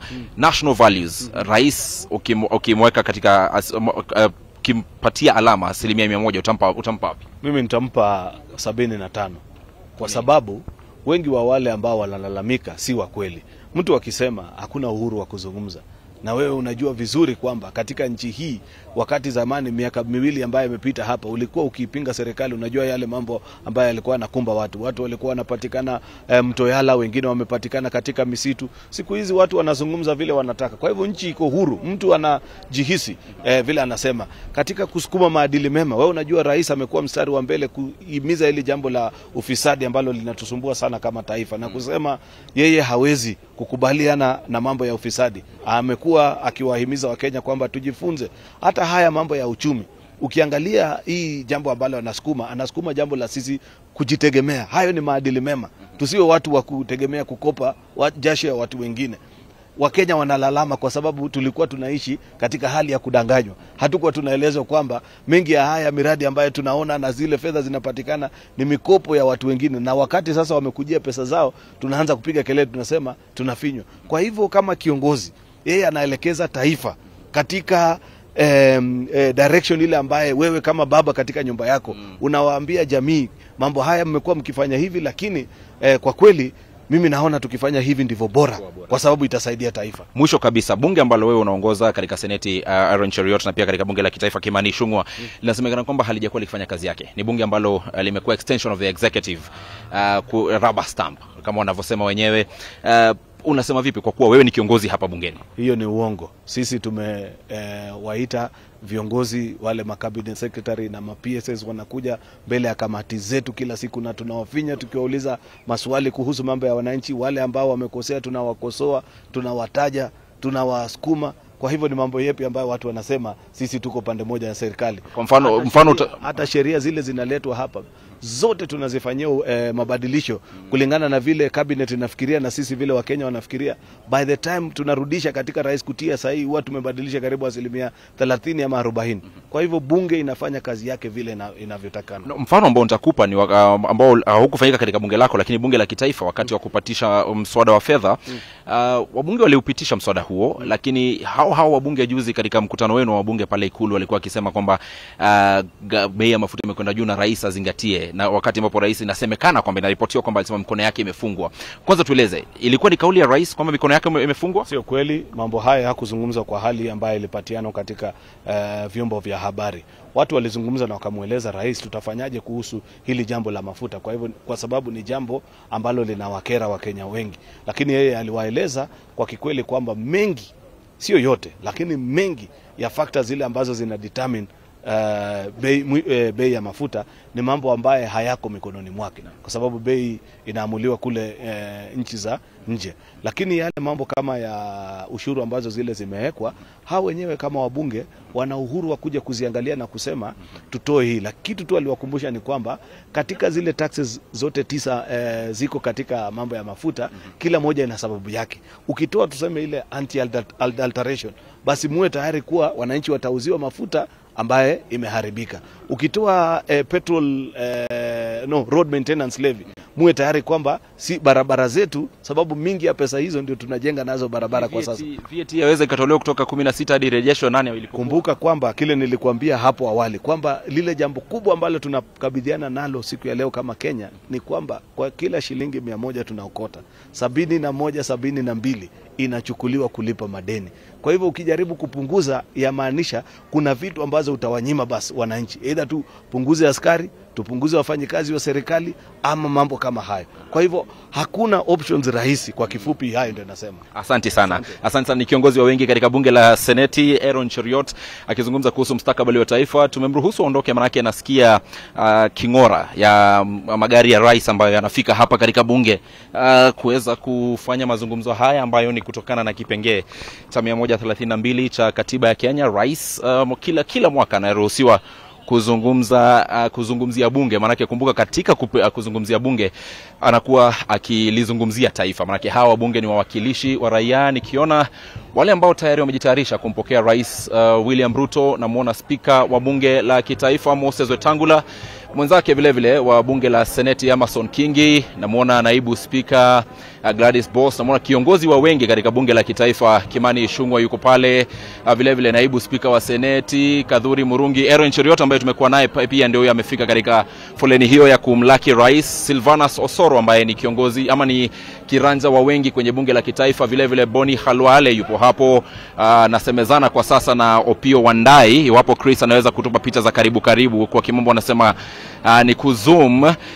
Vile vile Boni Khalwale nimemtaja, na waona pia clerks wa mabunge yote mawili. Nyagenyo yuko hapa wakisubiri kumpokea rais. Upande wa pili pia wapo wabunge ambao wako upande huu, na kwa sasa wakati ambapo tunazidi kusubiri Rais William Ruto atakapokuwa akifika hapa katika bunge. Naona pia gwaride tayari lipo tayari upande wa pili. Chris, hapa katika eneo la bunge pia nawaona baadhi ya mawaziri, waziri wa usalama wa ndani Profesa Kithure Kindiki yuko hapa akisemezana na ni nani huyu? Nafikiria ni mkewe naibu rais Rigathi Gachagua kama sijakosea. Naam, ni Pastor Dorcas ambaye yuko hapa akisemezana na waziri wa usalama wa ndani Profesa Kithure Kindiki, vile vile namuona seneta wa Nyandarua Methu. Kwa hiyo ndio uongozi ambao upo hapa katika kumpokea Rais William Ruto. Msafara wa rais huo hapo, mtazamaji, unakuwa ukifika katika bunge kwa sasa. Mwenzangu hapa Chris Omulando anakuwa kirejea nyuma tu kama anavyoelekezwa na maafisa wa usalama hapa, lakini picha ndizo hizo. Rais William Ruto sasa rasmi ameshawasili katika bunge la kitaifa. Gwaride linajitayarisha, atakuwa akifika, kutakuwa na wimbo wa taifa kisha kukagua gwaride kabla ya kuingia bungeni. Tayari kama nilivyosema, viongozi wakuu hapa katika bunge wakisubiri kumpokea rais na kusikia ni kipi ambacho atakuwa akieleza taifa. Baadhi ya maafisa wa ikulu hapa wakifika hapa katika bunge la kitaifa. Hussein Mohamed, msemaji wa ikulu, alikuwa akipita na viongozi wengine ambao pia wapo hapa. Kama nilivyosema tena, Rais William Ruto yupo hapa katika bunge la kitaifa. Ndio mwanzo kabisa anakuwa akizungumzia bunge kutokana na lile jukumu ambalo amepewa la State of the Nation. Kumbuka ameshazungumzia bunge awali. Alizungumzia bunge lilipokuwa likifunguliwa, wakati huo akiweka tu bunge ama kuainisha bunge na agenda yake ya kisheria, legislative agenda ambayo alikuwa akifanya wakati ambapo alikuwa akifungua bunge. Ni wakati huu ambao alisema kwamba serikali yake itakuwa ikipunguza matumizi. Ni wakati huu ambao alipitisha kwamba mabunge haya mawili yawe yakibadilisha sheria zao ili kuruhusu mawaziri kuja hapa na kuulizwa maswali kama alivyotaja kiongozi wa wengi katika bunge la Seneti Aaron Cheriot. Ni wakati huo pia ambapo Rais William Ruto alikuwa akitoa ahadi nyingi tu na akiainisha bunge na agenda yake ambayo alitoa katika ile manifesto yake ya Bottom Up Economic Transformation Agenda. Picha hizo hapo, wimbo wa taifa muda mfupi kutoka sasa, manake rais yupo juu ya jukwaa.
chini.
What do you mean?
President William Ruto has arrived at Parliament, where he is set to address the joint House of Parliament, that is the National Assembly, as well as the Senate, and by extension, the nation. And he is giving his first report card for the year he has been in office.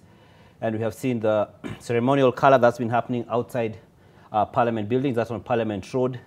And now he has gotten into the precincts of Parliament and shall be getting to the chambers in not too long. And then this shall proceed. And good to note is that the Constitution is the document, or is where this event is drawn from.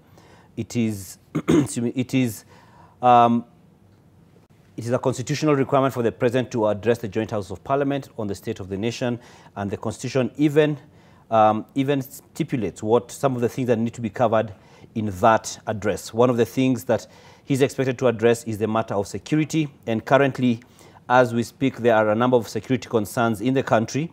Some of these include the banditry that's been happening in the Rift Valley region, which has seen a number of people killed, others injured, displaced, and it has disrupted normal life, which includes education and the likes.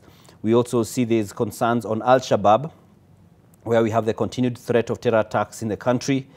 Then we've also seen there was a security sector reshuffle in September 2022, which was one of the first things the President did not too long after getting into office, where he even had a change in leadership in terms of in the leadership and in the accounting officer role when it comes to the National Police Service. Then we've also seen in the course of the year the Shakahola massacre that has left more than 400 people dead, and it's been one of those that the government reacted to with a lot of tough talk, and we've seen the man who is accused of being behind it, that's Paul Mackenzie, still being behind bars as more and more is unearthed and the investigations proceed. Then still on security, we've seen border clashes such as the ones which are witnessed in Sondu, which have been a significant point of concern, where we've seen communities between the counties of Kisumu and Kericho having clashes. And apart from that, we've also seen some inter-clan clashes in Lamu, which have also at times been, alongside the terror attacks that we have seen, excuse me, in the country. Then another thing other than the state of security the President is expected to address is the issue of national values, which is outlined in Article 10 of the Constitution, which talks about national values and principles of governance. And this is being seen currently. One of the things that is one of the platforms where this has been addressed is in the unity talks at Bomas of Kenya between the government and the opposition, as they take views of different stakeholders in the different sectors in the country. We've also seen in regards to the same, which preceded the Bomas talks, or the anti-government protests by the opposition, or maandamano as we've known them, which were a cause for losses of life, property, and just stability to some extent, especially in the capital and other parts of the country where they were pretty strong and present. Then we've also seen, still on the same, allegations of appointing of shareholders and awarding loyalists with government positions, which also speaks to the issue of national values, where The Deputy President has been on the forefront of saying that the government is rewarding its shareholders, saying the government is like a company. But this has also been a point of conflict among the people in the Kenya Kwanza coalition and the Kenya Kwanza administration, as some have spoken against it, including the president, who a number of times alluded to saying that all Kenyans should get equal opportunity, which contradicts what his deputy has been speaking or preaching, which is about the government of shareholders. Aside from that, one of the biggest things, it is not even an elephant in the room, it's just an elephant altogether, and that's the high cost of living. And this has been characterized by the increasing prices of household commodities. This includes cooking oil and flour and maize meal, the weakening shilling against the dollar, and a high level of inflation, which have been a key concern. A number of the people who NTV spoke to this morning, and when we were having our live broadcast in preparation for this State of the Nation address, was speaking about the high cost of living and how burdensome it is. A lot of people say that the president came into office and got their votes, on account of the promise to bring down the cost of living. But this has actually become worse. It has deteriorated. The president, has said that some of the factors, and as well as economists as well, have said some of the factors are not, are beyond the president's control because of some of the global factors. But there are others which are, which have been cited as being policy and implementation challenges, some which the current administration blames or attributes to decisions which they deem to be wrong, which were done in the Uhuru Kenyatta administration. So the president says that and his administration have been saying that they are working on reversing the effects of what the Uhuru Kenyatta government had put as policy and effected and implemented. Aside from that, we also see there have been concerns which are in a way linked to cost of living, but just about the stability of the economy. And some include creation of new positions in government outside what the government provides, such as the Prime Cabinet Secretary, as well as the Chief Administrative Secretary, which the courts quashed. So this is one that which brought a lot of heat in the past year, because there were 50 CASs who were appointed, but this was on the back of Kenyans feeling the burden of the high cost of living. The country is struggling in terms of the economy, and that is an additional cost in terms of keeping these offices operational. These offices, because they're not just individuals, it's a whole team. There have been concerns that the CASs have still been enjoying the benefits of being employees of the government, yet they are not. And this was seen when the current spokesman of the government was at an event where he and the former woman rep of Laikipia, that's Keto Rugoro, was speaking in a way to say that they still are CASs and still operate from the respective government offices. And this again speaks again to the second thing we have talked about, which is the national values. There's also the status of devolution, which is again on national values, which helps bring the services and resources closer to the people. And so there have been discussions about devolution. This is the 10th year of devolution. And there have been concerns about the national government not letting go of some of the devolved functions. And so this is one that the governors have also been agitating against, especially in sectors such as health. And there's again, we spoke of the one elephant, which is the cost of living, and the other is corruption in government. Then the other thing that the president is expected to address is international obligations. Now, Kenya pledged to lead a multinational security support mission to Haiti, including releasing 1,000 police personnel to handle the escalating violence in Haiti. And this has also raised a lot of concerns and questions, as Kenyans felt that this is not, some Kenyans, I should say, felt that this is not a priority, especially when the country is having the battle of the issues with security. And so this continues to be an ongoing debate. And just earlier on today, Interior and National Administration CS Kithure Kindiki was in Parliament, was responding to some questions, and he actually addressed the matter, saying that there are some prerequisite things to be met before the officers are deployed to Haiti. And then again, there's also a court matter on the same, where there was a halt on the deployment from the courts. Then Kenya is part of the East African Regional Force in Congo, and this is an effort which is towards the restoration of peace and security in Eastern DRC. So this is also a matter the President is likely to address in regards to international obligations. Then we also have, still on that theme, the recent treaties, visa-free entry to Kenya by Africans, which is part of just trying to make Kenya more accessible and Kenyans, people more accessible into the country as we grow to improve our relations with other countries and just to attract more visitors and investment in the country. Then we also have different MOUs which have been signed by the President with different countries, President and his government, I should say, such as Iran, China, name it. The President has been on many trips abroad, as well as his deputy and the Prime Cabinet Secretary, as well as various CSs who have then been accused of also now being ever on the road, or should I say in the air. And so this has been a cause for concern. The President said this is one of the points of austerity that he's looking to address because various government officials have been traveling far and wide. They say they are going to seek markets for the country and just to sell the country and its products. However, in the President's speech when he was speaking about the austerity measures, in as far as cutting the travel allowances goes, he actually mentioned some interesting things, like saying you won't just be going to buy dresses.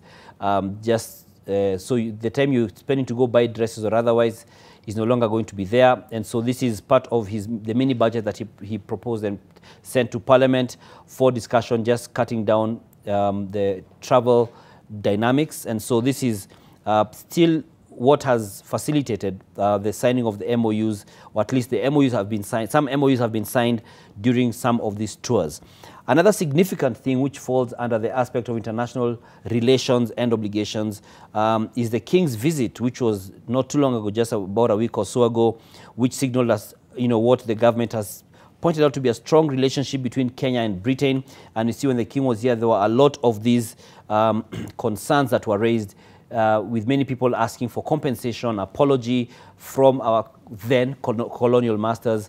And so this is a thing that the President is likely to mention as he lays down what is believed to be progress in as far as growing the foreign policy is. But however, we know on that foreign policy side and the foreign administration, foreign policy administration side, there have been changes. The President removed Alfred Mutua from being the CS for foreign and diaspora affairs and moved that docket to be under Prime Cabinet Secretary, that's Musalia Mudavadi, as he made his initial changes in government.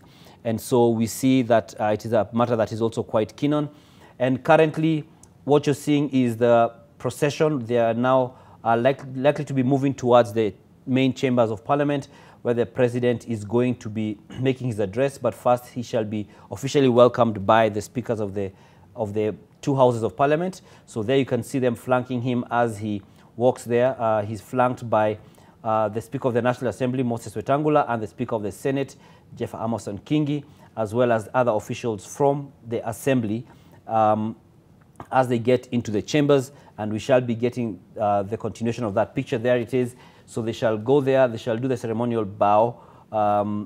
Yes, there we go. He nearly stepped past it. So there's a ceremonial bow that precedes him getting into the chambers completely, where the legislators are waiting, as well as the other guests who are invited who do not sit on the floor here, they sit on the plenary. And so they are all gathered here, keen to see. We saw the former President Uhuru Kenyatta's addresses at times marred by some drama because of the opposition having reservations about government policies at the time and the likes. And so President William Ruto is now officially in Parliament, and we shall now be crossing over just to hear the proceedings there, because he is set to be introduced and invited by the speakers of the National Assembly and the Senate. So we can cross over and listen in.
Your Excellency, the President of the Republic of Kenya, the Right Honorable Speaker of the National Assembly, honorable members, let us pray.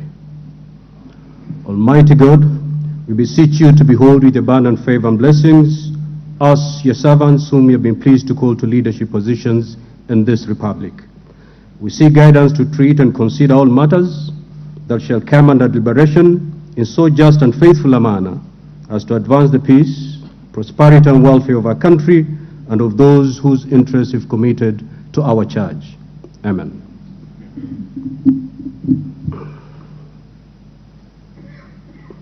You may be seated.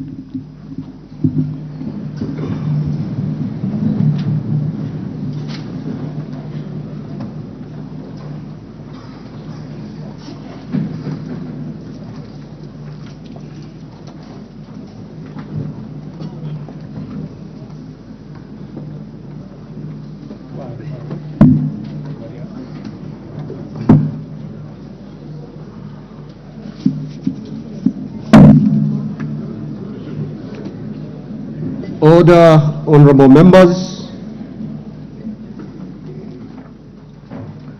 Your Excellency, the Honorable Dr. William Samoei Ruto, CGH, President of the Republic of Kenya and Commander-in-Chief of the Kenya Defence Forces, the Right Honorable Speaker of the National Assembly, the Honorable Moses Wetangula, AGH, MP, honorable members of Parliament. Article 132(1) of the Constitution of Kenya requires the President to address the special sitting of Parliament of Kenya once every year and at any other time. Further, Article 132(1)(c) requires the President to, among others, once every year, report in an address to the nation all the measures taken and the progress achieved in the realization of the national values set out in Article 10 of the Constitution. In addition, Article 240, subsection 7 of the Constitution requires the President, in his capacity as the chairperson of the National Security Council, to report to Parliament annually on the state of the security of the Republic. In this regard, therefore, pursuant to Article 132, 1b and C1 and 2 of the Constitution, the Presidency, via the letter reference number OP/CAP.26/4A, Volume 2/52, informed the Speakers of the Houses of Parliament of the intention of His Excellency the President to deliver his address to Parliament. Consequently, pursuant to Standing Order number 25(1) and 2 of the Senate, I gave notice of today's special sitting to the Honorable Senators by Gazette Notice number 14716, which was published in the Kenya Gazette on Friday, 3rd November 2023. Accordingly, honorable members, this special sitting is properly convened. I thank you.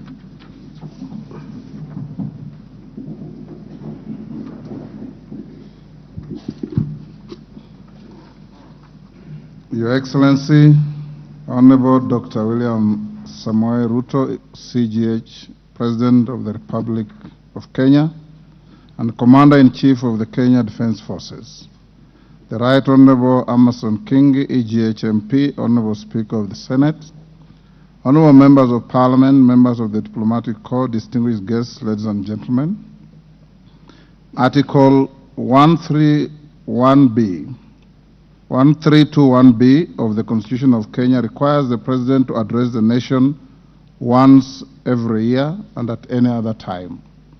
Further, Article 1321C requires the President to once every year report in an address to the nation on measures taken and progress achieved in the realization of our national values. Additionally, Article 1321C Roman 3 of the Constitution provides that the President shall submit a report for debate to the National Assembly on the progress made in fulfilling the international obligations of the Republic. In this regard, honorable members, by way of a message to the House dated 26 September 2023, His Excellency the President conveyed his desire to address a joint sitting of the Houses of Parliament today, 9th November 2023. Therefore, pursuant to the provisions of Standing Order 22 of the National Assembly Standing Orders, and by Gazette Notice number 14715, which was published in the Kenya Gazette on 3rd November 2023, I gave notice of this special sitting of Parliament to the members of the National Assembly. Accordingly, honorable members, this special sitting is properly convened. Your Excellency, in the custom of Parliament, we recognize invited guests seated in our galleries. I therefore wish to recognize the following guests who are seated in the Speaker's row. Her Excellency Rachel Ruto, EGH, First Lady of the Republic of Kenya, and other members of the First Family. His Excellency Honorable Rigathi Gachagua, EGH, the Deputy President of the Republic of Kenya and the spouse of the Deputy President, Her Excellency Pastor Dorcas Rigathi. The Honorable Musalia Mudavadi, EGH, the Prime Cabinet Secretary and Minister of Foreign Affairs. Your Excellency, honorable members, also present in the Speaker's row this afternoon are the Honorable Lady Justice Martha Koome, EGH, Chief Justice and President of the Supreme Court, Her Lady Justice Philomena Mbete Mwilu, MGH, Deputy Chief Justice and Vice President of the Supreme Court. They are accompanied by Honorable Justice Eric Ogola, Principal Judge, the High Court, Honorable Justice Oscar Angote, Presiding Judge, Environmental and Land Court, and Honorable Justice Brian Ongaya, MBS, Principal Judge, Employment and Labor Relations Court. We are similarly pleased to host the former Vice President of the Republic, the Honorable Stephen Kalonzo Musyoka, EGH, who is also the co-chair of the National Dialogue Committee. We are also honored to have in our midst the immediate former speakers of the Houses of Parliament, the Honorable Justin B.N. Muturi, EGH, who is the current Attorney General of the Republic, and the Honorable Kenneth Lusaka, EGH, the Governor of Bungoma County. Your Excellency, allow me to also recognize the chairperson of the Council of Governors, who is also the Governor of Kirinyaga County, the Honorable Anne Waiguru, EGH, and the Honorable Johnson Sakaja, Governor of Nairobi City County. May I also accord special recognition to all Cabinet Secretaries present, Mr. Felix Kosgei, Chief of Staff and Head of Public Service, Principal Secretaries, members of the Diplomatic Corps, and heads of constitutional commissions and independent offices present in Parliament today. Your Excellency, I wish to make a special mention of the Chief of the Kenya Defence Forces, General Francis Ogola, and the respective service commanders, the Inspector General of Police, and other leaders of our disciplined forces who are seated at the Speaker's row. We are grateful for their distinguished service to the nation. To all invited guests, karibuni sana kwa bunge.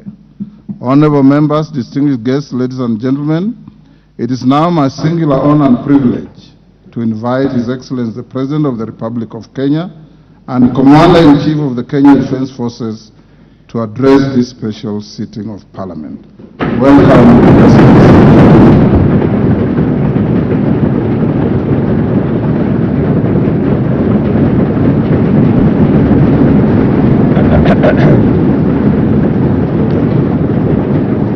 Thank you very much. Thank you very much, honorable members.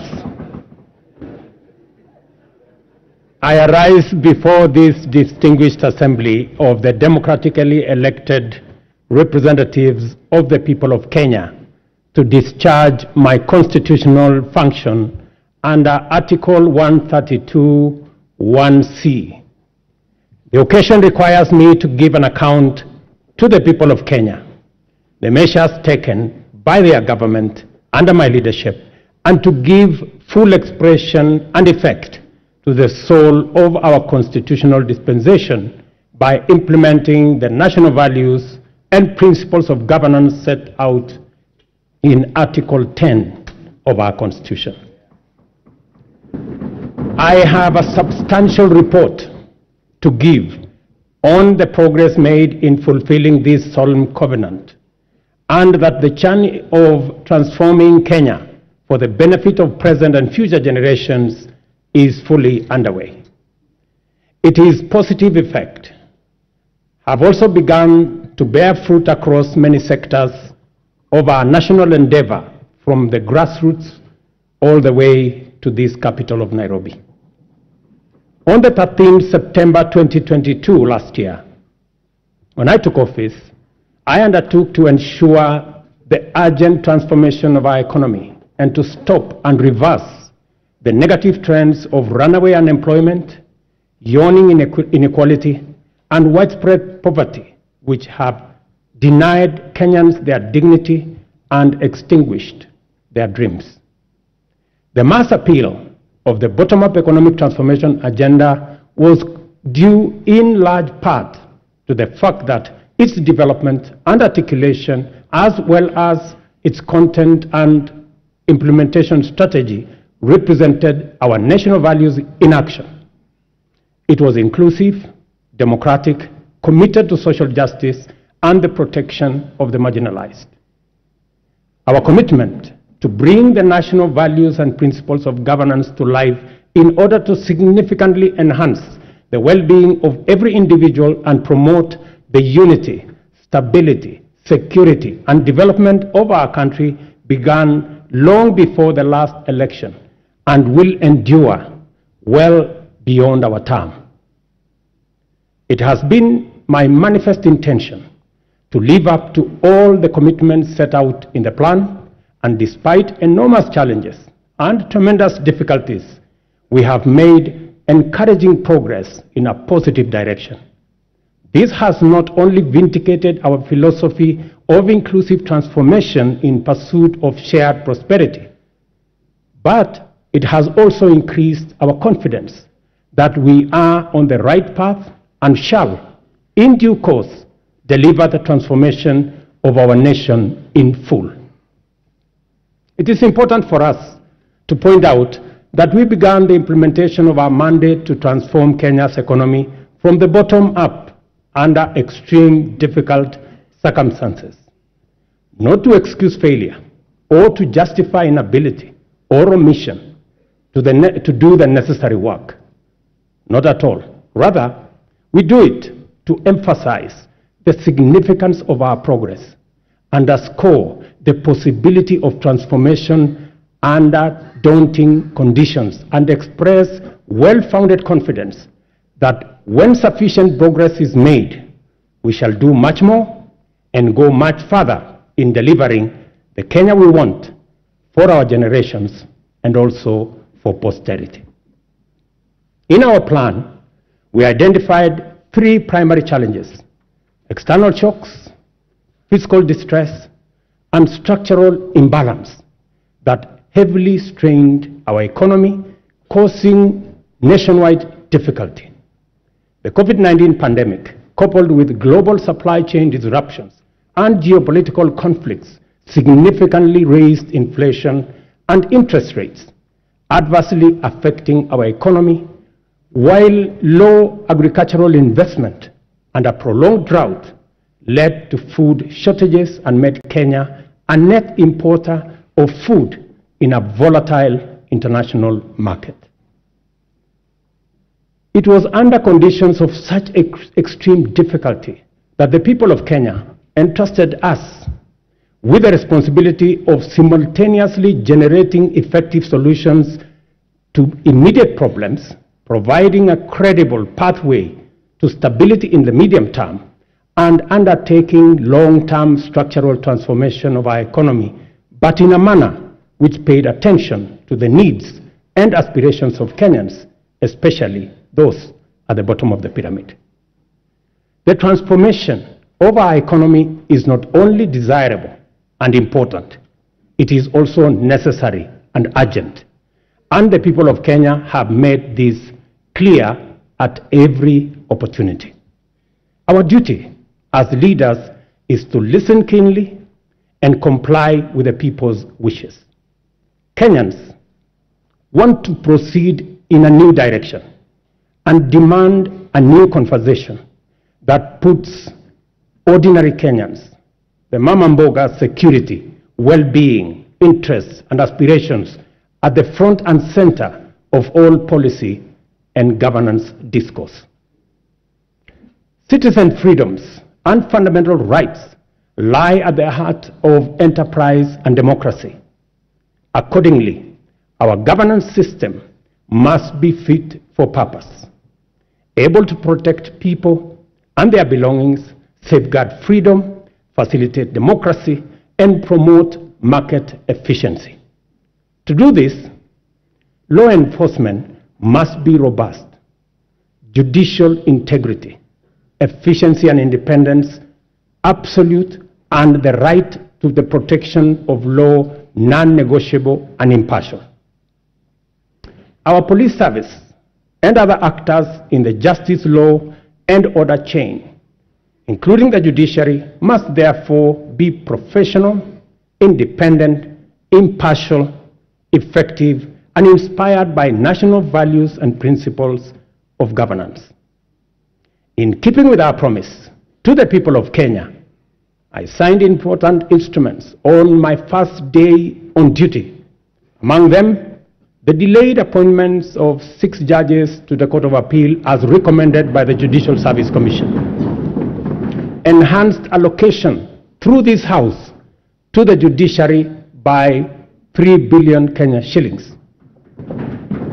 Designated the Inspector General, who is sitting in this House as the accounting officer of the National Police Service, to enhance police independence, and subsequently appointed a task force led by the former Chief Justice David Maraga to review the terms and conditions of service of members of the National Police Service.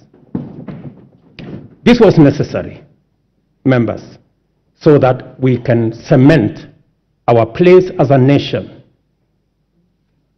on the firm foundation of the rule of law. Together with the people of Kenya, we have changed everything. We have transformed the national political conversation from personalities to issues, from regional or ethnic largesse to opportunities for all our young people, from divisions to inclusion, and from status quo to the bottom-up economic transformation for shared prosperity. To date, Kenyans remain fully seized of the agenda, engaging vigorously and with unrelenting focus on expanding agricultural productivity to deal with the cost of living, affordable housing to create enterprise, jobs, and dignified dwellings, universal health coverage for a healthy, productive nation, and digital transformation to create e-commerce, create jobs, and make government efficient, effective, and accessible, especially government services. Also, fintechs, including the Hustler Fund, have benefited from the space around technology and the digital transformation. By virtue of the internal coherence of our constitutional dispensation, national values and principles of governance set out core directive precepts whose observance imbues every decision and action with implicit constitutionality. To the extent that our plan is aligned with Article 43, the implementation of the bottom-up economic transformation agenda is a program to intensify the actualization of national values with a special focus on citizens at the bottom of the pyramid. From the first day in office, we have worked hard every day to move our agenda forward amid many challenges to forge a path in the direction of progress. This is the essence of our commitment: to make progress despite challenges and move forward by overcoming great obstacles. We must never be defined by our problems, and Kenya's destiny cannot be derailed by our challenges. Honorable members, the cost of living is not an abstract phenomenon. It is a reality experienced by households, which can be addressed through practical action and effective measures. One of the most salient interventions in addressing the high cost of living is the strategy to support agricultural production throughout the sector, ranging from food and cash crops as well as livestock value chains. I am committed to put the shame of hunger behind us once and for all. We rolled out a countrywide farmer registration and fertilizer subsidy program that has made available 5.5 million bags to farmers across Kenya.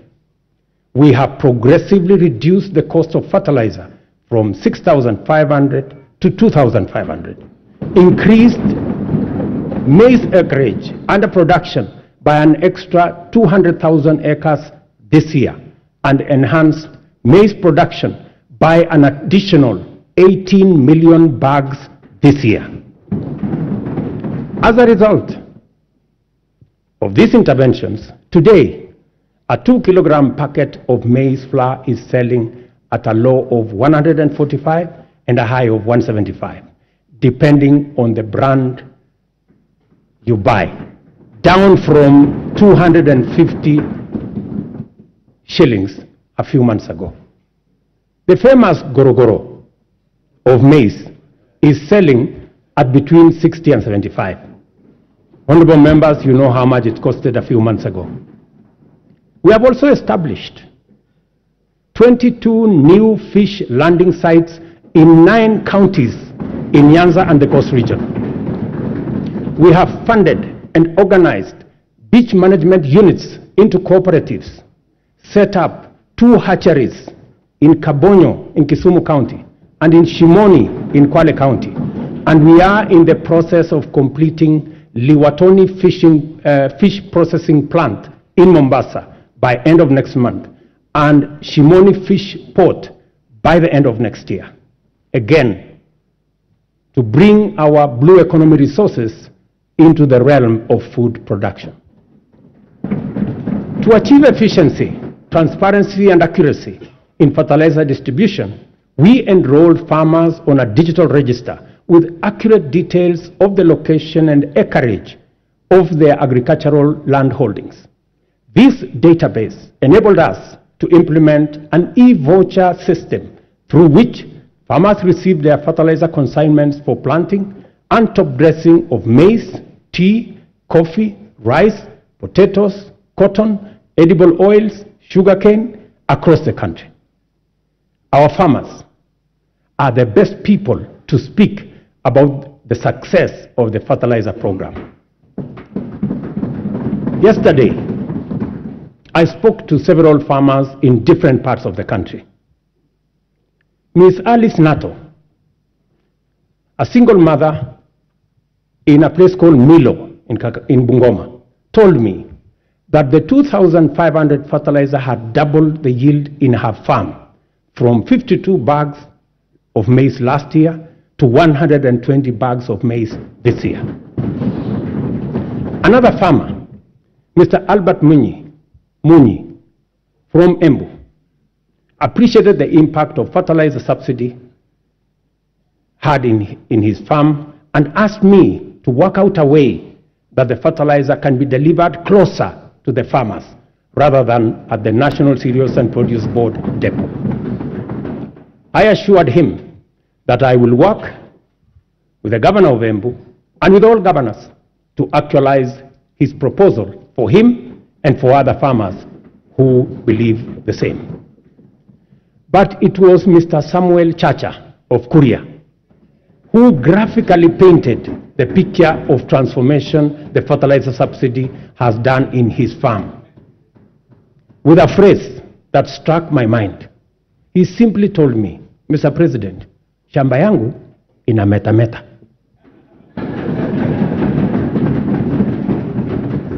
Further, we have made adequate arrangements, including investment in necessary infrastructure to facilitate post-harvest management and to prevent post-harvest losses.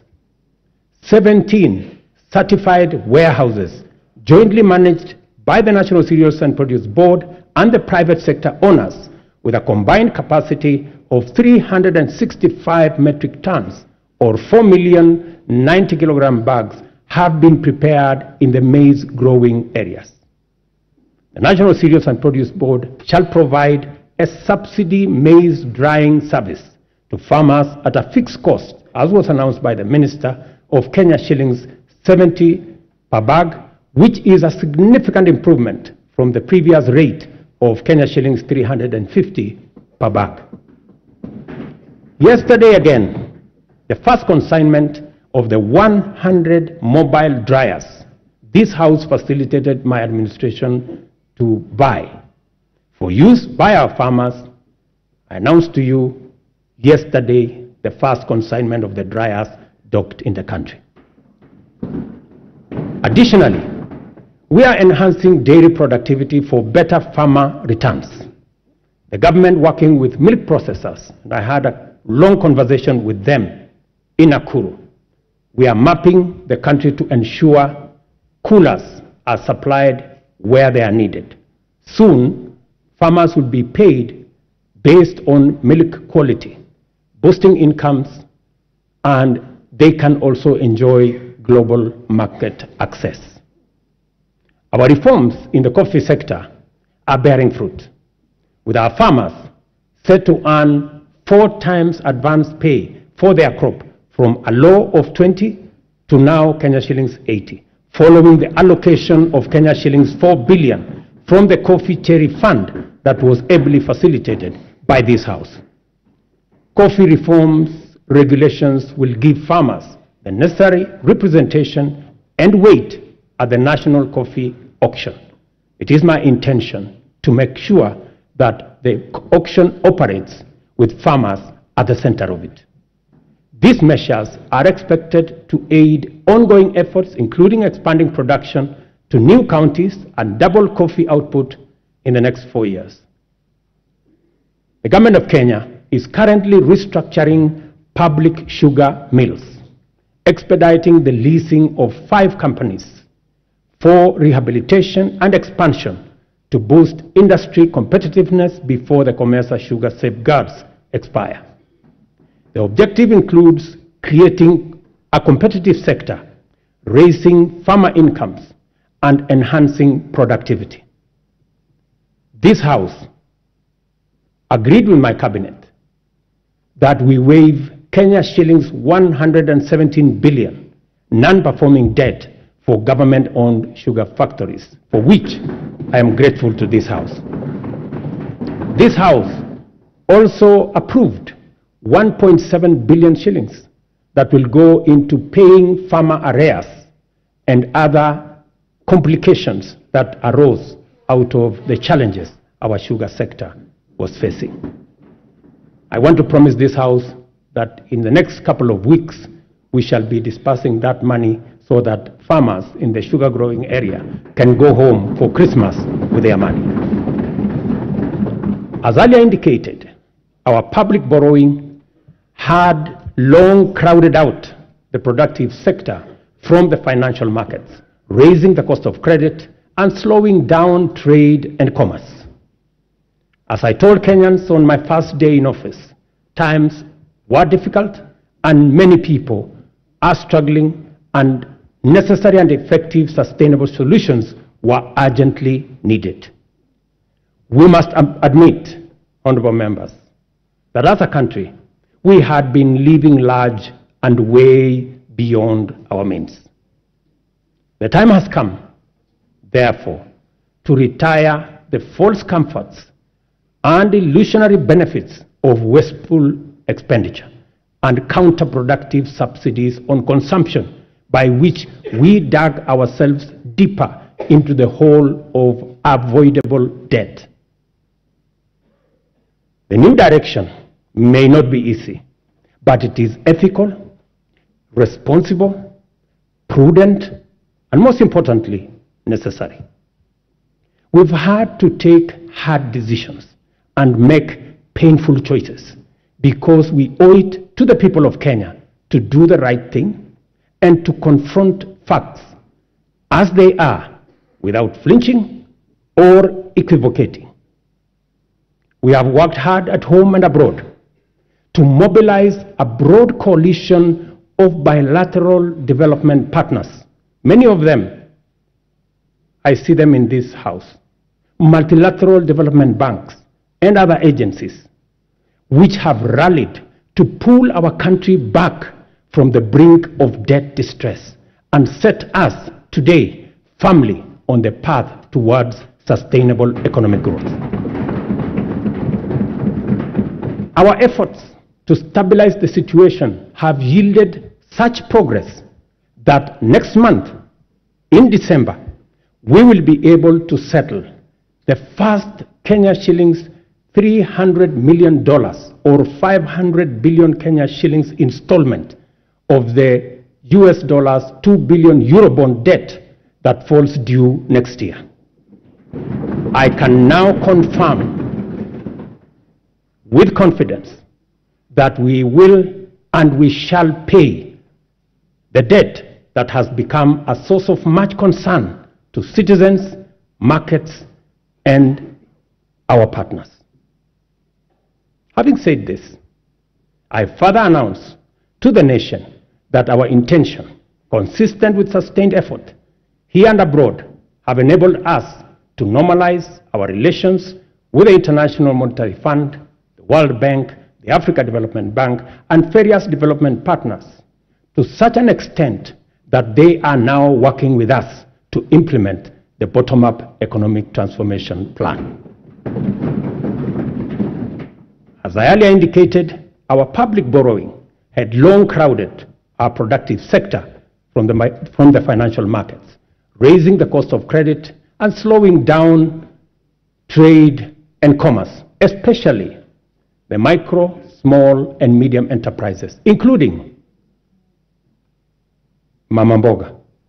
Consequently, many enterprises and entrepreneurs were referred for blacklisting by the credit reference bureaus, where 7 million borrowers were listed by last year. We committed to provide affordable and accessible credit and restore small business owners to good standing with credit rating agencies. A deliberate, targeted strategic financial inclusion fund, the Hustler Fund, providing affordable credit and mobilizing savings for individuals and small businesses, was launched on the 30th of November 2022. The public response to the Hustler Fund has exceeded most initial projections and surprised even the most hardened skeptics. By the end of last month, the fund had disbursed Kenya shillings 36.6 billion and in savings 2.3 billion, and with 7.5 million repeat borrowers, whose overall repayment rate is at 73%. The top borrower of the fund has so far accessed Kenya shillings 4.5 million in 816 transactions, while the top voluntary saver is at 631,491.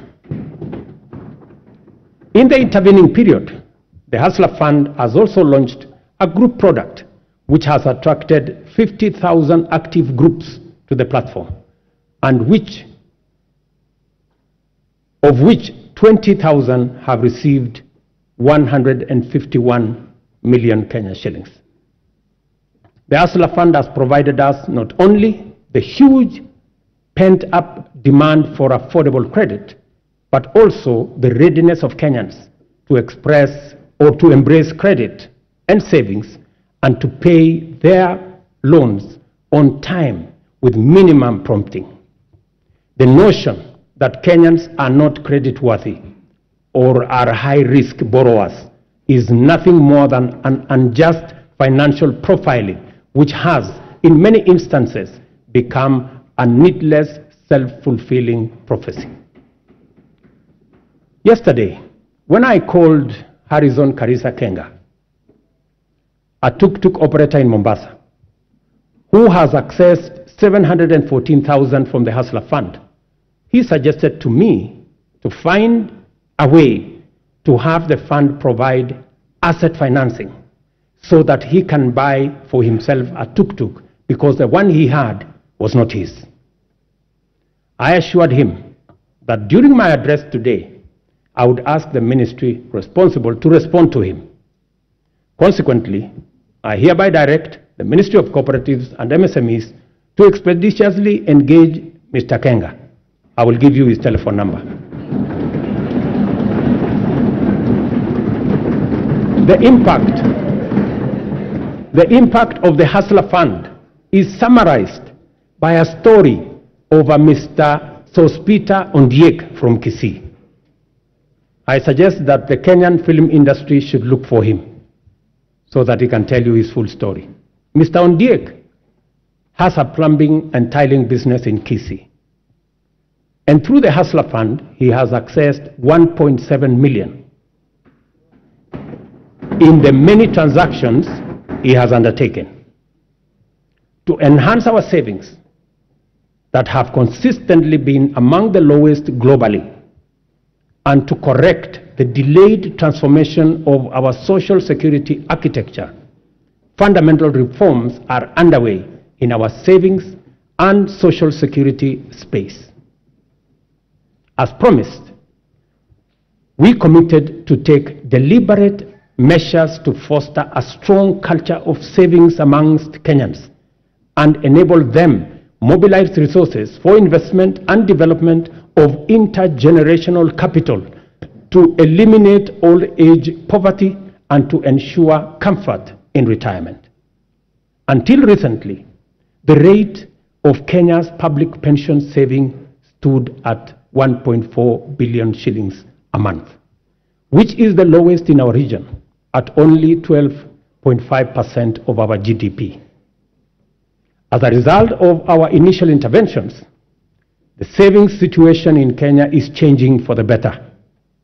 Contributions, honorable members, to the National Security Fund have grown from 1.4 billion shillings in January to 6.5 billion shillings every month, this month.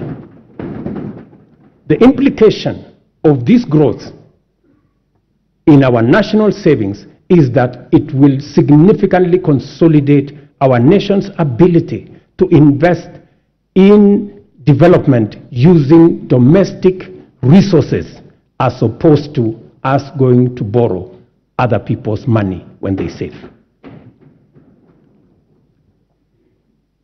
Honorable members, majority of Kenyans live in their own rural homes, even though many experience land and settlement challenges, including landlessness, insecure land tenure, and perennial squatter problems.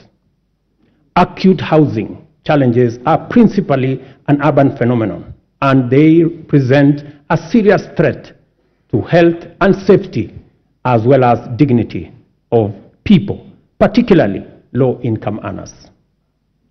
The proliferation of slums in our urban areas indicate the extent of this serious problem and the urgency with which it must be addressed to enable Kenyans have greater choice in leading dignified, safe, and healthy lives affordably. Low supply of affordable housing units in Kenya is acute, making rent a huge component of the cost of living for many households. The increase in affordable housing units is a strategic intervention to not only supply affordable dwellings for Kenyans, but also as a means to reduce the cost of living. 3 categories of houses will be supplied by this program: social housing, affordable housing, and for the rest, market rate housing.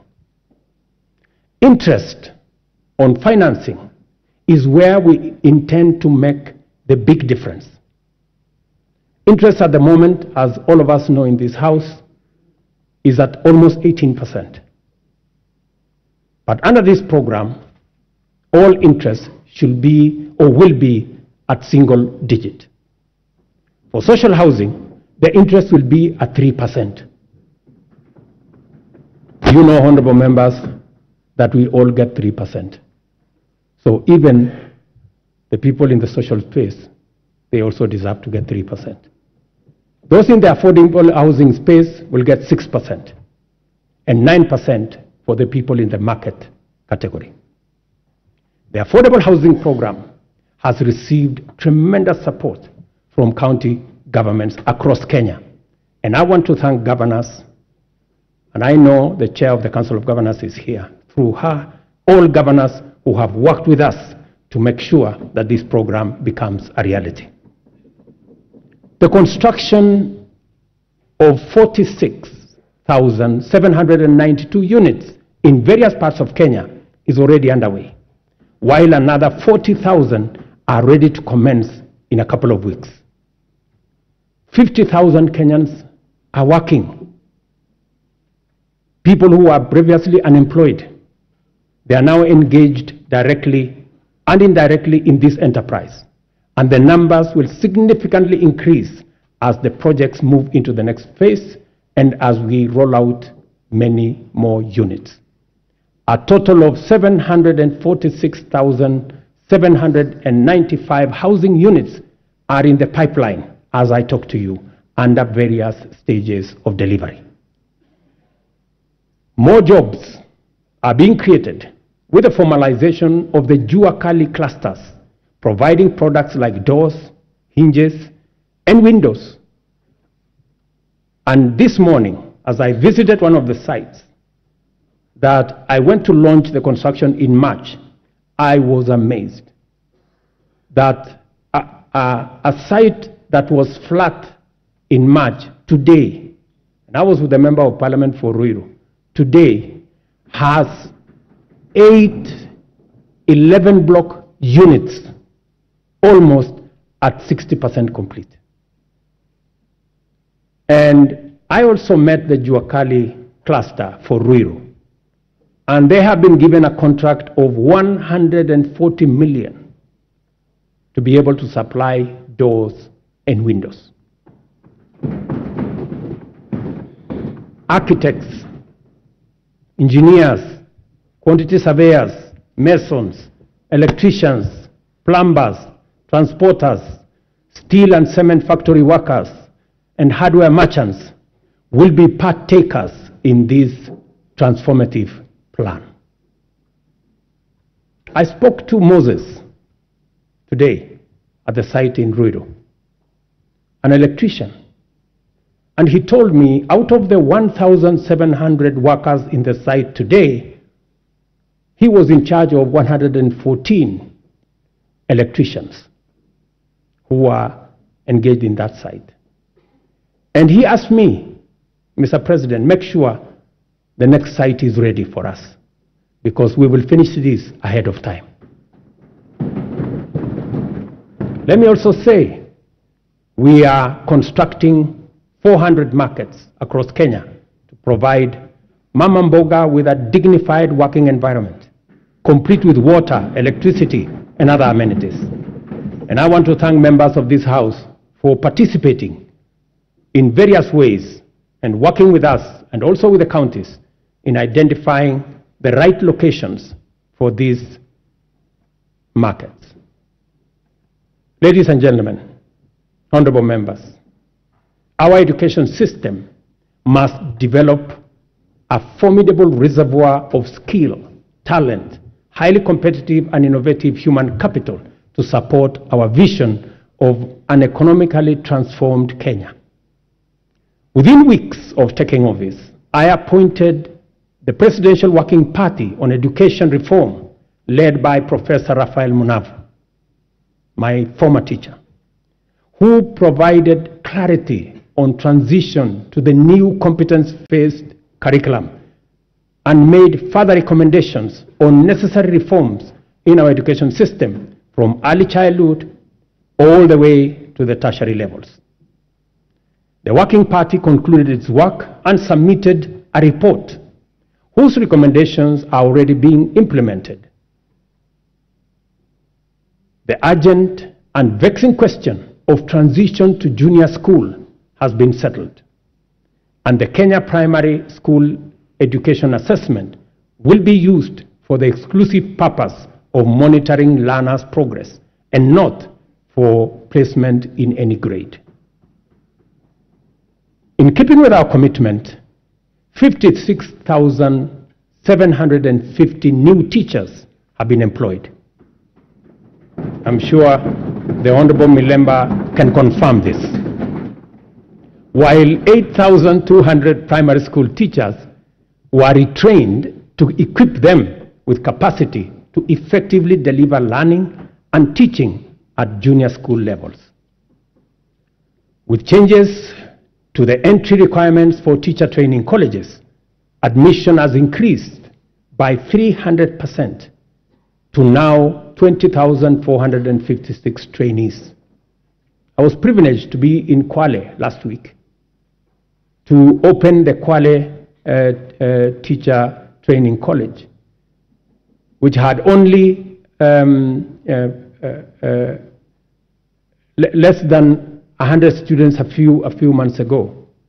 And when I went there, the principal told me that the numbers have increased 4 times. At the tertiary level, the Working Party recommended an overhaul of the existing education funding framework to a variable scholarship and loan model in order to address the financing gap which denied many Kenyans the opportunity to pursue tertiary education in our universities and TVETs, but also created many complications in our universities and institutions of higher learning that by last year, our universities had accumulated debts of close to 60 billion Kenya shillings. I sat down with all the vice chancellors of our 41 public universities, and we came up with a proposal that we are now implementing. The new model for financial support is student-centered and deploys a rigorous impartial means testing instrument to establish the level of need of every student, which then becomes the primary consideration in allocating scholarships and loans. To fully democratize our education system and make higher education accessible and affordable to all, we have also chartered the Open University of Kenya, following requisite cabinet and parliamentary approvals. I want to thank this House for expediting the Open University Charter that had been in the works for the last 10 years. I also want to announce to you that the first 1,000 students will report next month. In the course of consulting Kenyans from all walks of life during the formulation of the bottom-up economic transformation agenda, the foundational contribution of health to citizen well-being and the role of costs in driving up poverty were identified as chronic. The implications are very clear, and we cannot afford to delay the delivery of universal health care anymore. Consequently, we have instituted radical reforms in the provision of healthcare services in Kenya, including the enactment of 4 new laws that will anchor the implementation of this bottom-up approach to healthcare. I am tremendously grateful to this House and honorable members for enacting the Primary Health Care Act, the new Social Health Insurance Act, the Digital Health Act, and the Facility Improvement Financing Act. These laws, honorable members, will usher in and guarantee a new era in the provision of healthcare, covering all essential services from preventive, promotive, curative, palliative, and rehabilitative services guaranteeing every Kenyan access to comprehensive and quality health care. Under Afya Nyumbani, we have scaled up our investment in healthcare workforce, employing 20,000 new healthcare workers, deploying 8,429 workers whose contracts had lapsed, and enrolling 3,394 interns across the country to increase the availability of human capital in our public health sector. Working with county governments, and I'm again grateful to them, we have taken measures to resolve the perennial challenge of human resource management in the health sector, occasioning strikes, by establishing the Kenya Health Human Resource Advisory Council, which will be a trusted mediator between government at both levels and our health sector workers. Further, under the Afya Nyumbani model, we identified preventive care as an essential pillar of healthcare service delivery because it enables Kenyans to manage their conditions early enough before they cause serious harm in their well-being and productivity. Community health promotion is our bottom-up intervention to deliver preventive and promotive health solutions at the grassroots by deploying community health promoters to visit Kenyans at their homes, provide basic diagnosis for common conditions, and refer cases to appropriate medical facilities. Together with all the 47 counties, and again, I am grateful to the governors, we have deployed 100,000 community health promoters fully equipped with the necessary kits and an electronic community health information system. In the last 1 month, CHPs have attended to 1.2 million households, just in the last 1 month. I spoke on phone to Mr. Masood Dirie, a community health promoter in Garissa, yesterday, who told me he has been a community health promoter, health volunteer since 2011. Unlike before, now he has a full medical kit and has used it to confirm that 7 people in his locality had high blood pressure. In a twist of fate, he tested himself and discovered that he too had high blood pressure. That's what he told me. And so, apart from referring others, he also had to make way to the hospital. Mr. Obembi Ogutu of Homa Bay told me that the program now makes primary health care a paperless engagement, saying it had started to reduce queues in hospitals. Through the Facility Improvement Financing Act 2023, we have established a framework that confers financial autonomy to health facilities, enabling them to retain funds generated with a mandate to improve facilities, capacity, and to provide healthcare services within that locality. In addition, the Kenya Medical Supplies Agency, as part of many radical reforms, will now deploy ICT to manage supply chains of essential health products and commodities. As a result of this small intervention, KEMSA has improved its stocking rate from 40% to 60% in the last 5 months. And we are now targeting 80% by March next year. As is becoming clear, we cannot hope anymore to deliver services to Kenyans in their millions across the country with any measure of efficiency, integrity, transparency, and accountability without ICT.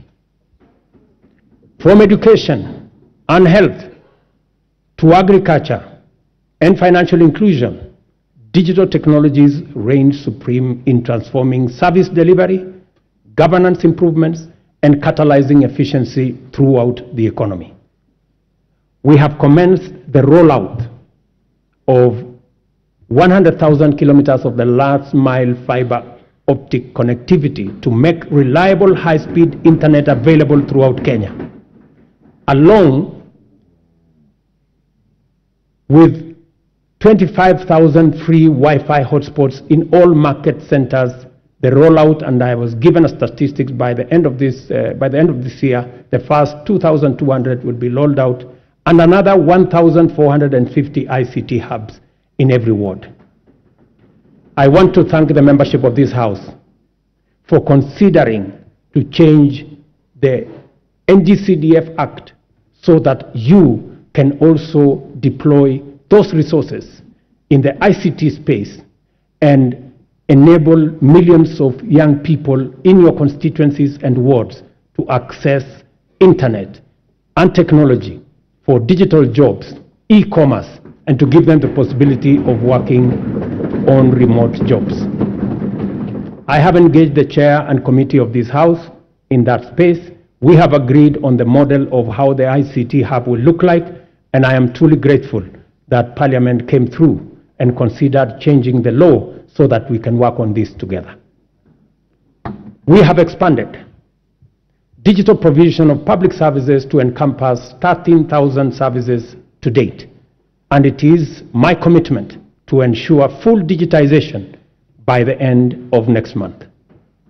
Our decision to enhance efficiency and integrity in the provision of government services has gone a long way to improve revenue collection.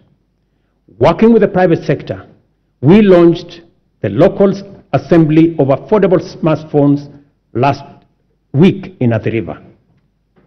Digitization and automation enhance service delivery and citizen satisfaction, and also assures greater accuracy, transparency and accountability, and reduces opportunity for corruption in the course of transacting with government ministries, departments, and agencies. Corruption, honorable members, wastage, inefficiency, and negligence are serious threats to our transformation agenda and unacceptable practice that has no place in our nation. I have given my firm assurance to the people of Kenya that cases of misconduct and corruption shall be dealt with ruthlessly, with finality, and expeditiously. I ask this honorable House to finalize the Assets Declaration and Conflict of Interest Bill to further tighten our anti-corruption policy framework and eliminate space for those who want to steal our money. The security and safety of all citizens is our foremost commitment and most fundamental obligation, without which every other endeavor is not possible.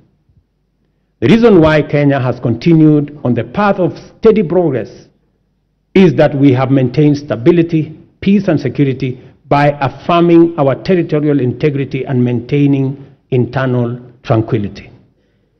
This is not to say our country has not had its share of security challenges. The specter of terrorism is a continuing threat that we must remain constantly vigilant against. Pockets of banditry, cattle rustling, and armed lawlessness have besieged and devastated communities in the North Rift, Northeastern, and occasionally parts of Eastern and the coast regions. We all know that insecurity disrupts lives and destroys livelihoods. Our country has lost too many people to this menace. Many children have been orphaned and missed school, and many families have been displaced because of lawless men taking up illegal arms and waging war against communities. The government exists to ensure that those who challenge our sovereignty, territorial integrity, national security, and the safety of the people of Kenya are expeditiously countered and rendered harmless. We have therefore taken firm and decisive measures to deal with the challenge of banditry, armed crime, cattle rustling, and other forms of impunity in all parts of the country, beginning with a successful security operation to restore calm in the North Rift. We have been systematic, focused, thorough, unrelenting, and totally committed to removing for good all threats to lives and livelihoods of Kenyans. I know there are pushbacks from the criminals, but I want to assure the honorable members of this House that we will be unrelenting. And until it is done, it is not done. In discharging this commitment, we have been mindful not to use security imperatives to commit impunity, including misuse of resources and extrajudicial infringement on freedoms and fundamental human rights of citizens.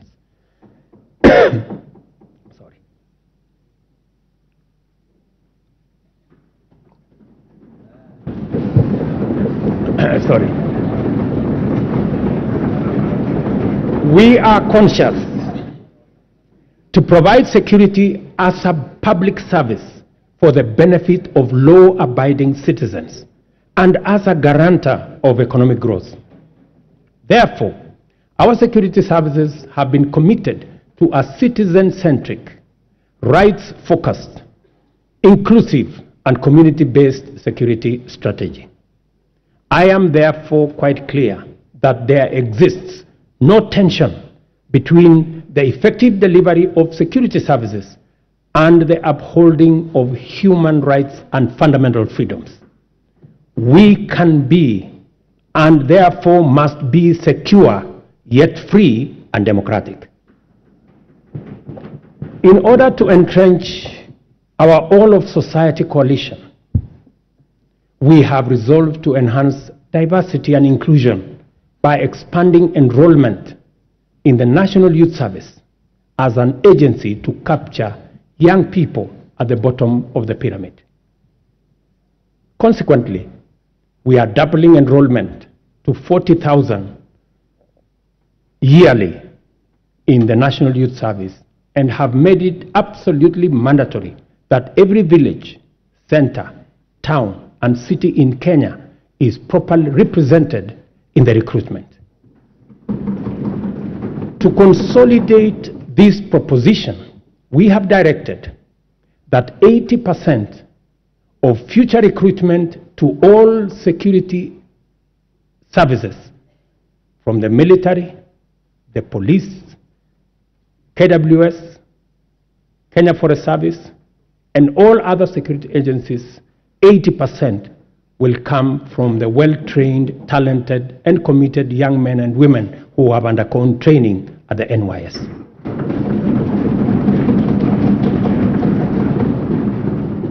Kenya finds itself continuously summoned to its duty of care to serve as a reliable anchor to our region's security, peace, and stability.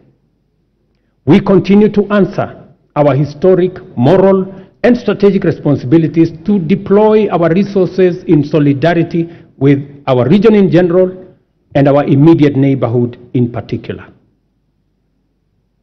To prevent the imminent collapse of Goma in eastern DRC, which we have had would have had serious consequences for the wider East African region, we deployed our troops under the East African Community Regional Force.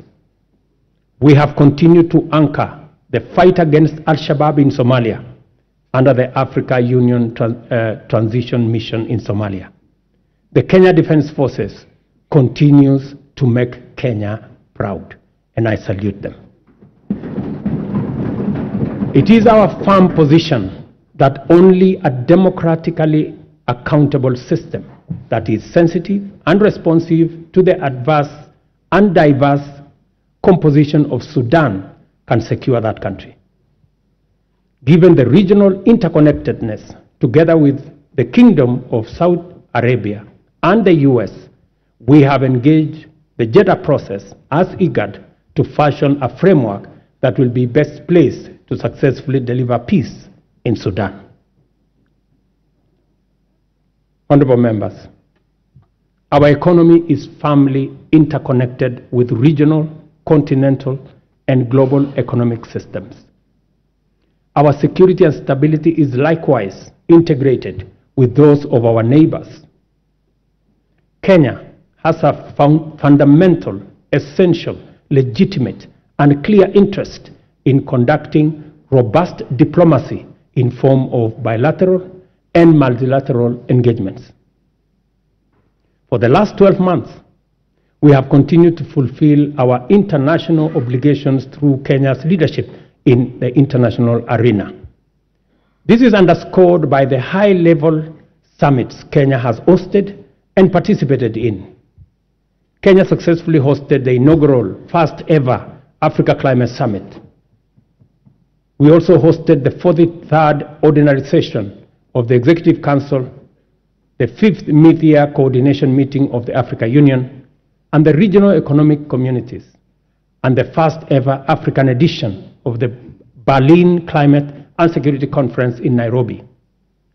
All these summits have brought into our country about 30 heads of state and government and over 30,000 delegates from different parts of the world.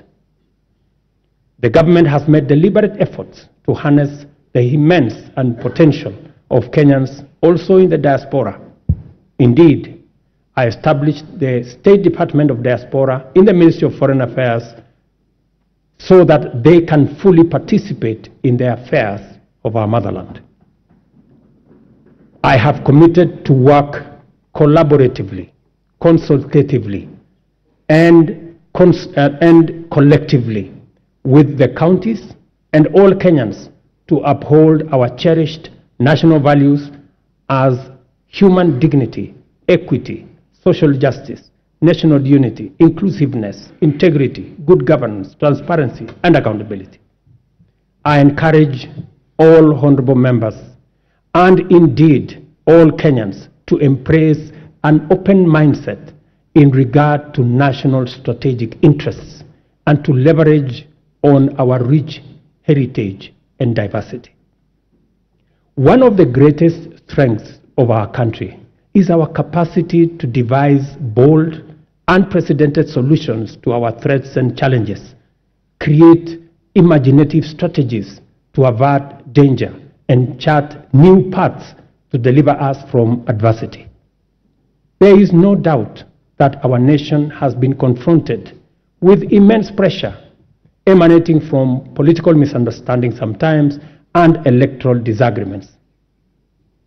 And it is because we have a robust democracy, which we are very proud of. Such pressure can disrupt lives and livelihoods and undermine our economy.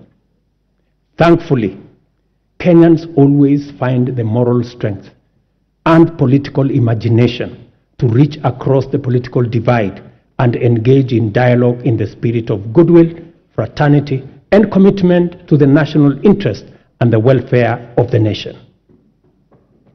It would be, honorable members, remiss of me not to mention the ongoing bipartisan process of national dialogue that has enabled our leaders to find common ground on many of the issues whose resolution will accelerate our transformation, deepen our democracy, and enhance national unity. Specifically, I thank the two co-chairs, my good brother, Stephen Kalonzo Musyoka, our former president, and the leader of majority in the House, Kimani Ichung'wah, for doing a wonderful job. Congratulations, gentlemen. I salute the courage and patriotism of my fellow leaders who have embraced national dialogue and engage and encourage all of us to keep up the noble work of bringing Kenyans together. There is so much to report about the progress we have made in serving the people of Kenya and transforming our economy. I have provided only a summarized highlight of the most salient instances of transformational progress in my address. It is my pleasant duty to hand to the speakers of the Houses of Parliament the three reports in full as follows: the 10th annual report on measures taken and progress made in the realization of the national values and principles of governance, the 10th annual report on progress made in fulfilling the international obligations of the Republic of Kenya. Number 3, the 10th annual report on the state of national security. I will not hesitate to acknowledge with profound humility that a lot of the successes we have achieved in delivering the bottom-up economic transformation agenda was due to the patriotic support and solidarity from members of this House, both in the Senate and the National Assembly. We are fortunate to be attempting this ambitious historic project of radical change in a bipartisan era when dialogue, consensus, collaboration, and partnership have replaced dissent, contention, conflict, and disarray as the operating principles of political discourse. Issue-oriented politics, honorable members, is not just a democratic necessity and a pathway to sustainable transformation. It is the most effective way of mobilizing diversity for collective national good. As the world reels from the destructive assaults on democracy and the relentless subversion of human dignity, freedom reigns supreme in our land, and our democracy grows deeper and more robust by the day. Our collective resolve as a nation to further entrench constitutionalism, democracy, good governance is a unique quality, confers on us an incomparable advantage, the power to face the future without fear, to imagine a transformation that extends to posterity and envisions prosperity that benefits our children's offsprings and beyond. As long as we put the welfare of the people of Kenya as our central agenda and play our respective roles in ensuring that government is effective and accountable, efficient and transparent, Kenya's best fortunes are well within our reach. I am persuaded, honorable members, beyond any reasonable doubt, that we shall achieve transformation beyond our wildest dreams within this generation. As a leadership and as a people, we have a historic opportunity to preside over the greatest transformation and progress ever witnessed in our nation. Kenya is a nation of brave, hardworking, enterprising people who are determined to prevail in the struggle for economic freedom and win the race for prosperity.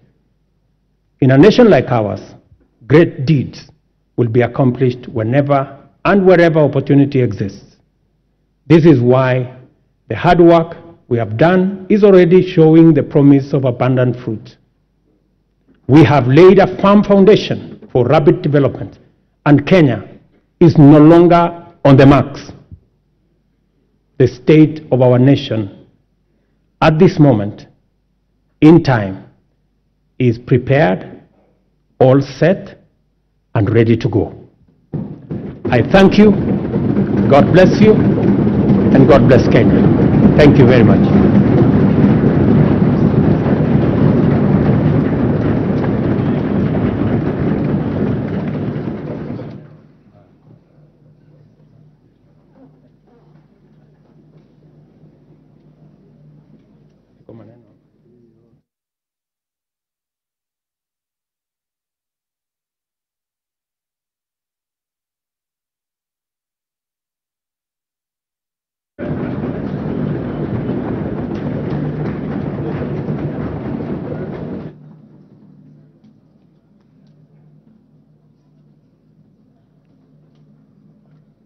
Honorable members, please be upstanding.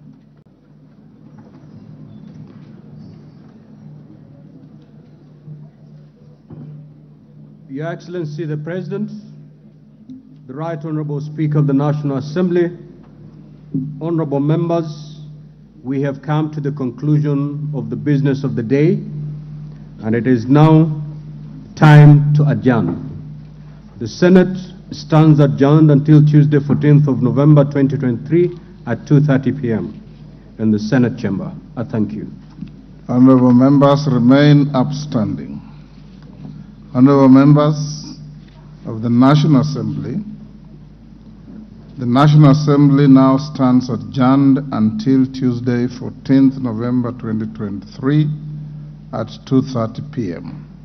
May I also take this opportunity, Excellency the President, to invite all honorable members and our guests to a reception at the Parliament courtyard. May I also request all of you honorable members and our guests to remain standing in your places until the procession of His Excellency the President and the speakers leave the chamber. I thank you.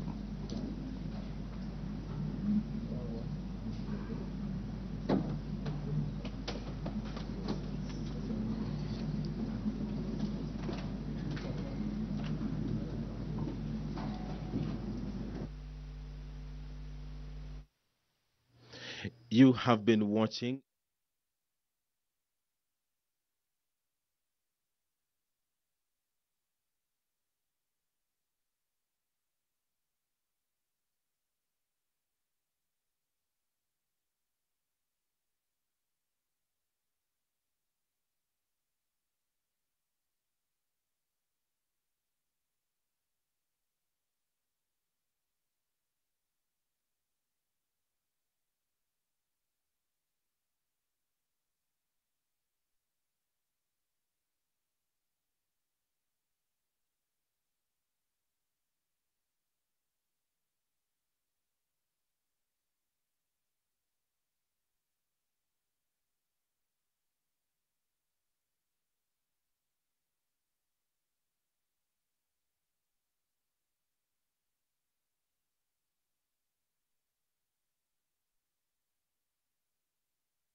aanze kuongea.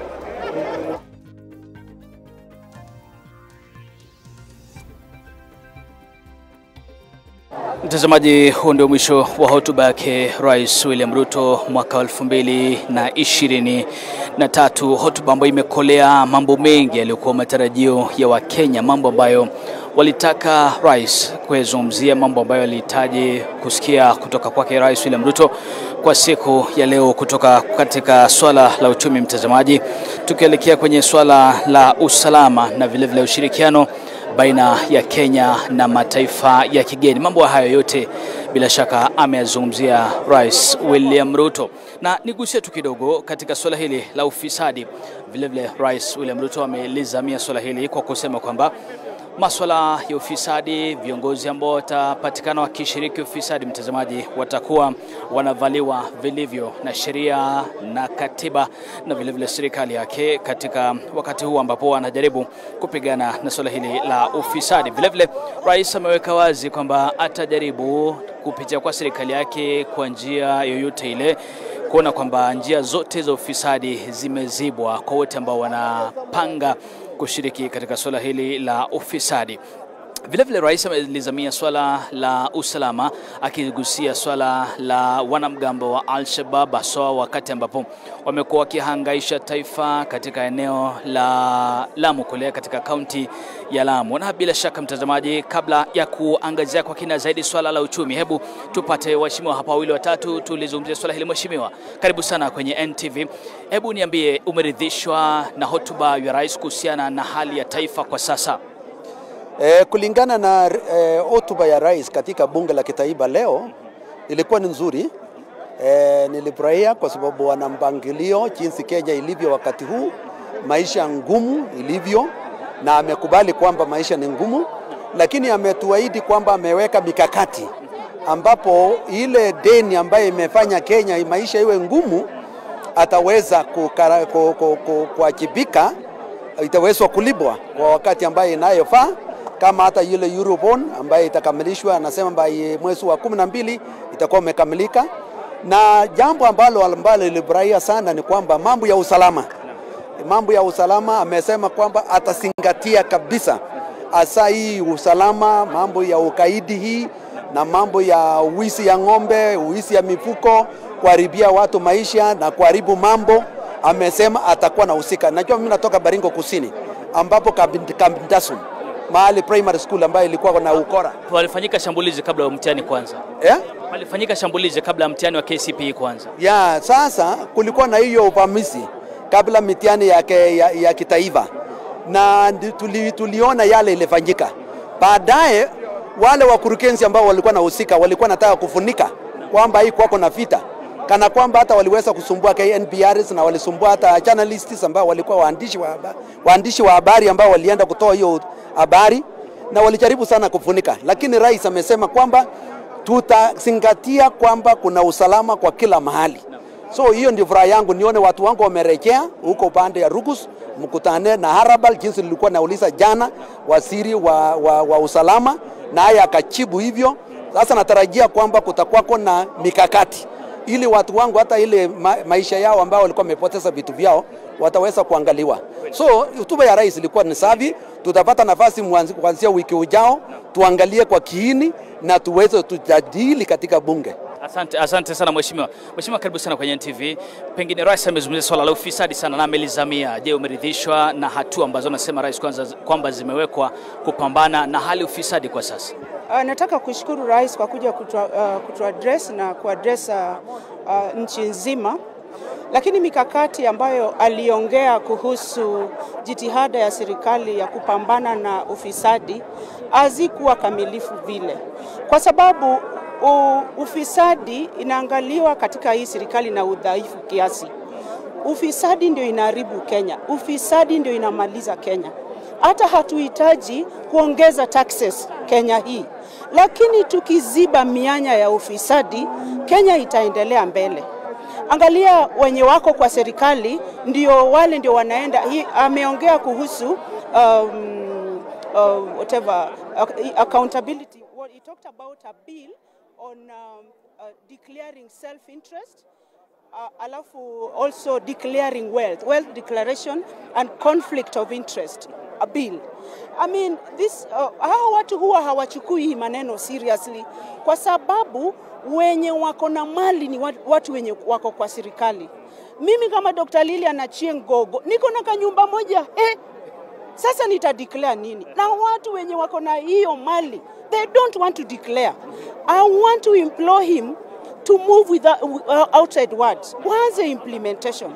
Mimi mwenyewe nimetafuta Felix Kosgei nimpe information kuhusu maneno yenye inaendelea ya ufisadi serikalini. Hata ukimpigia simu hachukui. Felix, chukua simu, mimi ninakutafuta na sitakuja kwa ofisi yako. Mheshimiwa kidogo tu. Mheshimiwa, wajua kwamba hawakusikii. Wajua kwamba hawakusikii mheshimiwa. Hawanisikii bado? Hawakusikii. Na kuuliza hivi mheshimiwa, kuna jambo pengine ambalo ulitarajia kwamba rais alizungumzia na katika hotuba yake pengine hajaligusia? What nilikuwa nataka serikali ama rais aongelee sana ilikuwa ni maneno ya funding ya education system. University students are so disgruntled with the new funding system. Na nikiongea saa hizi bado wanafunzi wengi wamekwama nyumbani. Na hata wenye walienda university na tertiary colleges bado niko na issues. Nilikuwa nataka rais mwenyewe address hii maneno ya funding ya wanafunzi. Nilikuwa tena nahitaji president aongee kabisa kuhusu poverty in old age. Pesa ya NSSF, as much as inaenda kwa NSSF, hii pesa watu wameweka mikakati ya kuirundisha ndio iwarudie. Wakaform companies zenye hata hazina guarantees. What is guaranteed by government stays? Who guarantees these private companies? I need the president to address that. Sikusikia hiyo. Asante sana mheshimiwa. Kidogo mheshimiwa. Sababu ya muda kidogo tu ningependa, manake tunataka kupata sauti za watu kadhaa. Naam, kidogo nitakutafuta. Asante sana. Mtazamaji, hebu tuzungumze na AG bwana Justin Muturi yuko hapa. Mheshimiwa, karibu sana kwenye NTV. Mheshimiwa, hotuba ya rais imekamilika. Je, umeridhika na hotuba yake leo? Pengine has it met your expectations? I came here to listen to what the president was going to tell, what he had to say to Kenyans, but more importantly, in the knowledge that he was to fulfill a constitutional obligation.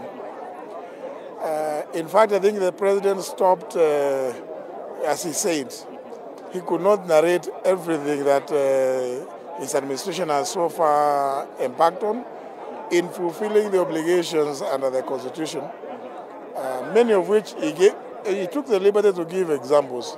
Those examples were merely to demonstrate the extent to which this administration has gone to implement, particularly the requirements on Article 10 on national values and principles of governance. The president went on to illustrate the number of international engagements that this country, since he took office, has had with the rest of the world. Again, remember that is in fulfilling the obligation under Article 132. So, in a nutshell, without having to go over every bit about what the president said, I would say that the speech delivered today met my expectations. Na ofisi yako imeguswa, manake rais amezungumzia swala la ufisadi na akasema kwamba wale ambao watapatikana wakihusika katika ufisadi watashughulikiwa ipasavyo kisheria. Je, pengine mikakati iliyopo kwa sasa kupambana na hili swala la ufisadi kama alivyosema rais ni ipi kutoka ofisi yako? So for us, what we do is we prepare the laws, the bills, and then we submit them to Parliament. So what we do with regard to the laws perhaps may not be well known, because when the bills come here, they assume that they run through in the name of the majority leaders. And that's the way it should be in a presidential system. But I'm happy that Parliament has also been assisting us in making sure that we address this issue of corruption by, as the President said, processing the remaining bills, the key one being the one on conflict of interest. But also, in that area, we have also been working in collaboration with all the institutions of governance, particularly the Ethics and Anti-Corruption Commission, because we collaborate The Office of the Attorney General is the one that coordinates all those bodies. So we collaborate with all of them and we are happy. Asante sana Mheshimiwa Justin Muturi. Basi mtazamaji, kuna mengi tutakuwa tunazungumza na viongozi kutoka upande ule, lakini upande wa pili mwana mwenzangu Dan Kanaemba kwa sasa ningependa nimrushie Haemba, uwanjani wako. Asante sana mwenzangu Nick Wambua. Basi tuko katika bustani ya bunge, nitaweza kuzungumza na Waziri Kipchumba Murkomen.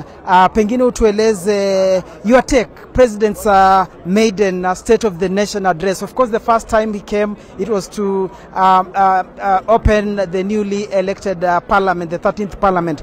This is his maiden State of the Nation address. What is your take home? I think one of the things that you get from the president is a honest conversation. There is no sugar coating.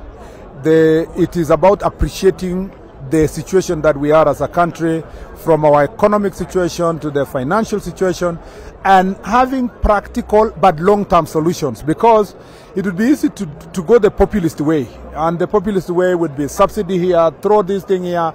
But the president is laying a very strong foundation for purpose of implementation of the bottom-up economic agenda. And I like the fact that in his speech, he is accounting for every sector, even though that's, 1 hour is a very short time to do all the sectors, but he's accounting sector by sector, but on the main issues that really define bottom-up, the things that affect Mama Mboga, the people of Boda, the issues that are related to making sure that you are going to turn around the cost of living. And I think in this 1 year, we can giving credit to the president. He has laid a firm foundation for us to be able now to build on in this second year. By the time he's going to give his next year State of the Nation address, I think we can now give statistics and figures of the turnaround in the economy, but also on issues that are related to infrastructural development. Firm foundation indeed, but many ask that when you compare the Kenya Kwanza administration, the state of the economy they inherited, to the 2003, the much dilapidated economy that the NAC regime inherited, what makes it difficult in so far as the results are concerned in what the NAC regime did in 2003, having inherited an almost maybe worse economic infrastructure compared to what the Kenya Kwanza administration inherited? You cannot compare what President Kibaki inherited from what President William Ruto inherited. What President Kibaki inherited was a weak economy, but headroom for, he didn't inherit debt, he did not inherit high prices of fuel caused by external factors. He did not inherit devalued currency caused again by external factors. Much of what was happening in 2003 was basically mismanaged economy that had a great potential. But you're dealing here with situations that have external factors that are so heavy, and you're dealing with a debt situation that is humongous, and you're trying to reduce on borrowing at the same time gearing towards economic growth. And I think this is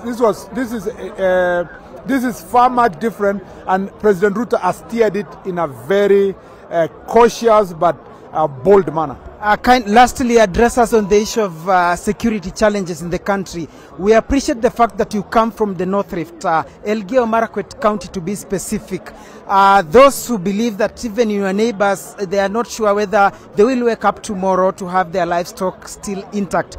Before the administration took charge, there was perception that perhaps it was politically instigated. 1 year down the line, the North Rift is still bleeding from this problem of insecurity, banditry, cattle rustling.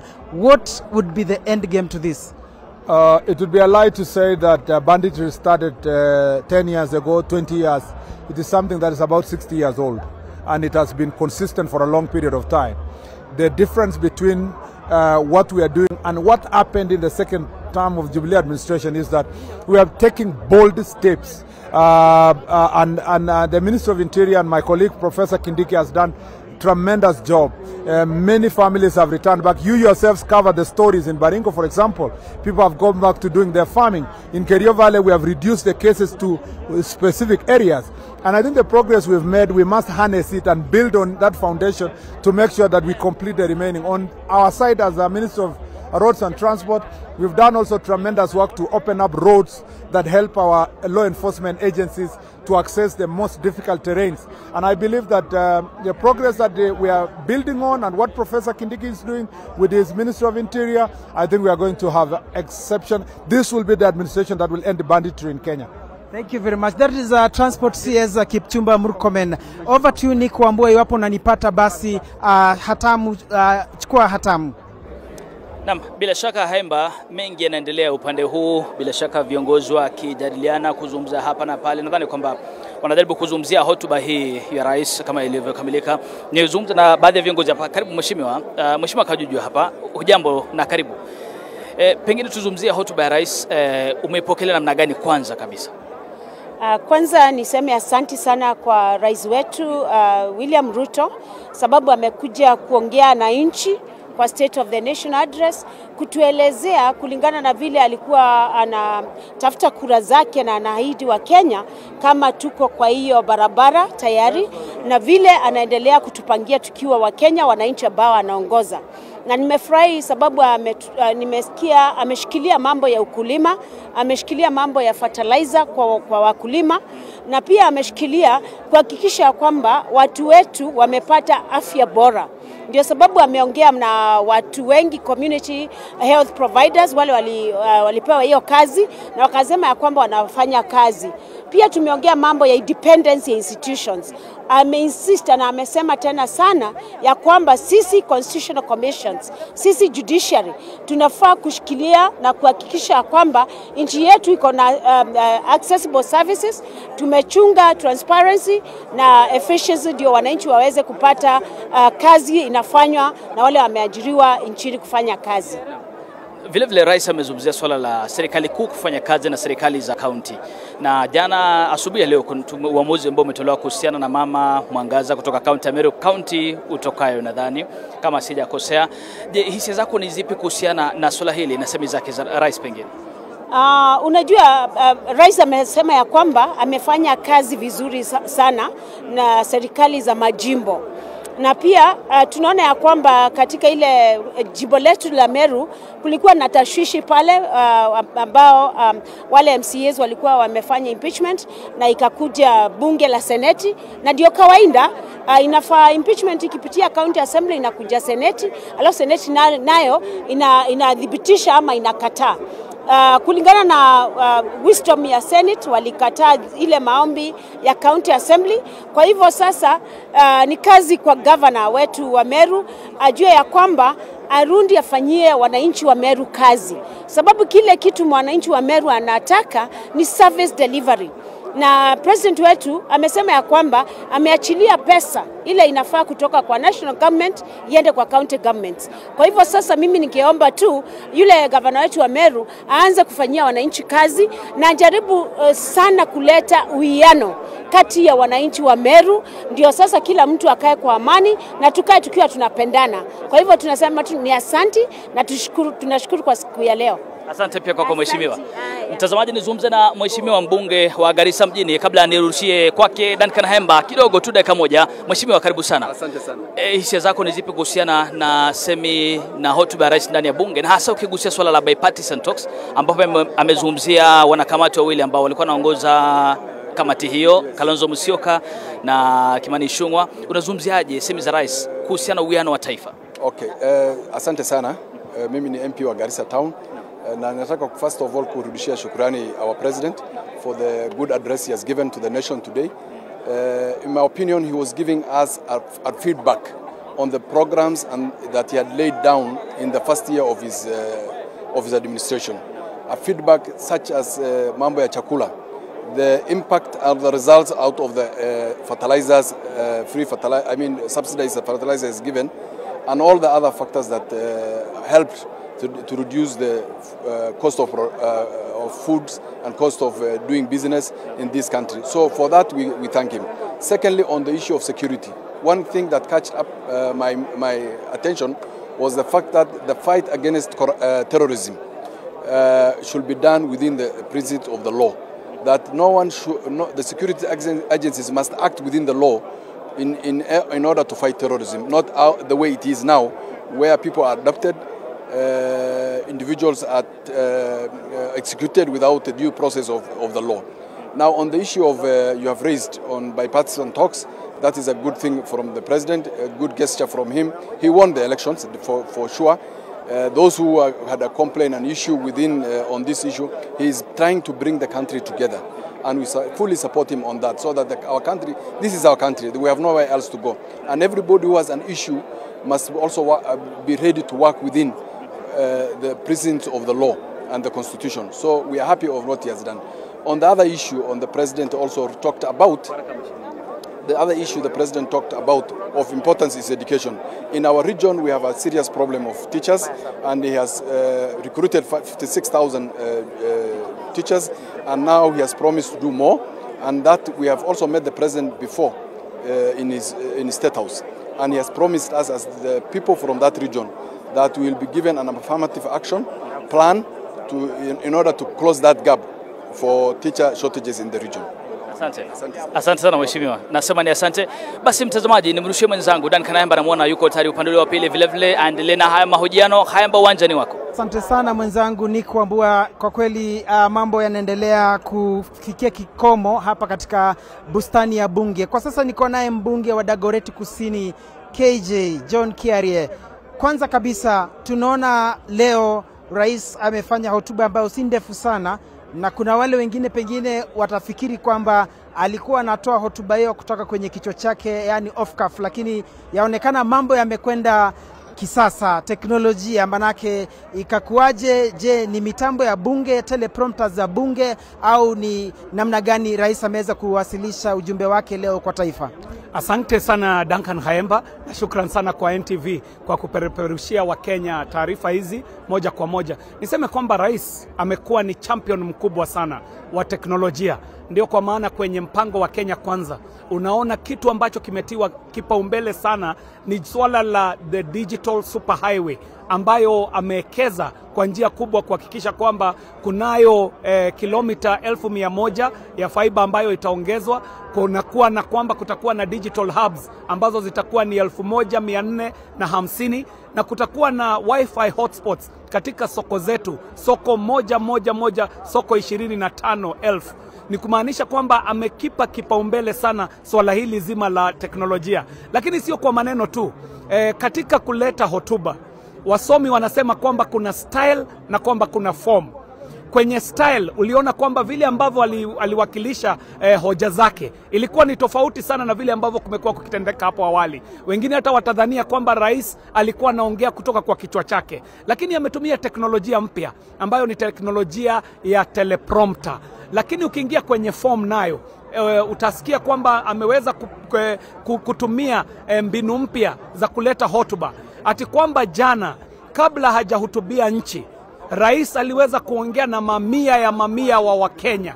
Yani kwamba alipata ripoti kutoka kwa Wakenya moja kwa moja. Aliweza kuongelesha wakulima, akaongelesha wale ambao wamenufaika kutoka kwa Hustler Fund, ameongelesha wahudumu katika sekta ya afya, na ndio kwa maana akiongea anaongea masuala ambayo sio ripoti tu, bali ni ushuhuda wa ukweli ya yale ambayo yanatendeka. Niseme kwamba hotuba yake ilikuwa ni fupi, ndio risali moja, lakini ilikuwa imejazwa na hasa na kuweza kutuambia kwamba ni jukumu letu sisi wote wa Kenya kuweza kuchukua hatua za kuendeleza nchi. When we talk about, you are the chairman of the ICT committee in the National Assembly. When we talk about the last mile rollout of the fiber optic, under President Kibaki's regime, there was the talk on the fiber optic rollout. President Uhuru Kenyatta's 9 years the same. This administration, for how long are we going to have this budgetary allocation or the promise of the rollout on fiber optic? Let me say that if you have a good program, there is nothing wrong in keeping it going. But for us who are in the digital sector, really congratulate His Excellency the President Emeritus Mwai Kibaki for visioning in Vision 2030 the big whole idea of a digital superhighway. Unfortunately, in the last 9 to 10 years, that program really did not take off as it should have. So that you find projects like the Konza Technopolis are only getting a shot in the arm in the new administration of President William Ruto. So it means that the President William Ruto is the one who is committed to actually get us back on track in developing what it is that had been envisioned by President Kibaki in the master plan called Vision 2030. And think about it. The digital space might end up to be the biggest infrastructural investment that we make as a country and the most beneficial.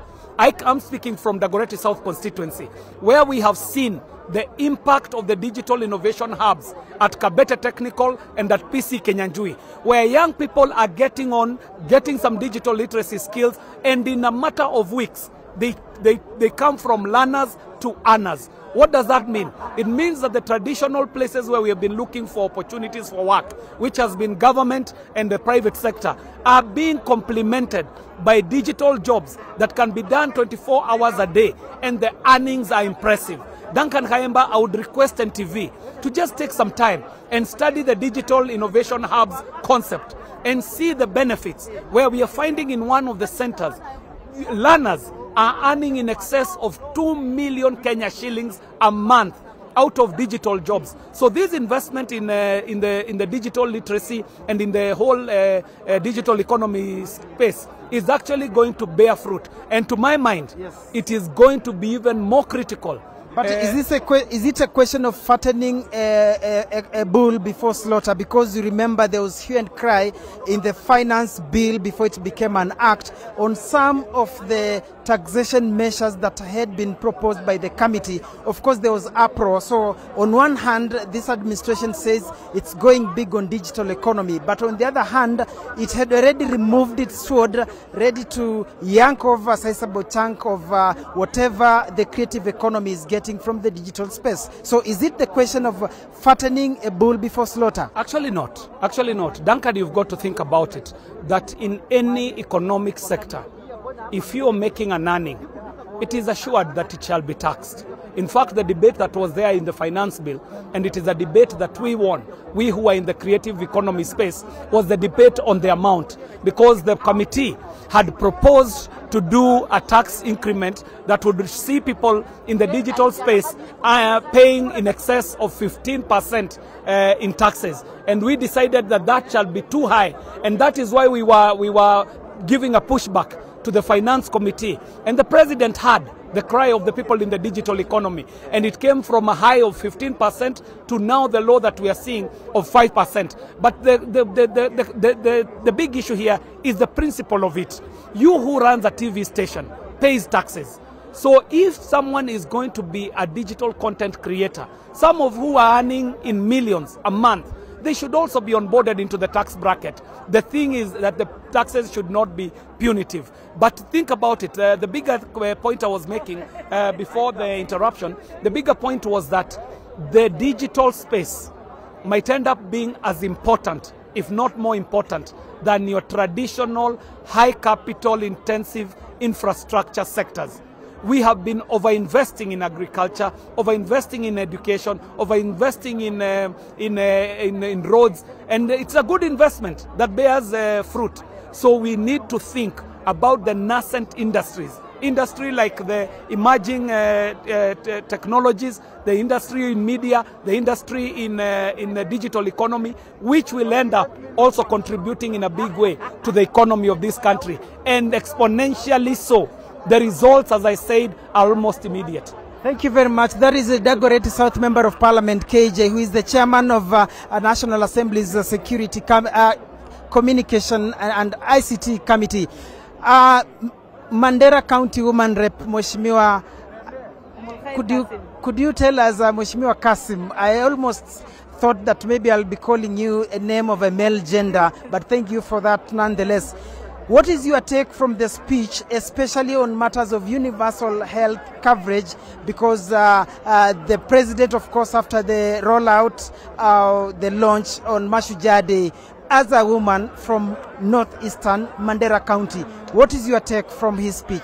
I'm actually excited on the UHC program because, as you know, Mandera is actually cut off the country because of the insecurity, because of the road network.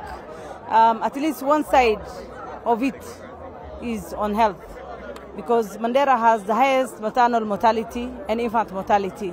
So the UHC program is welcome, and we hope it's going to benefit our people and reduce the maternal mortality rate. Generally, the speech of the president was good, but I really wanted it to come out clearly on matters of floods. You know that it's actually a national disaster as we speak. Mandera is cut off completely. No foodstuffs can go in, no medical equipment or any other help that can go into the county. Anything that is going to Mandera has to be airlifted, and we actually told the president the other day about it. But we really are disappointed, at least leaders from the north, that the president did not touch on the floods. The floods are causing havoc. If he declared it as a national disaster, we would have gotten support from other non-state actors.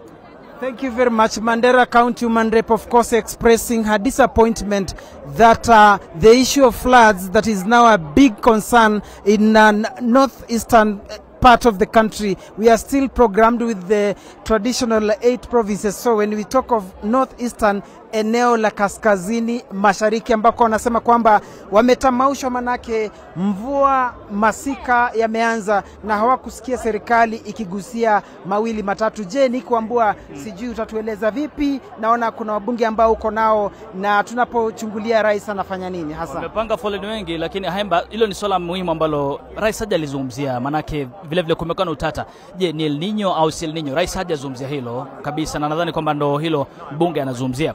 Lakini mtazamaji, kama alivyokutajia Haemba, ni kwamba idadi ya watu wengi wa bunge, wengine wanapiga picha, wengi tu ambao bila shaka wangependa kutoa mchango wao kuhusiana na swala hili. Mheshimiwa, karibu sana. Huyo ni Senator Lekuton. Mheshimiwa Lekuton Laisamis, kunradhi. Bila shaka kuna mengi ambayo rais amezungumzia, pengine upande wa kwako kuna jambo ambalo unahisi kwamba rais hajaweza kuligusia. Tumesikia mbunge wa Mandera amesema kwamba rais hajazungumzia swala la mafuriko na mvua ya El Nino, hajazungumzia hilo. Je, ni lipi ambalo pengine unahisi kwamba rais hajalizungumzia kwa kina ama hajaligusia katika hotuba yake? Well, kwanza namba moja ni ya kwamba ameguzia mambo mengi juu ya nchi yetu na kutupatia hope ya kwamba tunaweza kuwa na shida sasa hivi, lakini tutazidi kujitahidi na kusonga mbele na tungoje tuvune matunda. Lakini jambo ambaye ningependa kuguzia kidogo ni mambo ya mafuriko. Pia kwangu mahali na represent Laisamis constituency tulikuwa na shida mingi. Karibu watu wawili wamekufa, mifugo zimechukuliwa na maji, manyumba zimechukuliwa na maji. So shida kama hiyo ndio ilikuwa ningependa ngeongelea, na baadaye aliongelea mengi ambaye pia inahusu nchi yetu na ilikuwa very positive. Nini ambacho kimekufurahisha zaidi katika hotuba yake rais? Well, ni kupatia sisi kama wa Kenyans hope ya kwamba tunaweza kuwa na shida sasa hivi. He said we living beyond our means. So we should buckle up, funga hiyo mshipi na kuwa ready to face tough times, tukingoja times ambaye kutakuwa na mafurahisho na vitu kama ambaye tutafurahia kuwa na nchi yetu. Lakini lazima tukiwa na shida sasa hivi, tungoje tu kwa sababu iko siku ambayo tutafurahia. So let's bite the bullet. Yes. Na bila shaka sasa mtakuwa mnajadili hotuba ya Rais William Ruto wiki ijayo. Pengine sasa baada ya hapo, hebu eleza Mkenya pengine ambaye hana uelewa mzuri kuhusiana na swala hili, baada ya nyinyi kujadili hiyo hotuba ya rais itakuwa namna gani? Well, tutajadili the whole week kama hiyo ni procedure ya bunge, kwamba baada ya president kupeana speech tutajadili the whole now MPs wataweza kutuambia yale ya president amesema na yale hakusema, na pale tu tutaanza yeye mwenyewe atasikiza vile tunamwambia kama wa Kenya. Na mimi naona ya kwamba I think he did a good job today, very good job. Now it's very positive, at least very positive, and we'll move on with that from there. Yes. Asante sana Mheshimiwa Lekuton. Asante. Mheshimiwa, karibu sana. Karibu upande huu. Kwanza napenda rangi yako. Shukrani. Nini ambacho kimekufurahisha katika hotuba ya rais kwa siku ile? Rais ameweza kusema ya kwamba kuna maneno ambayo tumeweza kushughulikia kama serikali ya Kenya Kwanza, na tumeona kweli ya kwamba kama ni subsidized fertilizer, mimi nimeona ama nimeshahidi pale Kirinyaga County ya kwamba wakulima wanafurahia. Pia kama ni maneno ya ukulima wa kahawa, tunajua kwamba wakulima wamekuwa kitete ya kwamba bei ziko chini sana, lakini kama tulivyoona wameweza kuweka 4 billion kwa ile cherry fund ya coffee ili wakulima wakuwa wanapata advance payment ya shilingi 80. Labda niseme ya kwamba leo hotuba ya rais imekuwa kwa kifupi, na pia ameweza kuguzia kwamba Hustler Fund tumeweza kufanya rollout ya kuhakikisha kwamba pia biashara zinaweza kupata pesa ili waweze kujiendeleza, ama kama ni kina mama ama groups zinginezo. Asante sana Mheshimiwa Njeri, karibu sana Mheshimiwa. Jitambulishe tu alafu kisha utufahamishe je, katika hotuba ya rais tukifunga tu pengine nini ambacho kimekufurahisha sana katika hotuba ya rais? Asante sana. Mimi ni Peter Oscar Nabrindo, mbunge wa Matungu constituency ambayo iko Kakamega County. Nimekuwa kule. Mimi ni mwakilishi wa wakulima wa miwa. Na leo katika hotuba ya rais kitu ambacho nifurahisha sana ni kwamba rais ameongea juu ya universal health care. Universal health care ni kitu ambayo tulikuwa tunataka sisi kama wa viongozi, kwa sababu watu ambao wako na shida ya matibabu, mashida ya afya ni watu ambao sisi walitupigia kura. Kwa hivyo hilo ni jambo ambalo nimecite kwamba president ako serious juu ya hilo jambo na anapanga kuliimplement, na ameongea juu yake vizuri sana. Akasema kwamba kuna mipangilio kambambe ya serikali ya kuweza kufanya huo mpango wa afya, na pia mpango wa kilimo.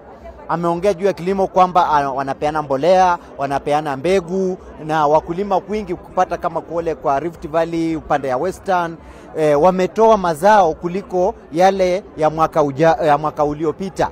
Ni kwa sababu serikali imejitolea at least kuwapatia vifaa ambavyo wanahitaji ili kuweza kufanya hiyo kilimo. Lakini pia kuna mambo ambayo ninaona rais hajaguzia na ni mambo muhimu sana katika taifa letu. Jambo la kwanza ni gharama ya maisha. Gharama ya maisha iko juu, lakini rais hajapeana mbinu gani serikali itatumia ili kuweza kurudisha chini gharama ya maisha. Na jambo la pili ni bei ya mafuta. Bei ya mafuta inapanda kila wakati, na juzi waziri mwenyewe wa afya wa Kawi amesema kwamba itazidi kupanda. Hilo ni jambo ambalo rais wa nchi angeweza kutueleza sika viongozi na nchi kwa ujumla kwamba serikali yake iko na mpangilio fulani kwa kuweza kupunguza bei ya mafuta na gharama ya maisha kwa ujumla. Lakini kwa uzuri president tunampenda, mimi nampenda kwa ujumla hata kama niko upinzani, na namtakia heri njema. Asante sana Mheshimiwa, nampenda rais kwa ujumla.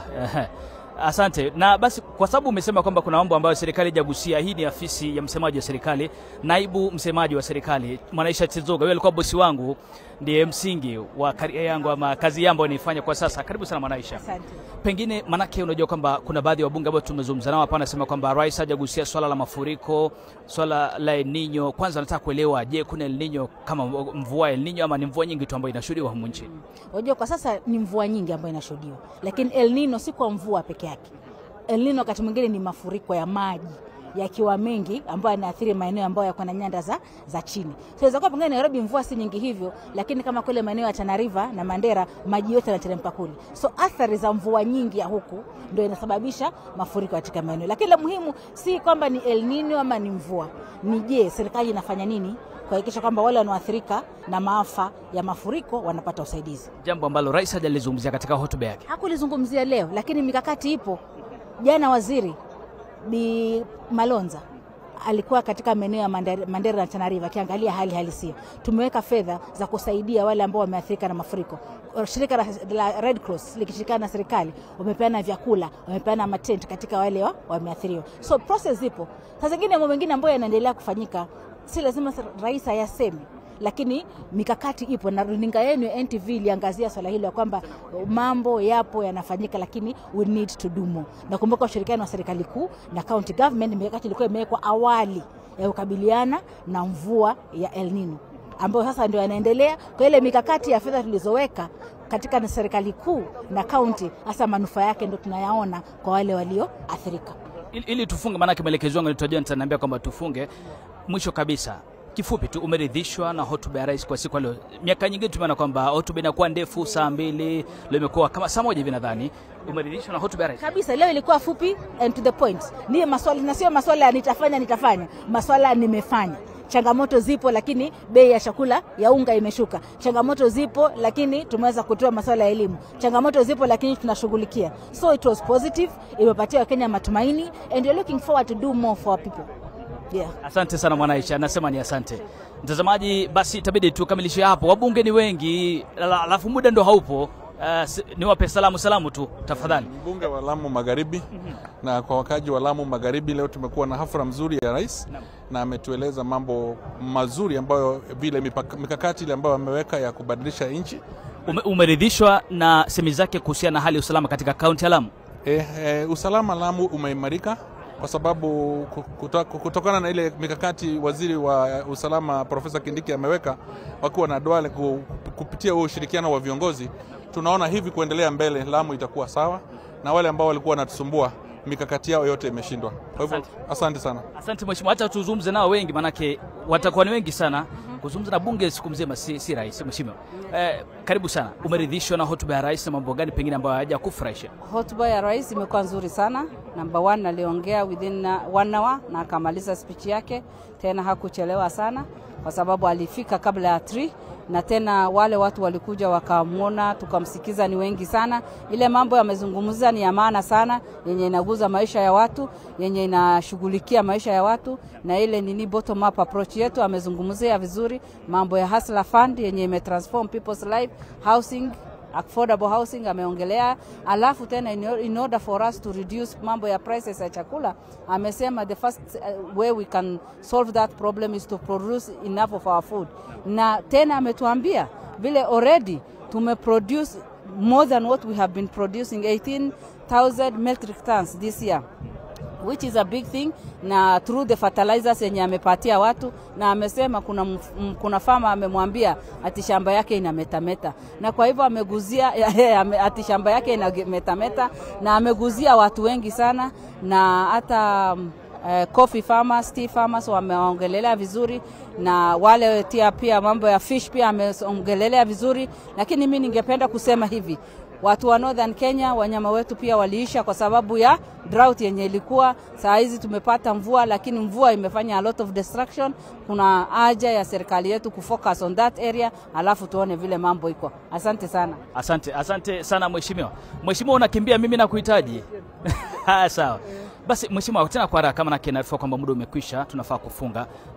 Kwa majina kisha hisia zako kuhusiana na hotuba ya rais kwa siku leo ili tufunge. Huyu ni Mheshimiwa Abdul Haro, mjumbe wa Mandera Kusini.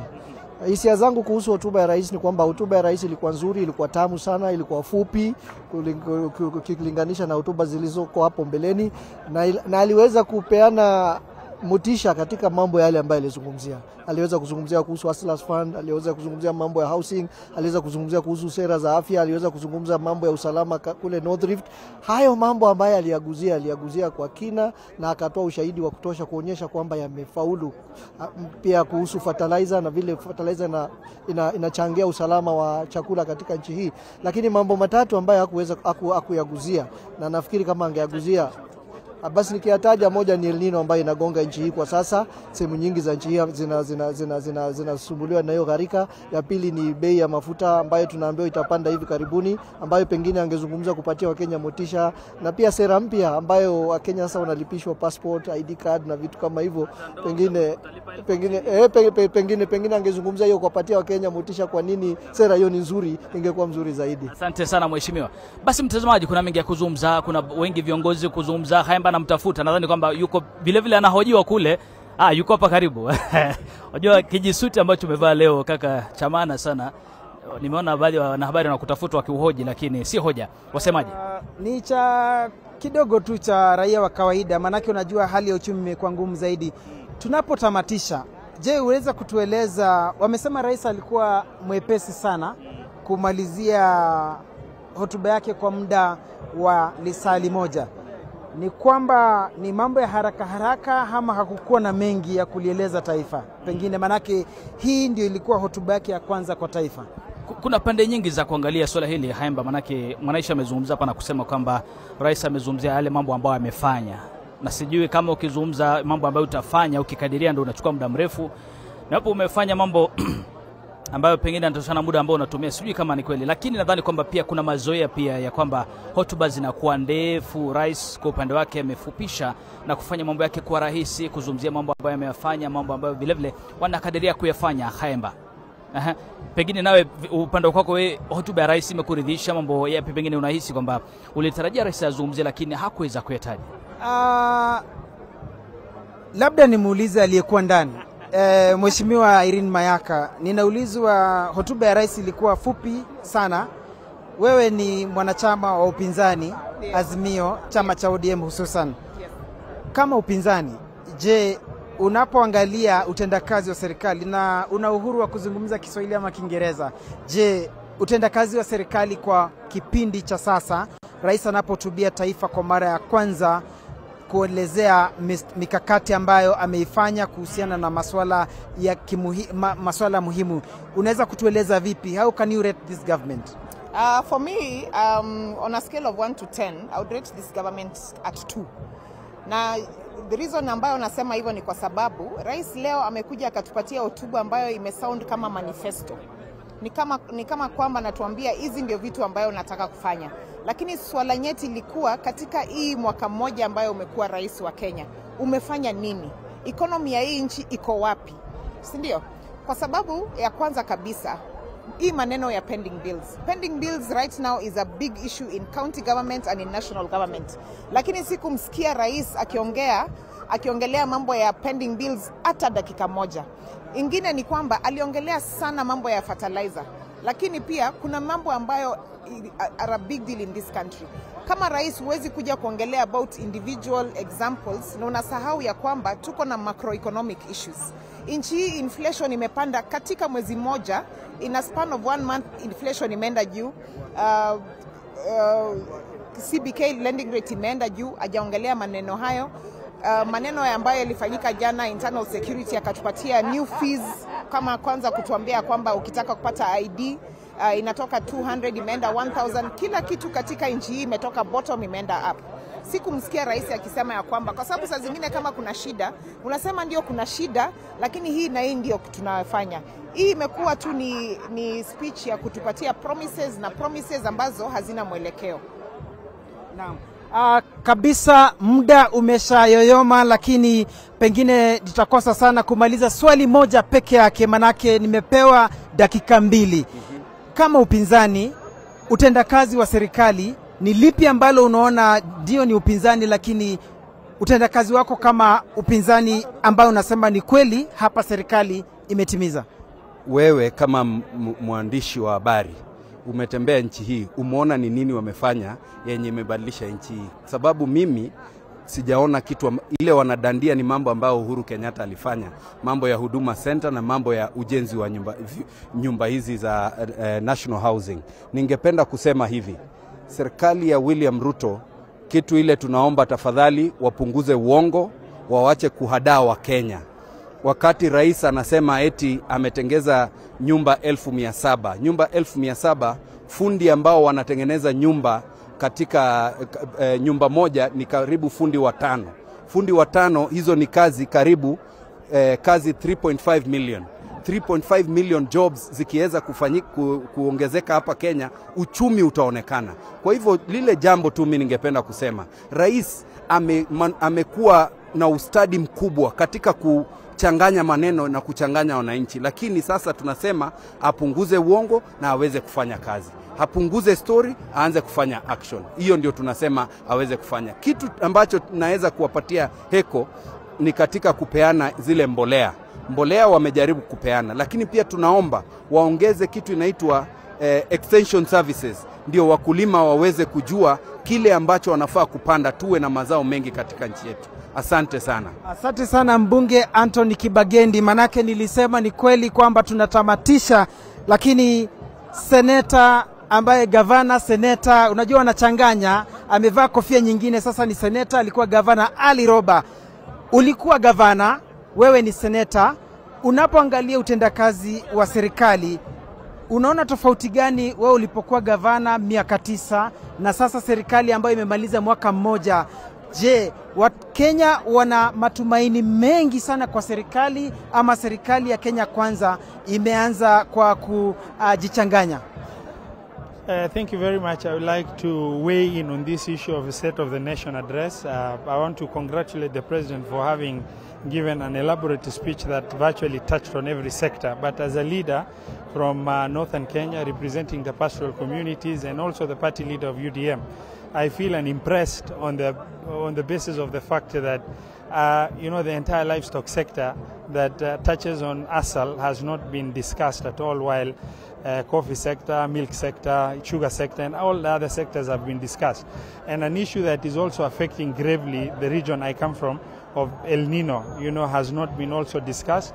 And on the issue of Hustler Fund, the adaptability of Hustler Fund has also not been, the uptake has not been very good in the region because of largely Muslim community and the interest factor that is a problem for the Muslim community, because that now has made them avoid the benefiting from Hustler Fund. And when you look at an entire State of the Nation address that leaves out a huge population of pastoralists without anything tangible to say about, that has really created, I wasn't impressed at all as a leader from that region. And another problem is we are talking about industrialization and trying to foster investment, but we don't have the enablers in place, like connection to national electricity grid or reliable source of power to even support cottage industries in our region.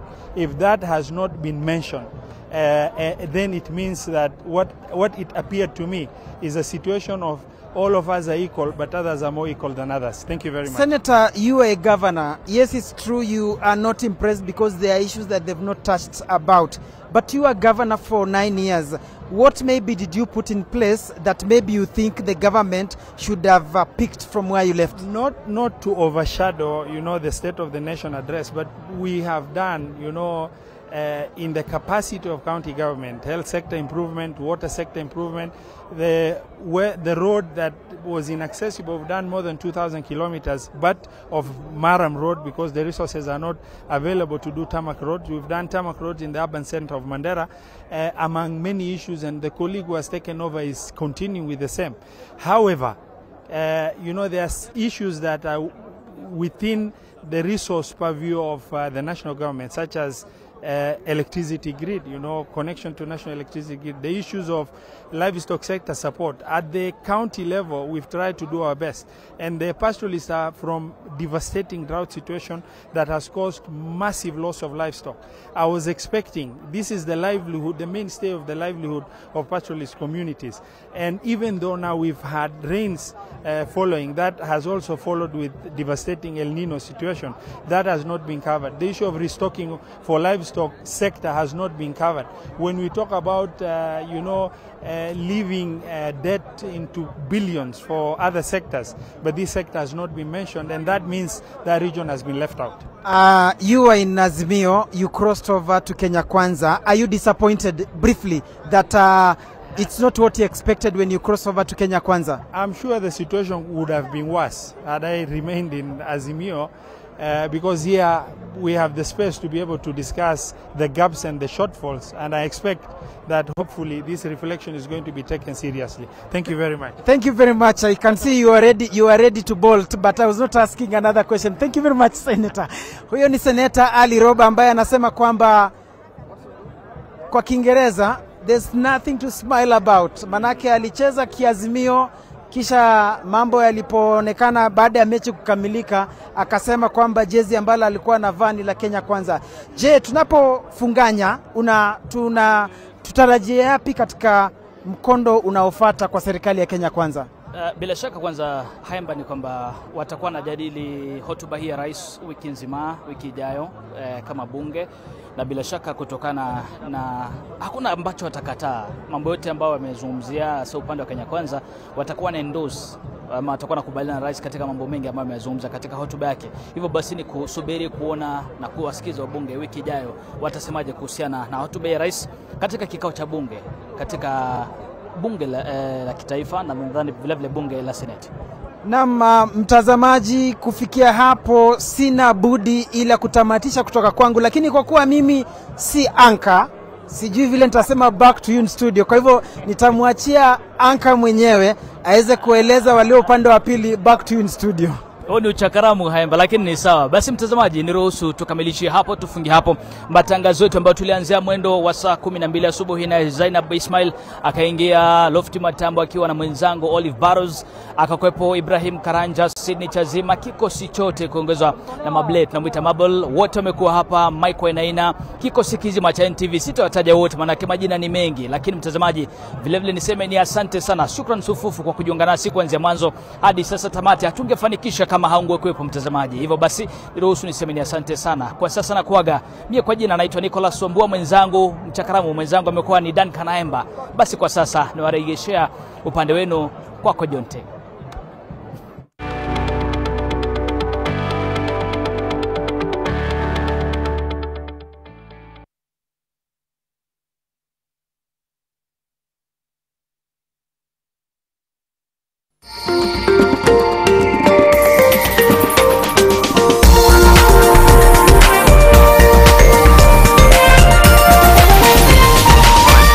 This is NTV.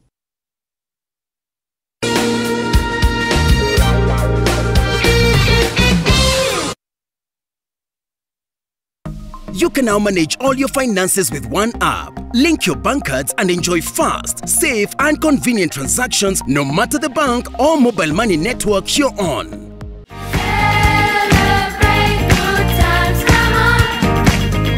Red brick, blue brick.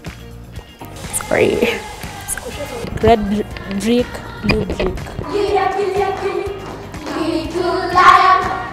Happy hippo. And now it was my time. Oh, baby Branch! I'm John Dory, Branch's brother. What? Former brother. Bravo, corn me, dingo. It's hard to say I'm sorry. A brother is a friend who can never leave you. It's the strongest bond in the world. How do you keep your toilets clean? I use normal detergent and bleach for washing. The detergent and bleach cleanless can leave behind yellowness, rust, and germs. Harpic's 10 times better cleaning compared to regular detergents and bleach, and kills 99.9% illness-causing germs in your toilet, including the COVID-19 virus. I can't sit any longer.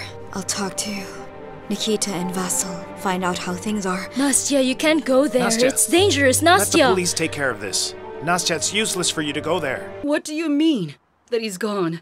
You're crazy. He called me this morning to greet our child. He called? Well, can you give me his number as a favor to an old friend? Uh-huh. Right. Get the hell out of here before I start calling the cops on you. Win a 3-bedroom house in Nanyuki sitting on a 1/4 acre or a 30K weekly shopping voucher or a monthly plot. For every 100K you spend buying or paying for your plot, you earn 1 entry to the draw. The more you invest, the more entries you get. Bamba Nyumba na AMG. Another new season, another new manager for PSG. But does that really change anything for the club that has dominated French football for the past decade, winning 9 of 11 Ligue 1 titles? Maybe not, but new boss Luis Enrique still intends to leave his mark on PSG and its players, coaching as only he knows how.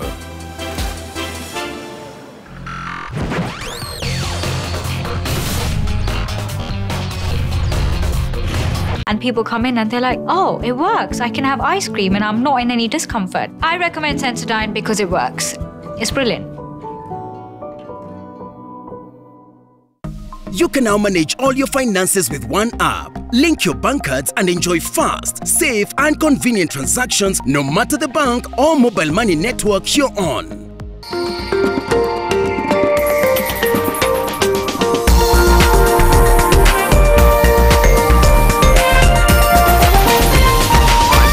NTV, turning on your world.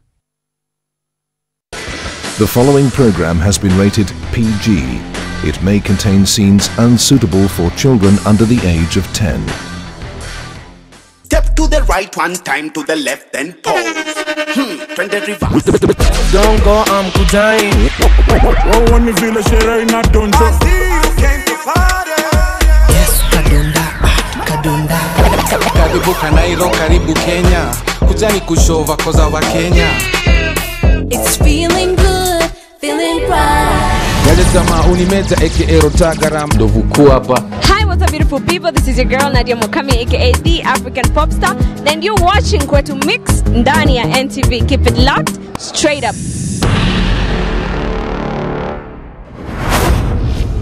Mtani kwetu sisi wote ni mangangari, mpaka manyau na madogi ni marasta.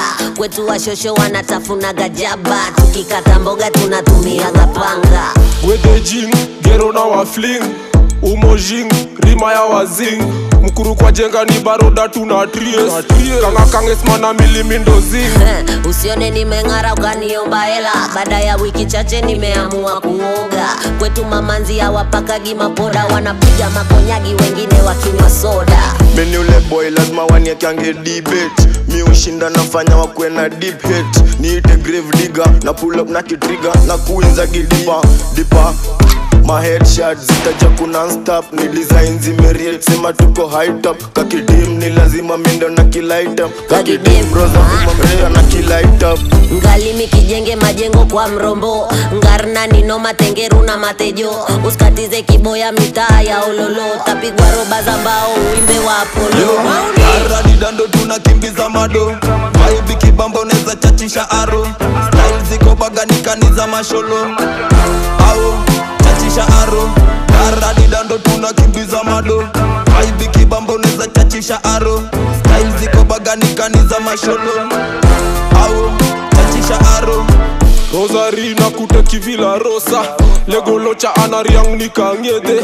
Linki geto prezi kusadigero genje, muok dogo na kurusha si arusha. Utaidra na kukala sweni usgan, fuli genje na ukrasa ni anzakwa.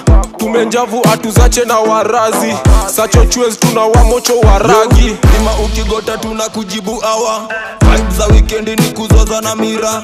Sakanya maganji hata kama ni ira, shom kibira uneza kula mabila. Tumewaka Kairo rikila zinga koveri, tumebeba vitu bad sindo ile geri. Kuchafua sino kitumedi kwa teli, siwa nyamanika tuko sabo serengeti. Mambo vipi boys and girls, ladies and gentlemen, we are on it once again. Another beautiful day, beautiful evening of course. Tunapatana tena right here on Kwetu Mix NTV. I go by the name Ted Agwa, and as always Wednesdays tunakujaga na swag nyingine tu amazing. WCW edition. DJ Vera yuko pale kama dawa. Naitwa Ted Agwa first of all. And your girl DJ Vera here giving you good vibes. Yeah. You can actually follow me on my social as DJ Vera on Instagram and DJ Vera on Facebook. Yep, and my side at Ted Agwa, that's TEDAGWA. Twende mbele mpaka baadaye saa 12. Kuna amazing stuff lined up for you, including these amazing guests right here. Unamwona hapa kama mnamjua. Of course ushajua kuna kazi amazing amefanya hapa na pale. Aliletwa kwa game na King Kaka. She goes by the name Kanambo Dede. Atakuwa yuko right here mpaka tamati tukipiga ma story and a lot more. So stay tuned right there. But for now ni time ya DJ Vera. I think, are you ready for the day? Are you ready for WCW? I'm always ready. What are you planning to give us today? Good vibes as always. Yeah. Aya, let's go. Alafu tukirudi baadaye tujue inakuwaje, au sio?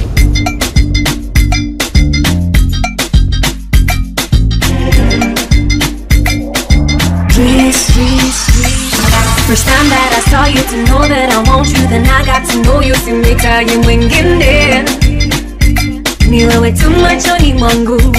Said I'm high on your love, I can't get enough. It's you that I want, je ne vais que toi. Yeah, yeah, yeah.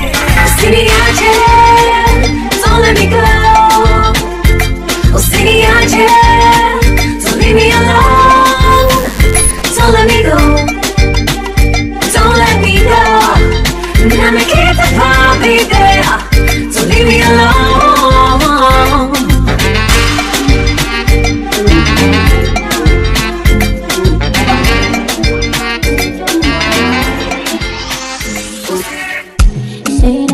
got over me, even when it travel overseas. Yeah. Well, I don't mean to brag, my vibe is attractive. Stay loving me globally. You want me horizontally. Nobody like me is freaking fantastic. This nigga in a middle of a crisis. If fall in love, you don't know what the price is. I want it over the end. It's a dirty December. She left me out, so bad, and now she gone, so bad, so bad. She look like a dog, but she gave me what I want. She left me out, so bad, so bad, now she gone. It's some money, While you were feeling cheerful, I'm a man in Rasa. While you were sometimes your color, I'm a man Kubanja. All I'm trying to get your juice, walk on na. All it's a day of chocolate, Russia, we cringe, we too come to be on Bozak. To make singer, secret, Gillette up with Warlam cinnamon. Street cake, sweet lips, sweet eyes, sweet says. Young Bozak, who saw one song from Genda. Singo sola, and if I think to do and to choke it up. Singo sola, and if I think to do and to chigayam. Singo sola, and if I think to sola, to choke it up. Singo sola, and if I don't go with her, we know it. I'm done on the way and just see you showing up. Sometimes get full of love.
Utamu kama chipsi vuruga, umeniweza buda fusioni.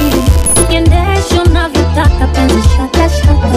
Ukideka kama mtoto, sama sote misamba nipe shosho. Unanipa mia kitaka mo, wendo nlokwambia ile soki toto. Yani kama Messi mwendo wa kunyatia, uchu wa fisi mifupa na fakamia. Baby nipe kiss, maneno ya kuvutia, wakitudis tunatangazania. Kushki, kushki, kushki, kushki, kushki, kushki, kushki mi amor, kushki, oh, kushki, kushki, kushki, kushki, kushki, kushki, kushki, kushki, kushki, kushki, kushki, kushki, kushki. Oh baby, mwenzako mina washwa pabaya, kiuchokozi, ukinigusa gusa mie haya, watu mtoko, mihogo bichi koko, nidekeze kitoto, kachumbari kwa kiwiko.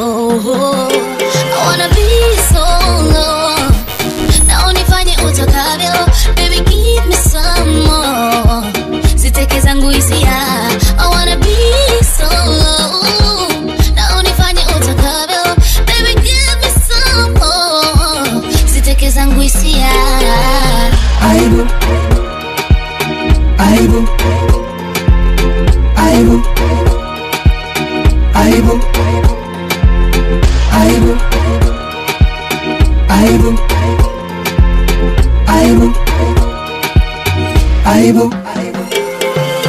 Nawaza imekuwa maji nimetumbukia, kina kirefu mbele sioni, sholove chumbani umenitunukia, unipeleka gara mtoni umeshika dara, halo halo wako fala, oyoyo sina sera, oyoyo kesho shela, I wanna be solo, na unifanye utakavyo, baby give me some more, ziteke zangu hisia, I wanna be solo, na unifanye utakavyo, baby give me some more, ziteke zangu hisia.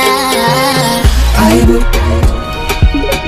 aibu, aibu, aibu, aibu, aibu, aibu, aibu.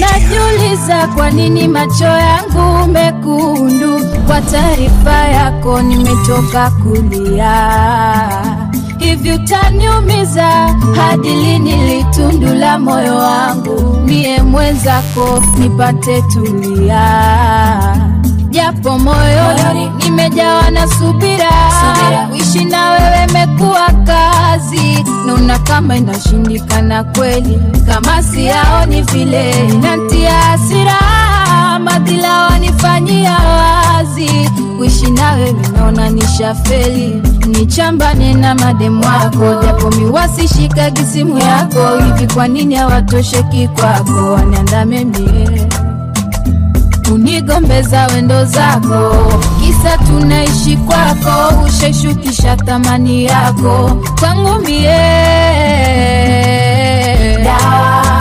dawa yako ni kwachi, niliweke mbali nawe, sawa yako ni kwachi, kama mawingu na mawe, dawa yako ni kwachi, penzi lako kaligawe, sawa yako ni kwachi, mi utaniumiza.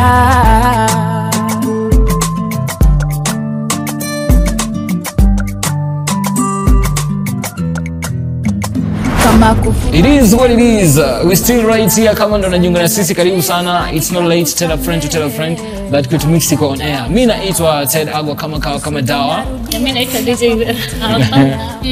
Nice. Kama kawa kama dawa. Exactly. And of course unaweza reach out pale ukaongea na sisi, ingia pale kwenye social media ya kwangu ya Vera, lakini pia SMS number 20686. Let us know what you think about the show, lakini kama kuna any requests, special ones, you can let us know. Leo ni WCW, tuambie who is your woman crush Wednesday, nani ambaye unaenzi leo, tuambie tu, alafu nitakuwa narudi baadaye kusoma ma comments and stuff like that. Lakini pia tutakuwa tunarudi na Kanambo Dede atuambie mazai jani imekwaje so far. Hii time amekuja kwa game, amelearn nini na anawako ni vitu gani, lakini pia story behind uwepo wake ama yeye kuja kwa game ya muziki. A very touching story utakuwa unajua. Lakini right now let's get back to music na tuko na DJ Vera. Osio Kibiro finest. Oh yeah, let's walk up on this, yeah. Pretty Vichy.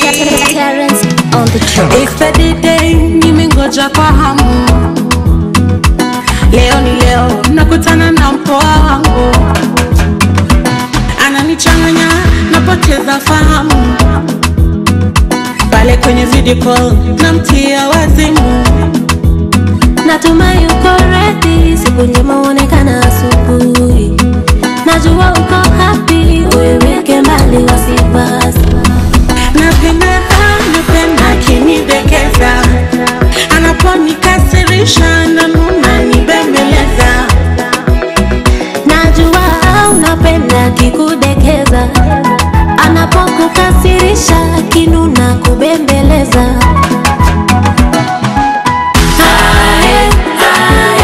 Ila nina hofu kama bado atanipenda. Mapenzi yetu yalikuwa ya aina. Uko sawa mami, najua atakupenda. Hebu jiamini mama.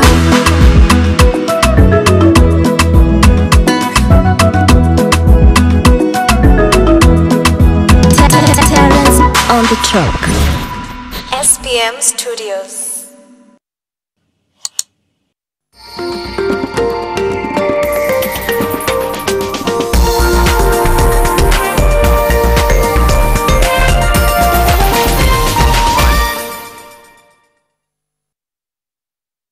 Mortein Doom, with its trusted formulation, it provides protection in seconds.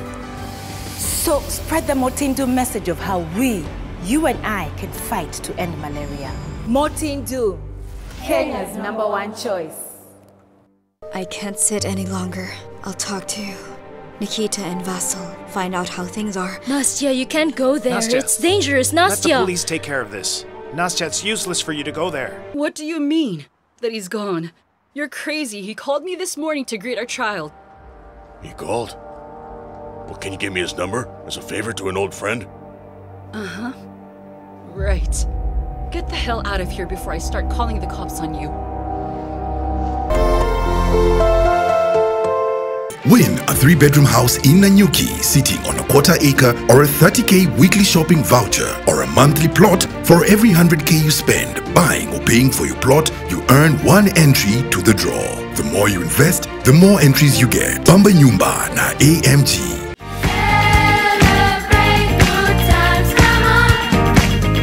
Red brick, blue brick. Sorry. Red brick, blue brick. Happy hippo. And now it was my turn. Oh, baby Branch! I'm John Dory, Branch's brother. What? Former brother. Drama. Corn me, Dingle. It's hard to say I'm sorry. A brother is a friend who can never leave you. It's the strongest bond in the world. How do you keep your toilets clean? I use normal detergent and bleach for washing. The detergent and bleach cleanless can leave behind yellowness, rust, and germs. Harpic's 10 times better cleaning compared to regular detergents and bleach, and kills 99.9% illness-causing germs in your toilet, including the COVID-19 virus.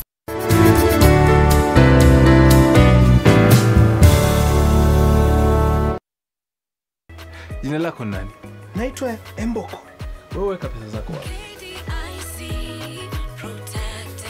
Tutoke hapa. Kenya Deposit Insurance Corporation lina jukumu la kulinda pesa zako kwenye benki. Step to the right, one time to the left, then pause. Twende reverse. Don't go, I'm kudai. Oh, when me feel a share in a donjo. Yes, Kadunda. Karibu Kanairo, karibu Kenya. Kujani kushova koza wa Kenya. It's feeling good, feeling pride. Hi, what's up, beautiful people? This is your girl Nadia Mokami, aka the African pop star. Then you're watching Kwetu Mix ndani ya NTV. Keep it locked, straight up.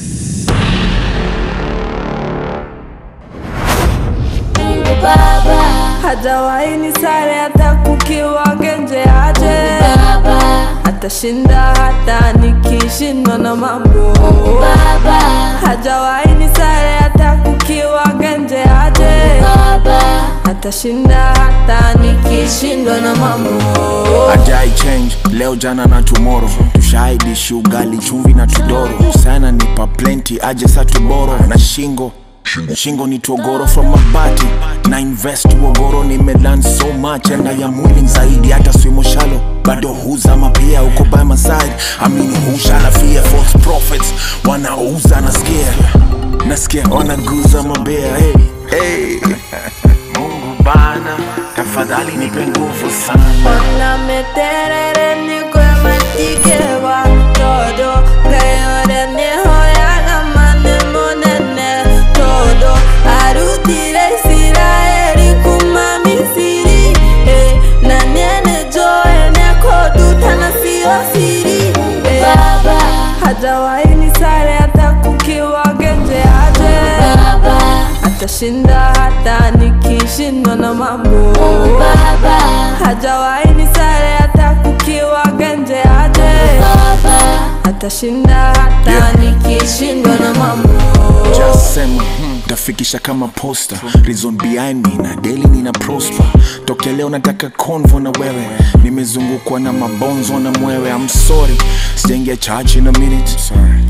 When you church na amini, excuse tu ni ukweli and a minute. Jikoni was empty, sufuria ikolea.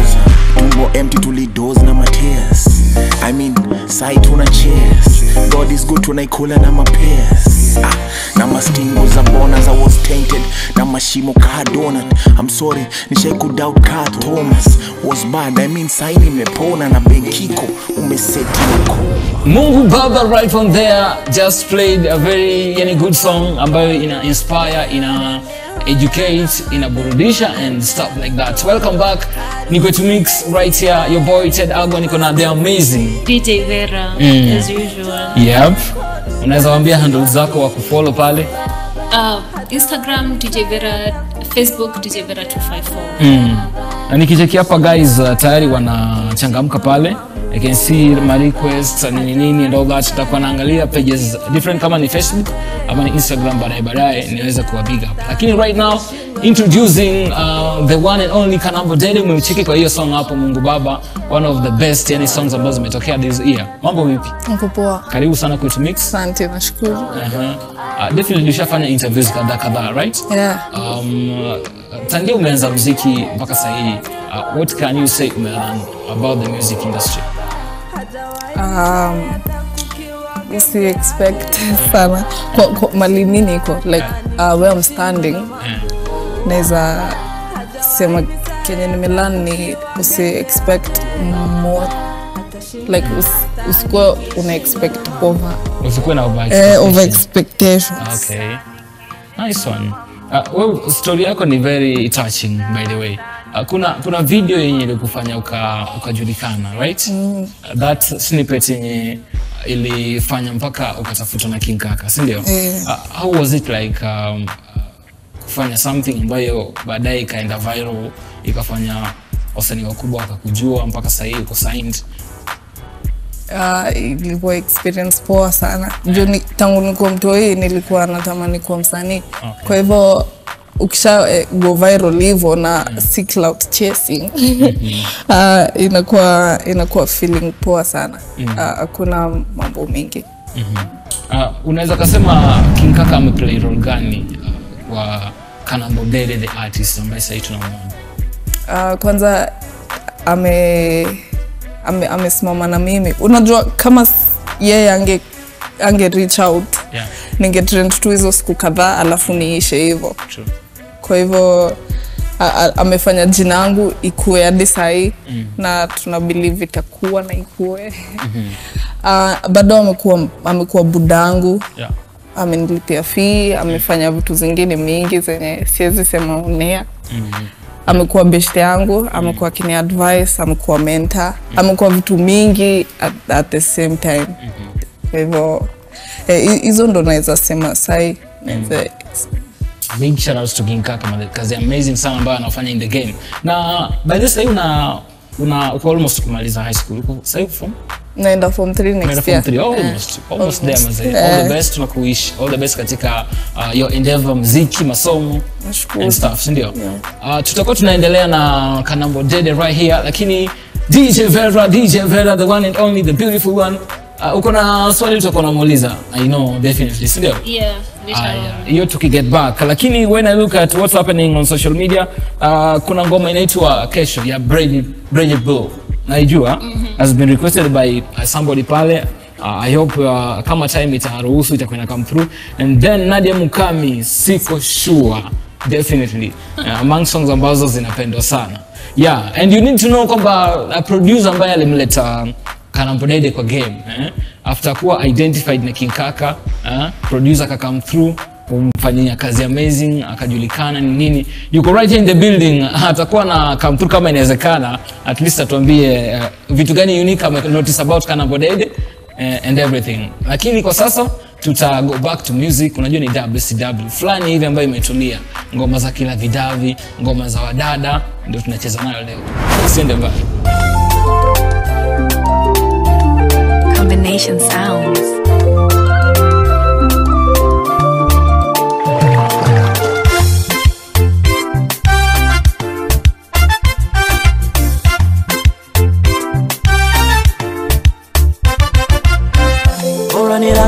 nje kuliko humu ndani mimi sitoweza. Melewano hakuna, ukinigosea wataka kubembelezwa. Hivi humu ndani mume nani, ukinikosa niombi samahani. Hivi kumue ni mke gani, kazi kiburi tuna kisirani. Kwanza nimechoka sana na zako kelele na lala bwana, maana unaongea sana kila siku uishia mama. Ina maana nayongea yana maana, haya ndo matatizo yako mama. Au mwenzangu umeshapata kawana, wena laba ndo umebadilika sana, tofauti na nyuma. Umebadilika sana, tofauti na nyuma. Mapenzi bila mashati, mashati, nakupenda bila mashati, mashati, ninakupenda masoja, izidishe mbombo, uniongeze na madola, njoo kwangu njoo, baby nakufikiria daily, hapa nakuandalia keki, tuikate mimi na wewe baby, 'cause I'm in love with you, baby nakufikiria daily, hapa nakuandalia keki, tuikate mimi na wewe baby, 'cause I'm in love with you.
Takuwa mchoyo wa fadhila kwenye maisha yangu, kiacha kushukuru. Mana mane moyo wangu naomba Mungu wangu aniangazie nuru. Na nikisema likupita njia ilikuwa mbaya, takuwa na kufuru. Wenda pengine Mungu wangu alipanga nipite wenye kufaulu. I feel blessed, blessed, 'cause I got it.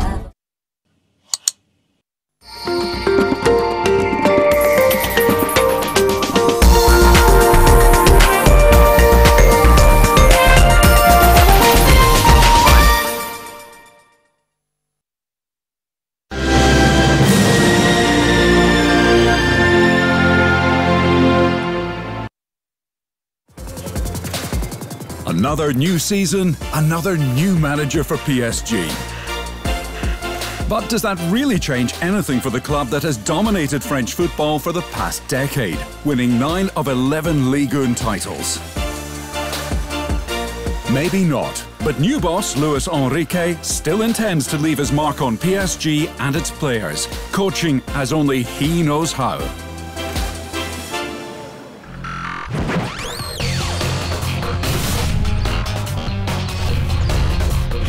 And people come in and they're like, oh, it works. I can have ice cream and I'm not in any discomfort. I recommend Sensodyne because it works. It's brilliant.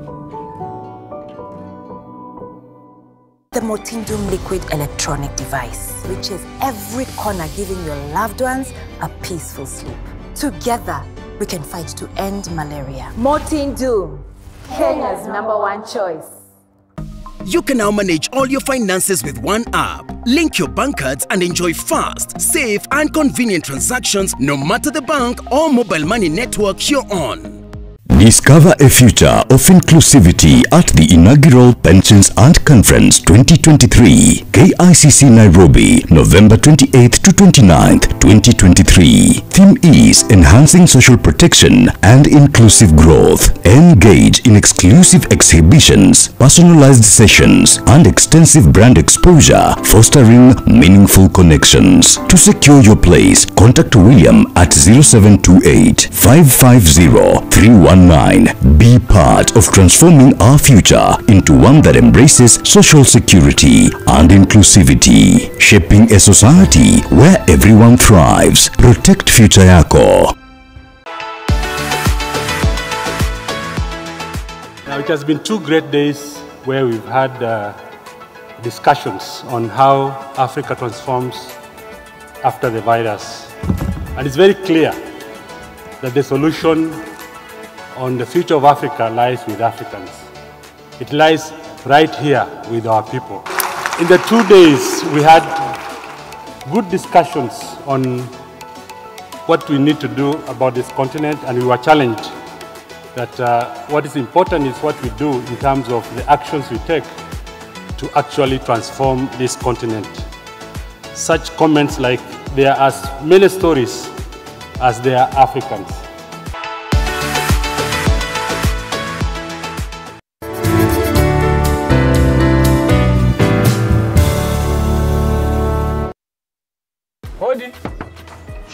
Habari yako mama. Wewe uweka pesa zako wapi?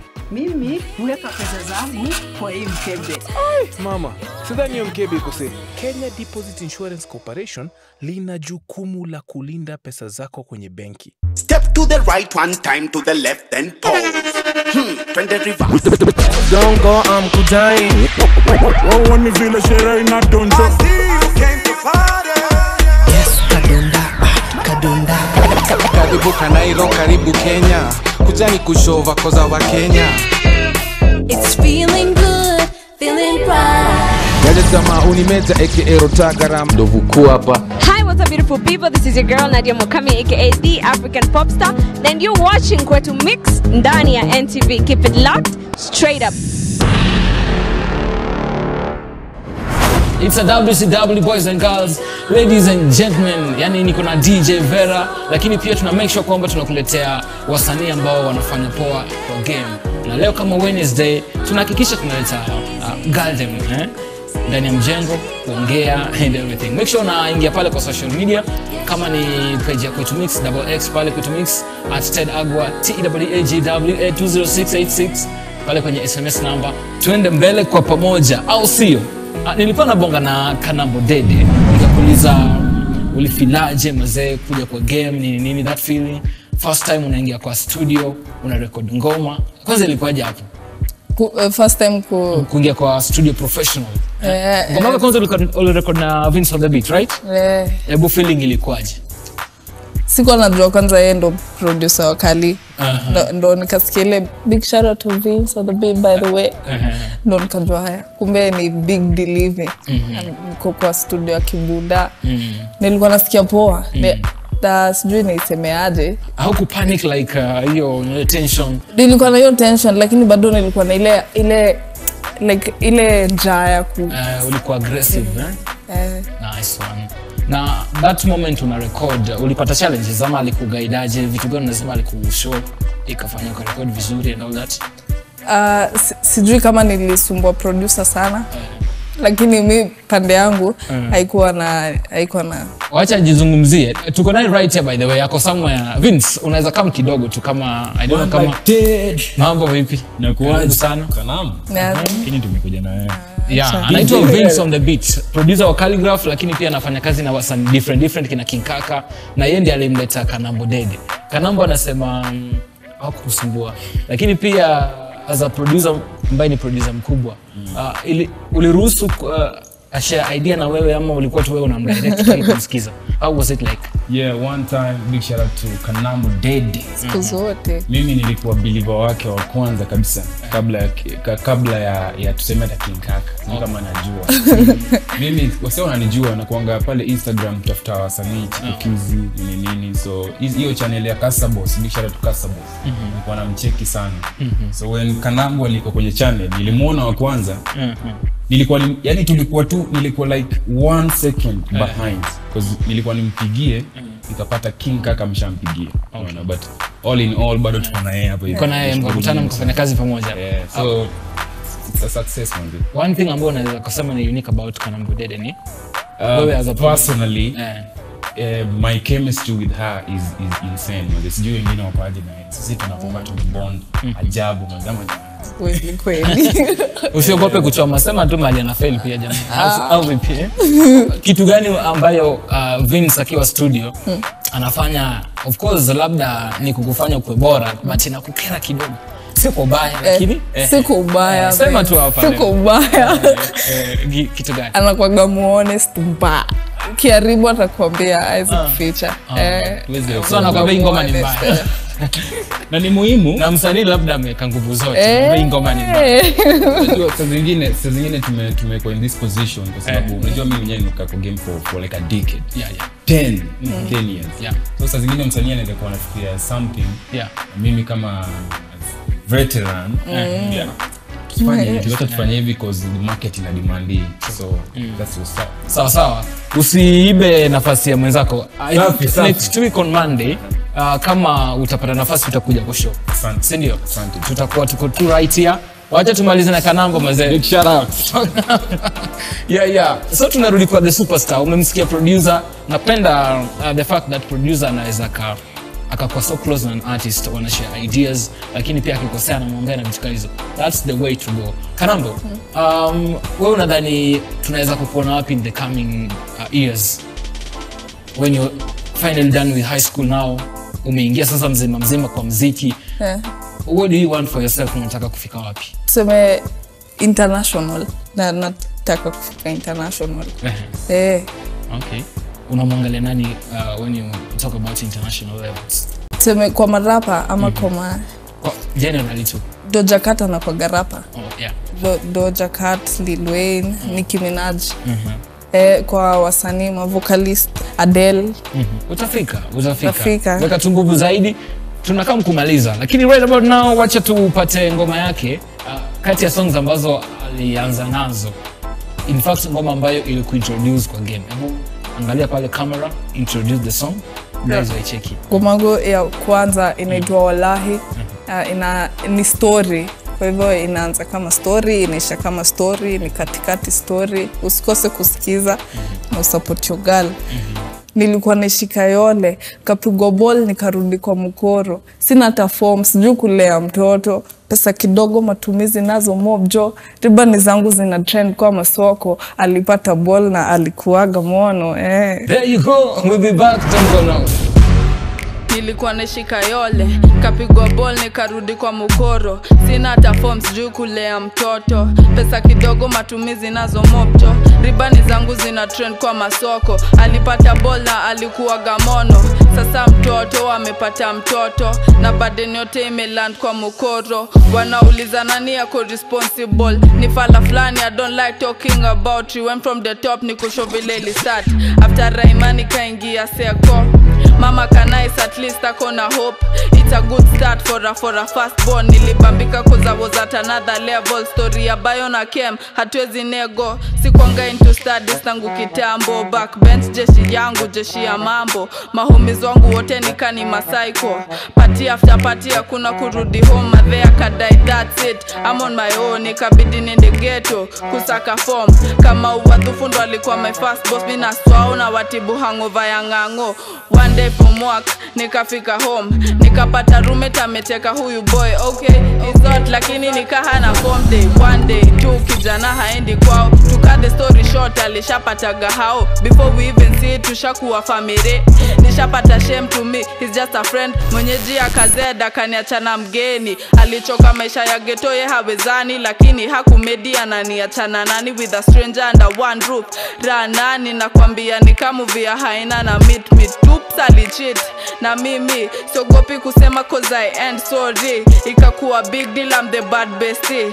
Akaeka beef si kidogo ngine real. Wakarudiana nikakuwa bani, wakaachana karudi side hii. Kijana kona lugha nikashindwa kuresist. One big mistake, problems begin. Kwa kama uwadhufu nilikuwa nisha resign. Nikaenda kwa mother department ya cham. The beauty and the lazy mindo nalipa bills. Wananiambia ni muache siskini kami nitepa things. I'm very fertile na yana cheza fiti. Nikaacha job, I'm very dizzy. Mara I'm sleepy, didn't know I'm risking. Mwenye nategemea he's more than lazy. Nikazoea njaa na kuhandwa na malandi. One morning, I'm yawning. Kalonjea na kicks, sujue ni ngori. Naitisha za mashukcha na nisho Johnny chill. That's it, I'm done with this ish. Narudi home, hope madhata ni forgive. Makosa nilifanya, chati nilikill. So kenye nitafanya, nitapack and leave. Najua si rahisi lakini ukondo ngamani. Nilibreak her heart vile nilikata kustadi. Ubaya ya majiki mwagika haizoleki. Mapenzi ya madhe real thing haifichiki. Akanikubali msamaha tukaishi. 9 out of 9 siku hainaga utani. 25th ngware 1 aka come in. My son, I'm a proud mommy. God is in the blessings.